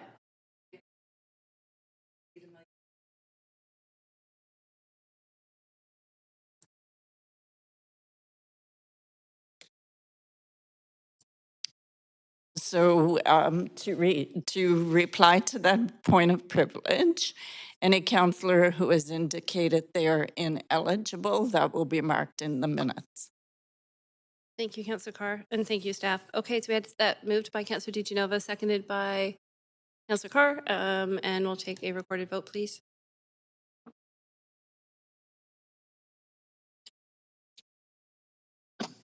Point of privilege, Chair. Yes, Councillor Hardwick. In the interest of time and simplification, there's only one that I really care about voting against, and if we could just do that one, and I'm with Councillor Swanson, I'll just go for it.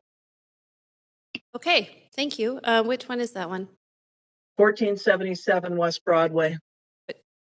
It was number 57.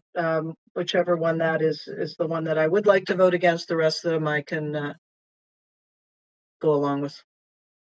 Okay, let's go ahead with a vote on 1477 West Broadway. So moved. Councillor DiGenova, second. Second. Councillor Dominato.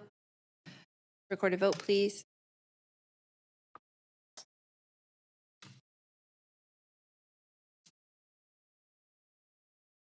And that has passed with Councillor Hardwick in opposition.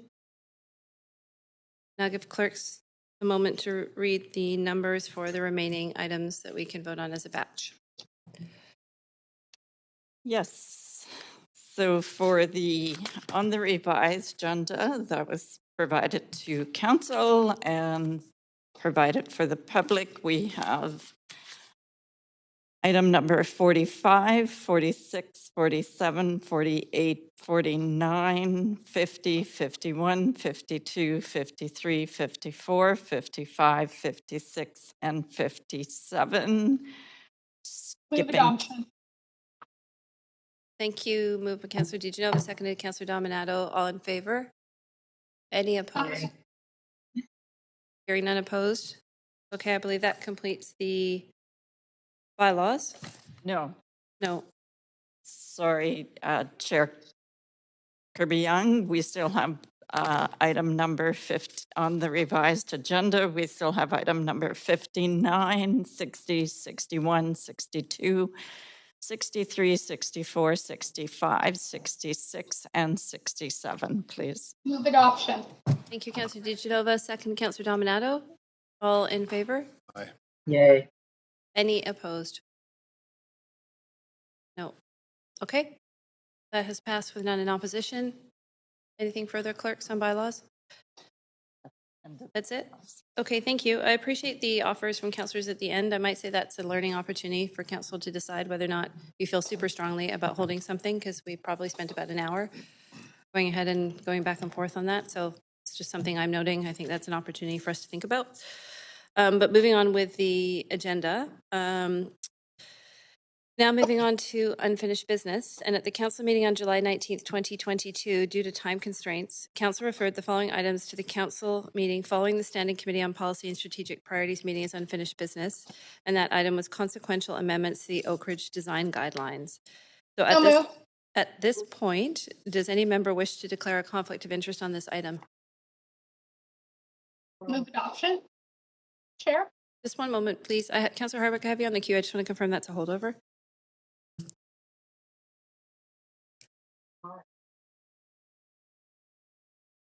Councillor Hardwick, is that a holdover for you?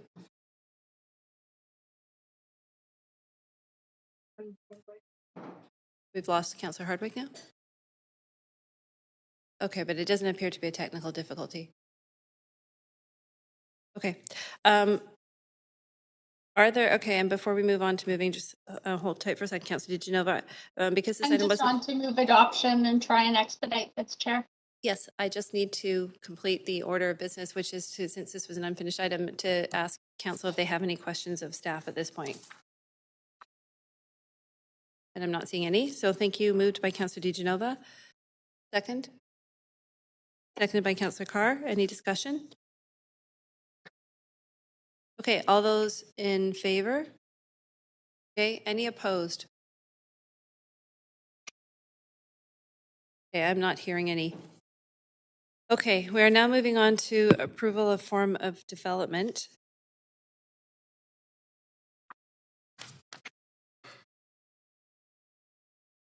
For 710 East 5th Avenue, formerly 7280 Fraser Street. Does any member wish to declare a conflict of interest on this item?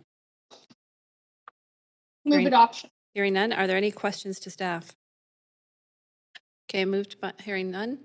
Just confirming, I'm sorry, Chair, just confirming this is the former 7280 Fraser Street.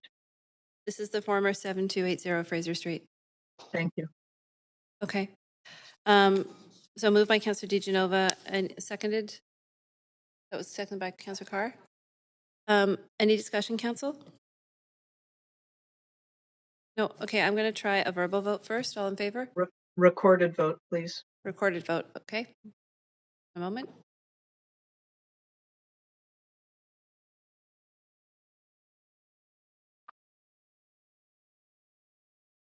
Okay, that has passed with Councillor Swanson and Councillor Hardwick in opposition. Okay.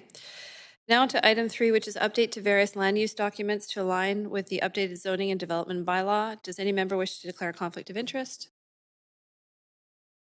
Are there any questions to staff? Move adoption? So moved. Councillor Dominato, seconded Councillor DiGenova. Any discussion? Seeing none. All those in favor, let's try a verbal. Yeah. Okay. Any opposed? Okay, that carries unanimously. Okay, approval of form of development for 3070 Kingsway. Any conflict of interest declarations? Move adoption. Any questions? Moved by Councillor DeGenova, seconded by Councillor Dominato. Any discussion? All those in favor? Yay. Any opposed? Hearing none, that passes unanimously. Okay, approval of form of development 981 Davie Street, formerly 1190 Burrard Street. Any conflict of interest? Any questions? Move adoption. Moved Councillor DeGenova, second Councillor Carr. Any discussion? All those in favor? Yay. Any Yay. opposed? Any opposed? Hearing none, passes unanimously. Approval of the form of development 1317 Richard Street and 508 Drake Street. Any conflict of interest? Any questions to staff? Move adoption. Move Councillor DeGenova. Second Councillor Carr. Any discussion? All those in favor? Any opposed? Hearing none, passes unanimously. Approval of the form of development CD1 806 at 5189 Earl Street, previously 2725-2751 Kingsway. Any conflict of interest? Questions to staff? Move adoption. Recorded vote. Moved by Councillor DeGenova, second. Councillor Carr, and let's take any discussion? Okay, let's take a recorded vote, please.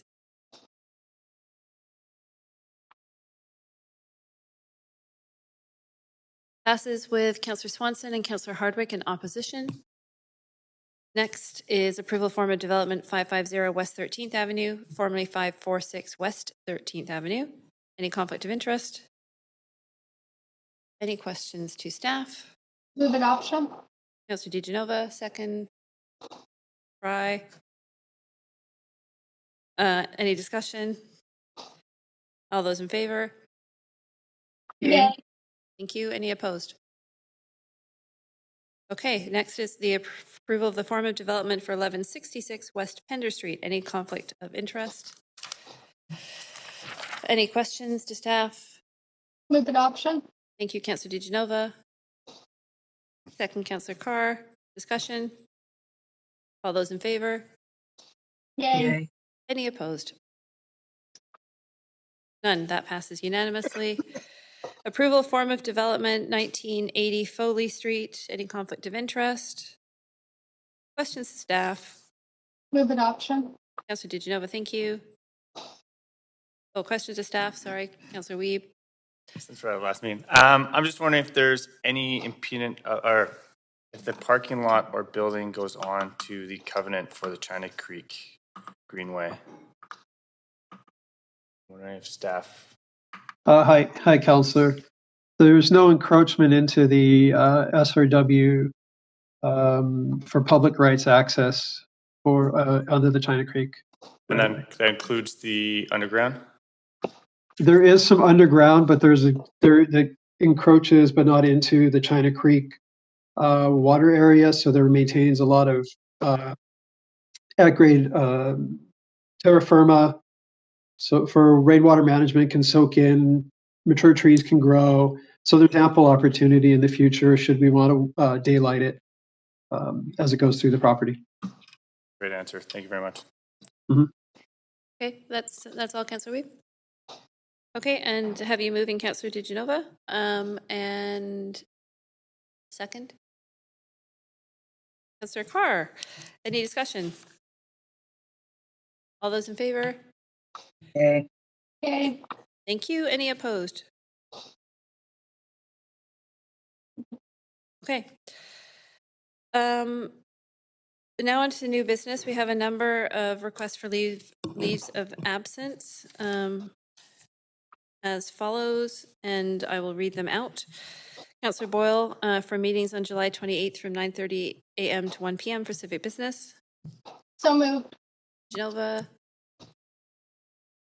Can I do these as a batch? Clerk, instead of reading them individually? Okay, so let's do this batch. Hold on. Councillor Carr for meetings on July 29th from 9:30 a.m. to 1 p.m. for civic business. Councillor Wiebe for meetings on July 29th from 9:30 to 1 p.m. for civic business. Councillor Fry for meetings on July 29th from 9:30 a.m. to 1 p.m. for civic business. Moved by, I think I heard Councillor DeGenova, seconded Second. Councillor Carr. And I'm assuming no discussion. All those in favor? Yay. Yay. Okay, thank you. Council, are there any other items of new business? Okay, now on to inquiries and other matters. Do any Chair, this is Councillor Boyle. I had an item of new business I had circulated, which is an LOA request for this afternoon for... That's coming up on urgent business. Just that will be coming up next shortly, Councillor Boyle. Got it. Sorry, I was confused. Thanks. Yeah, no problem at all. Okay, so any inquiries or other matters at this point? Councillor DeGenova, I see on the queue. Is it for an inquiry? Yes, it is. Yeah, I'll advance you. Please go ahead. Thanks very much. Councillor Weeb and I, a couple of months ago, had moved forward a motion asking for, and council supported this motion, asking staff to bring forward changes to the procedural bylaw to allow council to meet in September. And I'm wondering if staff can confirm if those changes have been made, because I'm concerned that we've just approved special council meetings, which kind of better council, because that's either a 50% vote of council to put a meeting on the agenda, or it's a special meeting called by the mayor. So I'm just wondering when council can see a change to the procedural bylaw coming forward, considering this was supported by the majority of council, and I haven't seen this come forward. Okay, we have the city manager to address that. Thanks, Councillor. I can confirm, yes, that bylaw change has been approved by council. So the procedure bylaw now reflects that change. Okay, and is there any reason that we don't have a regularly scheduled meeting in September, considering staff have told us that they had such a great workload and they weren't able to bring everything forward in the meetings that we had before? I would imagine that we'd have a fully subscribed and scheduled September meeting. We don't. It's up to council to schedule meetings. So council has not scheduled a regular meeting in September. Staff are not planning, other than the special meeting, or there may be other administrative matters that come up between now and then. But we had planned our work for the year in terms of your legislative function to wrap up with this set of meetings right now. So our workload, and that's partially the reason why the agendas for this week have been as significant as they have been. We've been trying to get these things to you before your summer break and before we head into the election period as you as well. So at this stage, council, we had not planned for a regular meeting cycle in September.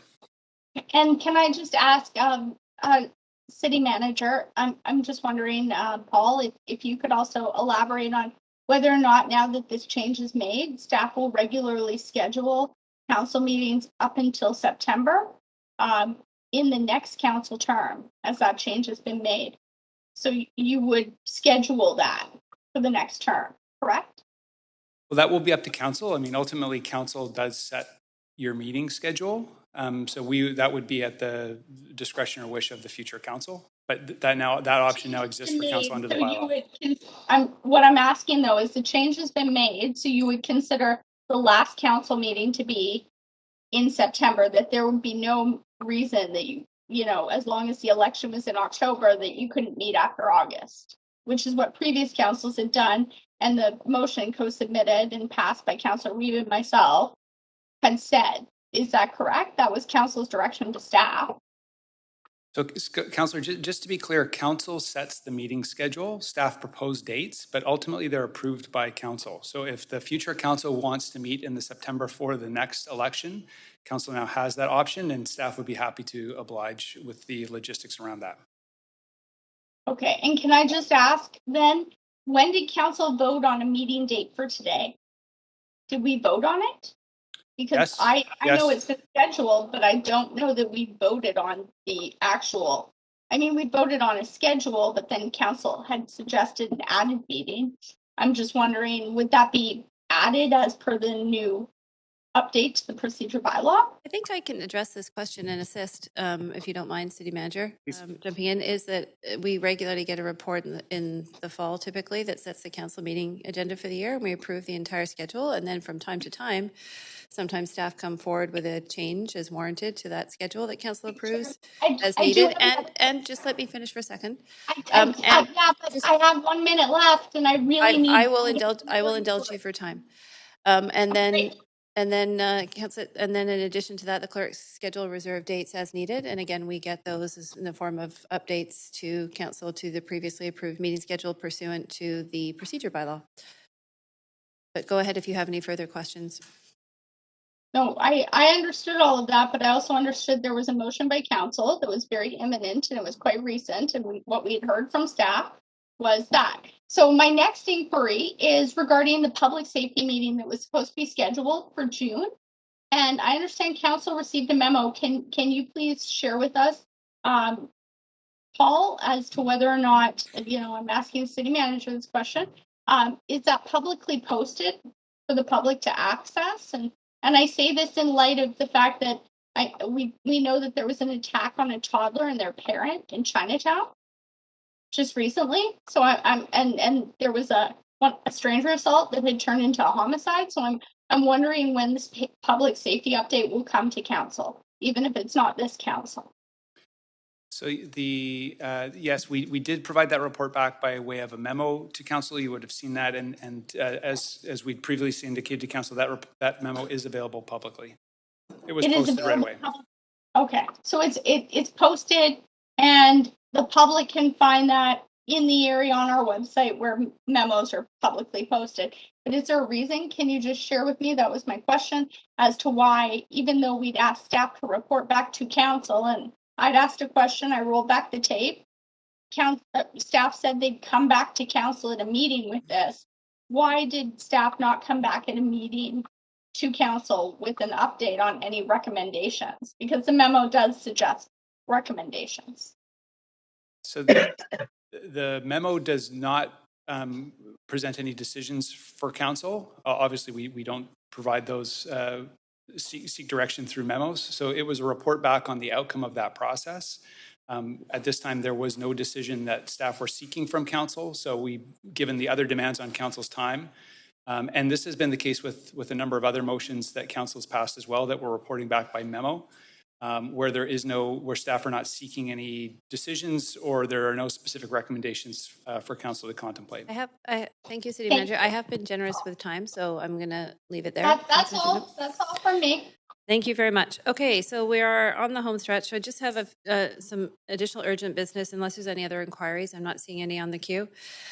And that is for urgent business for leaves of absence for Councillor DiGenova for civic business for meetings on July 27th from 6:30 to 10 p.m. Councillor Dominato for personal reasons for meetings on July 21st, 2022 from 3:30 to 7 p.m. Councillor Boyle for civic business for meetings on July 27th from 2 to 4 p.m. And then myself, I had sent one in, which is also for July 27th on civic business from 5 p.m. I see Councillor Boyle on the queue.